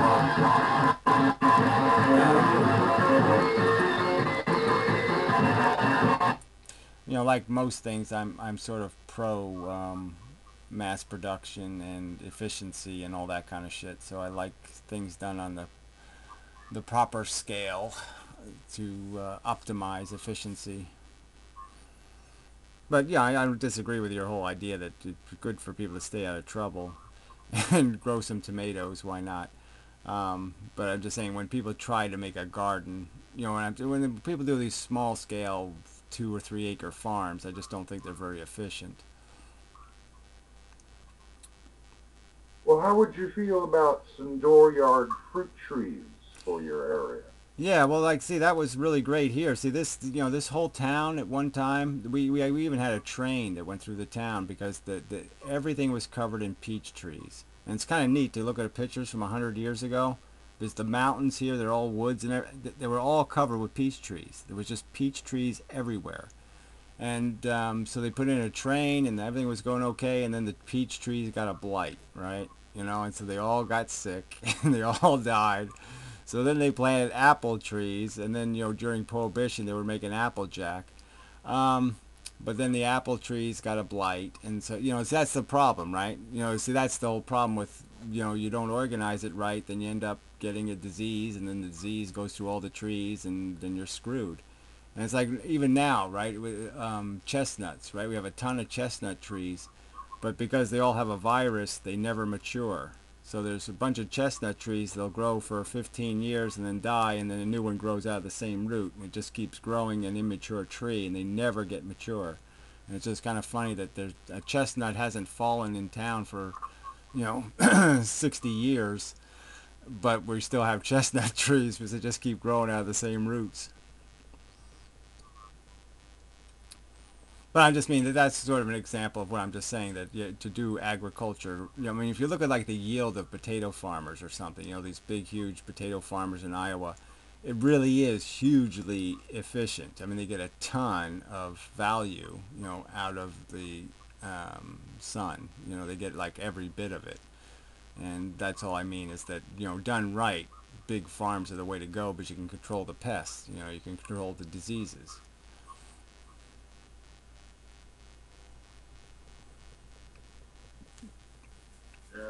If you're using Monsanto stuff, definitely. Yeah, well, that's all kind of truther paranoia anyway. I mean, it's kind of an interesting, was bringing up potatoes because they actually had a really great genetically modified potato that all it did was create a hormone that fucked up the reproduction of the beetles that eat more potatoes than any other beetle. So the largest potato pest was basically annihilated by this potato without any pesticide. It just produced a little bit of a hormone that fucked up the reproduction of the beetle, and it's hugely successful, really great, and because all this paranoia about genetically modified, McDonald's wouldn't use the potatoes for its French fries, and once McDonald's said it wouldn't buy the potatoes, none of the farmers would grow them anymore. And so it's just it's an example where you're saving chemicals, you're not putting pesticides in the potatoes, you're saving all that money of the cost of the pesticide. So not only the pollution of the pesticide, but the cost of the pesticide. And instead of doing the right thing, a bunch of paranoid people have decided that we're not going to do the right thing. And it's just like, it's just so stupid. It's like irradiating seafood or something. It would make perfectly good sense to irradiate seafood and prevent 10,000 deaths a year. But they don't do it because people are stupid and they don't understand the process. Oh, we see some symmetry in it. You have a pestilence beetle, you grow a poisonous potato, it wipes out the beetle, and then the people get scared of being wiped out by the potato, so the poisoned potato goes away as well. Well, I know, but it's not really a poison. See, that's the key to it, right? I mean, it's a natural hormone. It's not toxic chemical. Oh, fine, but So it's not exactly. It's just it's a beetle. the hormone is a wild-ass compound. Oh, I know, but and it's turning things still a on beetle in this compound. It's not a human hormone. It's something we would digest all the time. We digest millions of hormones every year. We're always digesting organisms' hormones. It's one of a million hormones we digest all the time.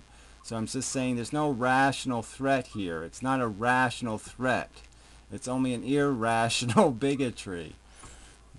I'm just Oh, saying. but the body uses it as a precursor. Well, I'm just saying that this rhetoric is just the kind of thing that just prevents progress because people just have this silly that they're ill-informed. I'm just saying that they're clearly this is one of the circumstances where there was just no way you could rationally argue there was a threat here. This is not, this had nothing to do with creating toxic chemicals. This isn't the same as having pesticides that leach out of the food or any of that kind of crap. It's just a little tiny hormone.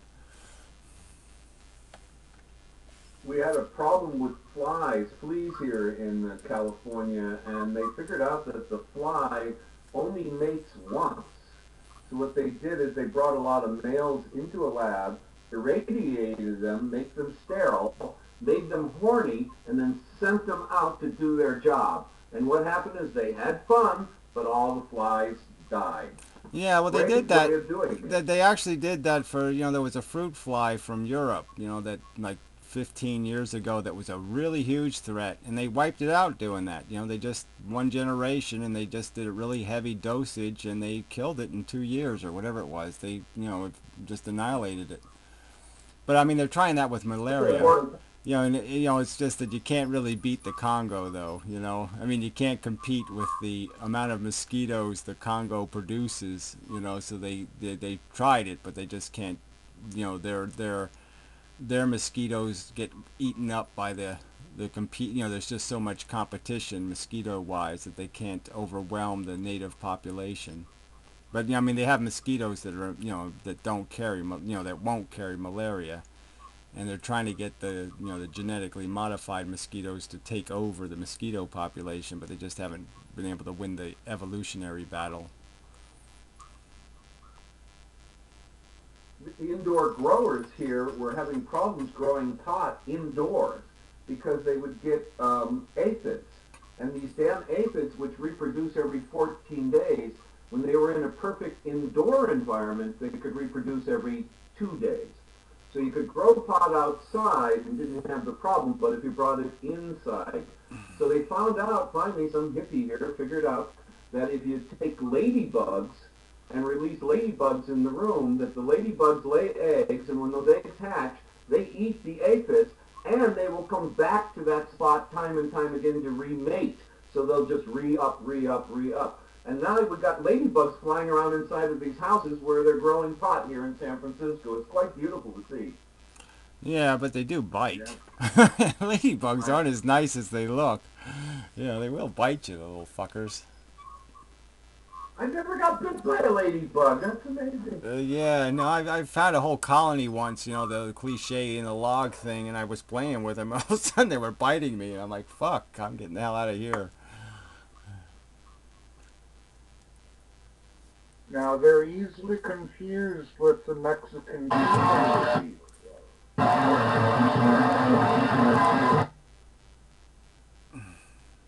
that's interesting. I guess they're not going to... Down here we have the Hemiptera known as the assassin bug. Oh, I got him here. They do quite a good job of consuming. They're the neatest looking bug. I mean... them with Ambrosia trifida. Yeah, I love assassin bugs just for their architecture because they're like true dinosaur bugs. If you really look at one, I mean, it has all this armor in all the weirdest places. It has, all these funny shapes. And you're just trying to figure out why is it constructed that way. It is such a strange bug.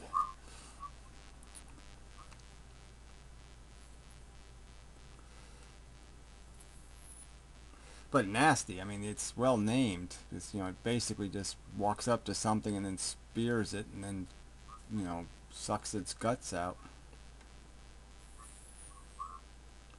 Every aphid a juice pack. Yeah. So basically, it's very much like women. Yeah, it's, you Oh, know, quite long-legged. yeah. They're Well, long-legged and they're colored, heavily colored.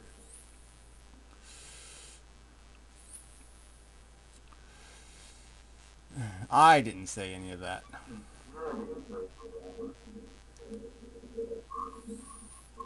Look, it's a lumberjack. Number 1 lumberjack.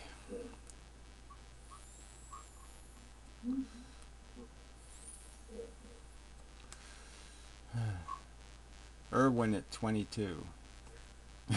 Yeah.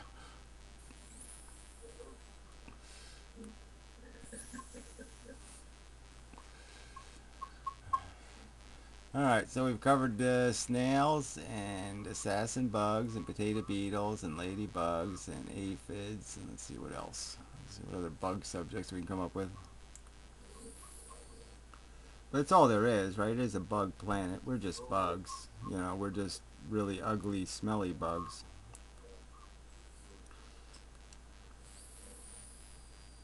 Oh, when you were talking Ah, connection lost. Isn't that wonderful?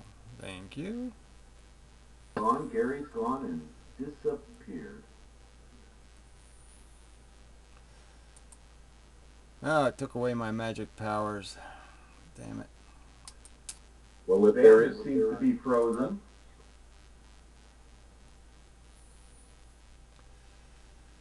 Tiny chat sucks. Tiny chat sucks. Tiny chat sucks. But really, it wasn't that bad. Got through most of the night without this kind of difficulty. Let's see if it will remember my password. No. Son of bitches. It should be able to do that on its own. I shouldn't have to do this password crap. I hear you. Cat 2. I thought you were comfortable eating and such. Alright, I'm coming. Jesus. Nag, nag, nag. Oh, my chat room is where I wanted to go. Well, same difference.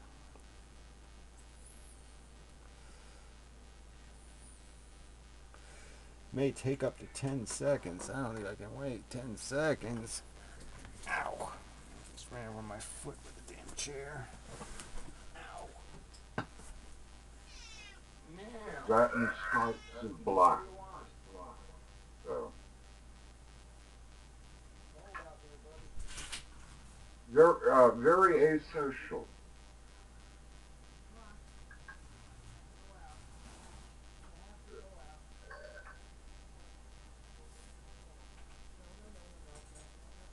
Of course, we have mud jobbers and yellow jackets. The mud jobbers construct their nests out of sticks and dirt, and the yellow jackets, which are perhaps the fiercest, they chew bark for paper.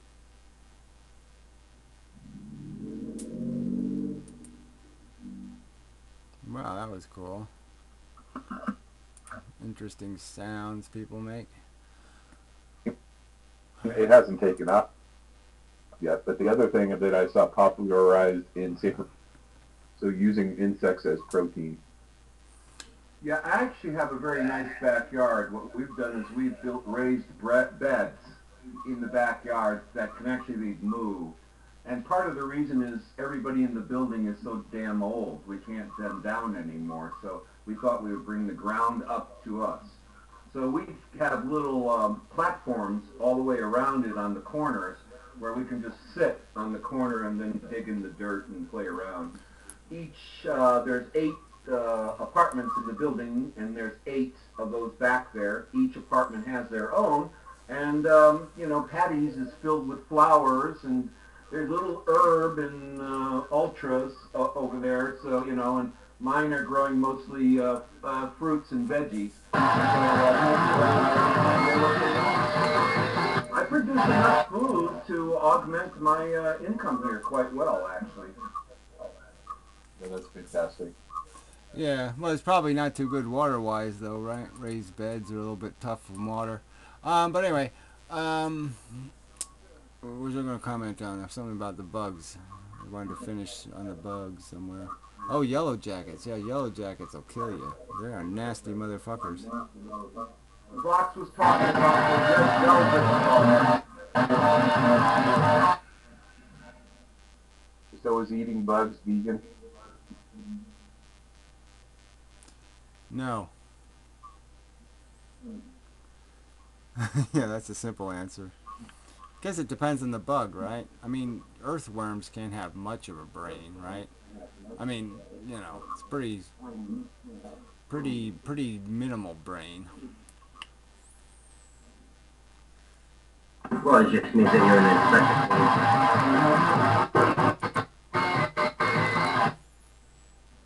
Yeah, what I was going to say is it just means that you're an insectivore.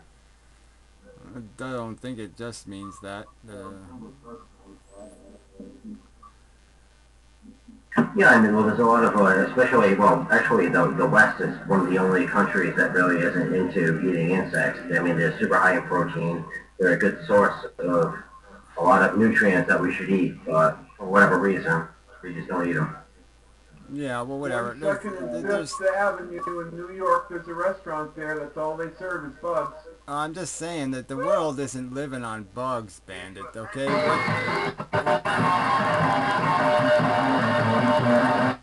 What made the human race is wheat and corn, okay? Not fucking bugs. But whatever.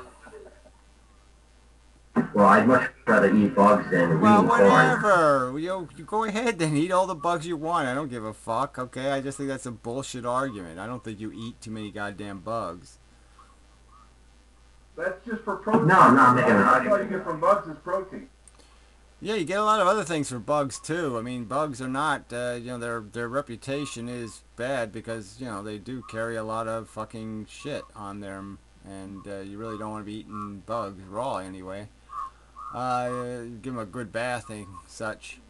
But whatever. They're full of all kinds of shitty chemistry. Bugs are built for chemical warfare, so some bugs you don't want to go anywhere near because they're full of chemistry you don't want to be eating. And protein isn't, you don't need protein anyway. Protein is really a rather useless pile of glue. I mean, you shouldn't be eating protein anyway. It's glue. The most consumed starch in the world is yucca.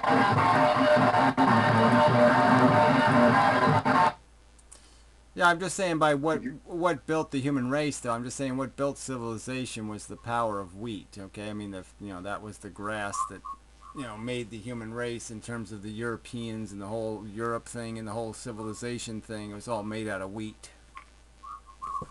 Yeah, and wheat's actually inedible. Wheat's one of the worst things ever to eat. Wheat's actually, plants, for instance, don't have a defense mechanism. So plants like wheat, they have things called lectins and phytosates and all these other things that when you eat them, they make you sick. The only reason we can eat them is because we ferment them and grind them into crap. And then whatever. Like most of the most successful organisms on the planet. Yeah, just like them. Just what a pile of shit. Everything acclimates to what it eats, of course, bozo. I mean, gorillas eat leaves all day. You think they don't have some enzymes to do that? Yeah, but they have a different digestive system than we do. Oh, why don't you go to hell and die? Okay, why don't you just go to hell and die with a lie like that? How is it different, fuckbrain?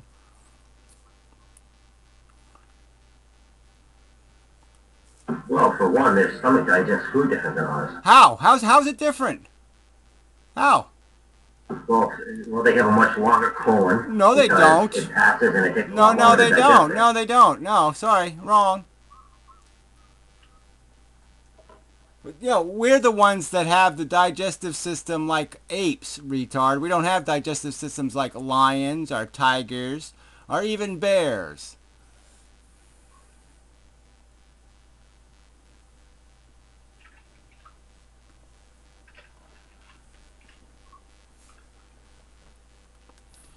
So, whatever. That's just propaganda.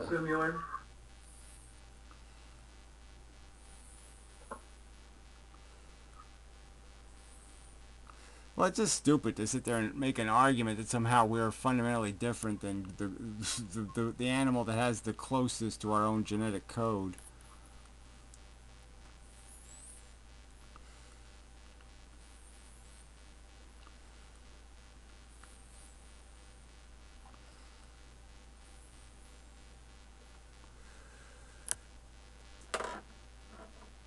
Quite frankly, I find a banana blossom finely sliced and pickled to make a wonderful salad. I suppose, but I don't know. Why should I bother when I can just eat a potato chip? Fuck it. This isn't complicated. Bread and butter. Well, I don't even need the butter part, but yeah, bread is like the greatest invention ever. Make potato chip sandwiches. Fuck. What else do I need? Well, I mean, and one of the things is now is the wheat that we eat is like not even close to the wheat that's grown or was grown 100,000 years ago. Yeah, I mean, yeah. the The wheat stuff now we're is eating is yes, it's completely high, different. much higher yield, and yeah, it's much more productive and all of that stuff. So I mean, it's just silly. Whatever. This anti-wheat truther crap. It's just so useless. No, well, I mean, I'm gluten free. I don't eat any type of wheat at all or anything Well, of who that kind. cares? Who cares? What do you eat then? What do you eat, shithead? I'm a vegetarian. Yeah. So what do you eat? Rice, corn, what? Normally, I usually eat salads, a lot of roughage, and for protein, I eat like some nuts and seeds, berries. Yeah, I don't believe you. Yeah, that's what I. Yeah, that's it. I don't believe you. Yeah, that's it. Yeah, I don't believe you. Uh, Bandit's full of shit. Nuts and seeds and berries. Come on, you're just so full of shit. Let me see. Oh, go, just grab some nuts and berries and seeds, please, and show me some nuts and berries and seeds. We need to change his name to Yogi Berry. Yeah, full of shitty.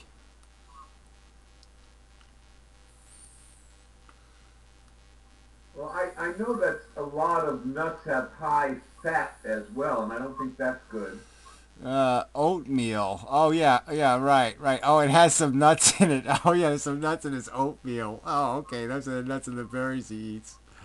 So what else is this one? What is this one? A box of cereal? Can't read it. Yeah, I can't read it. Can't read it. Tilt it at an angle. So anyway. So he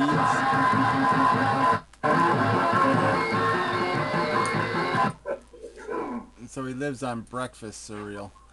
Anyway. No, and well, the stuff I do eat is made out of rice flour. It's not made out of any like type of wheat or that kind of corn Well, and shit who like cares? that. Well, I just said that. Didn't I give that as one of your choices? I said, well, if you don't eat wheat, what do you eat? Rice or corn? I mean, there's not a whole lot of choices, or pasta. I mean, there's not a whole lot of, well, pasta's wheat. So, whatever.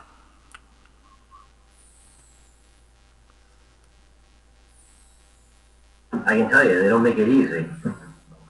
I don't think it's all complicated. I don't really see how it's at all difficult. I mean, I've been eating the same, you can just, food is just not a problem. I mean, fuck. It's just really easy. Well, the thing with food is people don't see it as like I do. I see it as energy. That's it. But a lot of people get addicted to all like the sugars and shit that they put in. Well, you seem all paranoid about what you're eating. So you seem pretty obsessed about all this bullshit. Like it makes a difference. But whatever.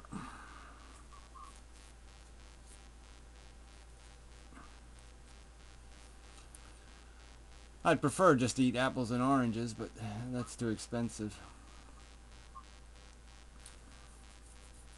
Well, in hard times, if you know what you're doing, you can harvest for taro the elephant ear leaves and eat the canna lilies.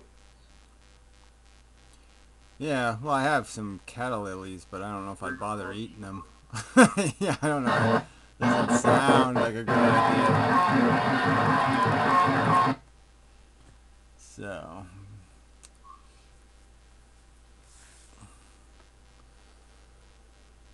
yeah, I thought I killed my lilies, Yeah. but they came back. They grow really well from seeds. I was really surprised in one season. Just put a seed in and the whole damn lily grew. 1 year from a seed. Yeah. Gary, what do you mostly eat if you don't mind me asking? I've already been over it and over it and over it and over it and over it and over it. I have pasta night, I have potato night, I have rice night, and I have, yeah, that's it. Pasta, rice, potatoes. Yeah, yeah, yeah. Corn and vegetables I throw in where I can. But that's basically the, you know, I Now, just, being way up north there, are you plagued by rhubarb? well, we used to grow it in our garden, but, yeah, we're not plagued by it. It's kind of a good thing, isn't it, rhubarb? It's too hot down here. Ah, yeah. Yeah, it grows well here, but it's always you got to worry about potatoes, worms, and whatever the other kind of, there's some kind of caterpillar that'll eat it if you don't watch it. But it does grow well. But it's not, it's, yeah, I guess it's an all right food. It's pretty sweet, which is good, well, sweetly sour. It's a weird food. There's a lot of things that are weird. Rhubarb is weird. Maybe I should grow some, see if the deers will eat it.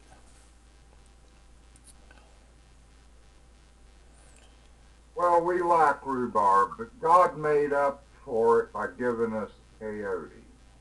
Well, I Now, that's just suppose, yeah, I suppose that you can feed different parts of yourself with different things, but yeah, I don't know.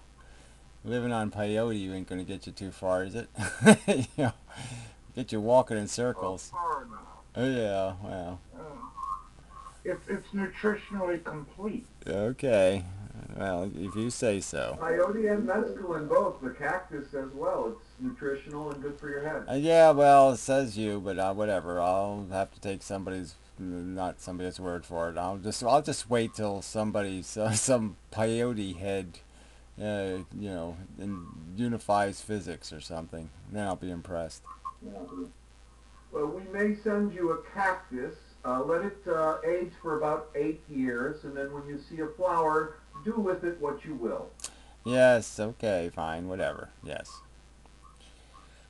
Now, there is one drawback we found to peyote, and that's the Indian keeps showing up. Yeah. Well, I don't even think the Indians were dumb enough to do all that much peyote. But whatever. Whatever. I mean, you get people will chew on anything.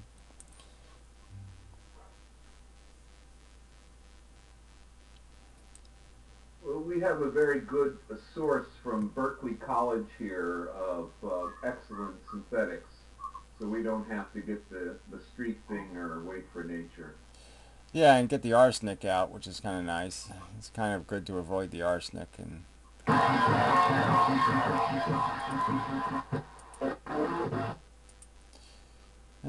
It's necessary for the catalyst, but it should be completely consumed, and the problem is often the proportions are wrong and you're left with strychnine. That's why people have a lot of bad side effects. Yeah, well, unfortunately, it's goes with hallucinations. Poison and hallucinations kind of go together. But unfortunately, yeah, it does seem like all the hallucinogens are always tied to some sort of, heavy metal that'll kill you. Have any of you guys tried DMC like Hayabusa? I don't know, but frankly, I don't really like drug talk, so I'm not really going to do the drug talk room, so I don't think we're going to be talking about all the ways to, whatever, chemically vacation, debatably, whether it's a vacation.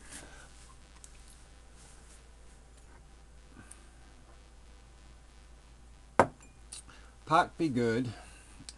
Yeah, that's as far as I'll go. Well, it had therapeutic uses, and then it became an amusement park, and that's again the problem. It needs to be. It needs to be. You need to have a friend with you that knows what they're doing, or it's just suicide. Yeah, well, I suppose that's the argument I've heard anyway. But I just don't know if it's worth the brain trauma to play with it. But that's just my opinion. I mean, I just don't, I don't, obviously I don't think we're made to do this kind of stuff, so I don't think it's some sort of thing we should necessarily should be doing to our brains. But, you know, whatever. Well, my advice is that you should not, Gary, for any reason whatsoever. I don't want you coming here babbling about multiple universes. Yeah, I don't think that would happen to me. I think I would be just the opposite. I'd just say, oh, it's even darker than I thought it was. I just end up bad tripping it into some kind of horror story.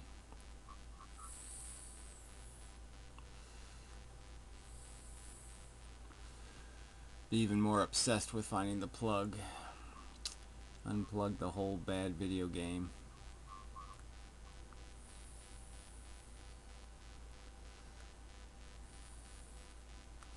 Yeah, I've just seen some people, they're just too cliche in terms of this vogue drug use. I mean, they take something, they'll puke their guts out, and take some more, puke a little bit more, and then tell me about how they had a great time. And I'm like, yeah, sorry, no sale,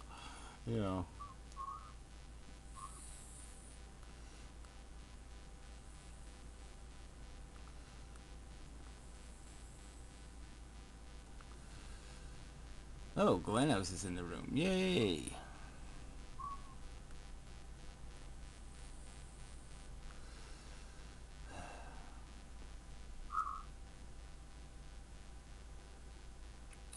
Ugh, right to exist. Nothing has a right to exist. You can only exist wrongly. Thank you very much. Thank you, no right. Yes.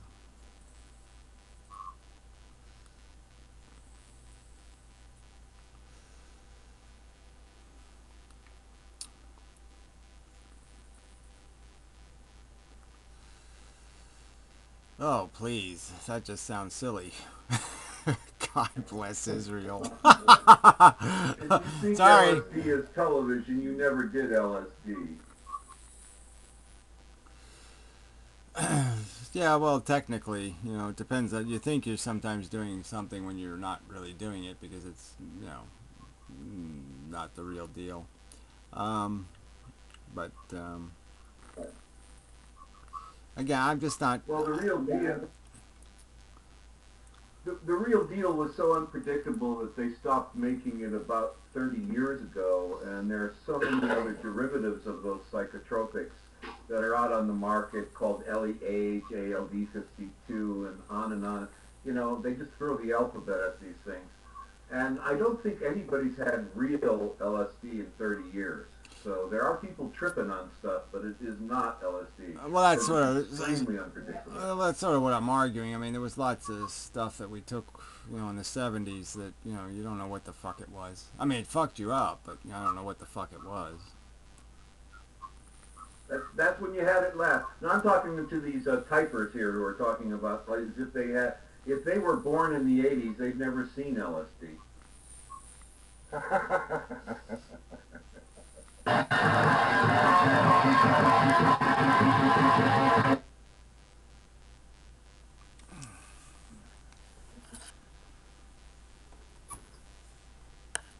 We took LSD when we were 21. We're waiting for it to wear off. Yeah, well, that's sort of the scary part because I'm sort of thinking about that, because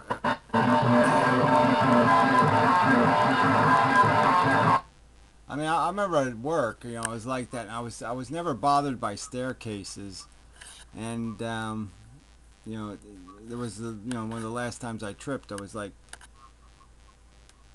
so staircases, I've never gotten over it. Banisters, I mean, I don't like looking over banisters anymore, And it's like it never wore off. And I just kept saying, well, when's that going to wear off?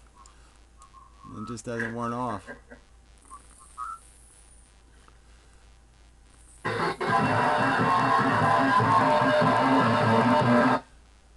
Spammer guy, could you just cut us a break and just knock it off already? I mean, it's kind of just redundant and stupid. Can't you find something else to do? Is there no vagina that will please you? Can you think of nothing to do with your time besides this annoying, obnoxious shit?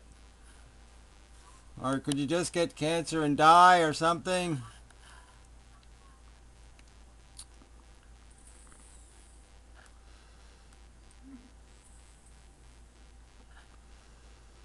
Ugh, people. Bless its pointed little head. Yeah, it's just so, you know, I mean, humans are just such shit. Yeah, it's, I just don't know what's the point of it. What is the point? God, I just don't know how you can have, I don't know how... They're small, so they have to use the keyboard. I know, but I just don't even get it. I don't get it how it's a replacement for, you know, a penis. I just don't see how it works at all. It's just so stupid. I mean, to be obnoxious to people having conversation. I mean, it just, what, you know, oh yeah, that's the worst thing on earth. Let's go stop that human conversation thing. We don't want that to happen on earth. I mean, it's just so amazing that people can't find, it's like these fucking terrorists, they can't find better targets. I mean, they go shoot little kids in a nursery school or something. I mean, it's just so fucking retarded.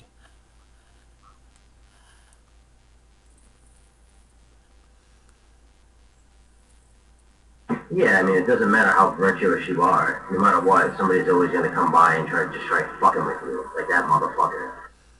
Well, it's not even about virtue. It's just, you know, you can't find something else in this fucking scuzzy planet to harass. I mean, it's just such a joke. Oh, let's go harass this room. Of all rooms to go harass. For what reason?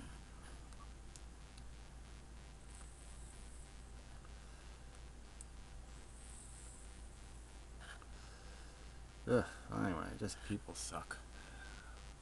Ugh, ugh, ugh. Anyway, probably should save this recording, so just in case it fails or something.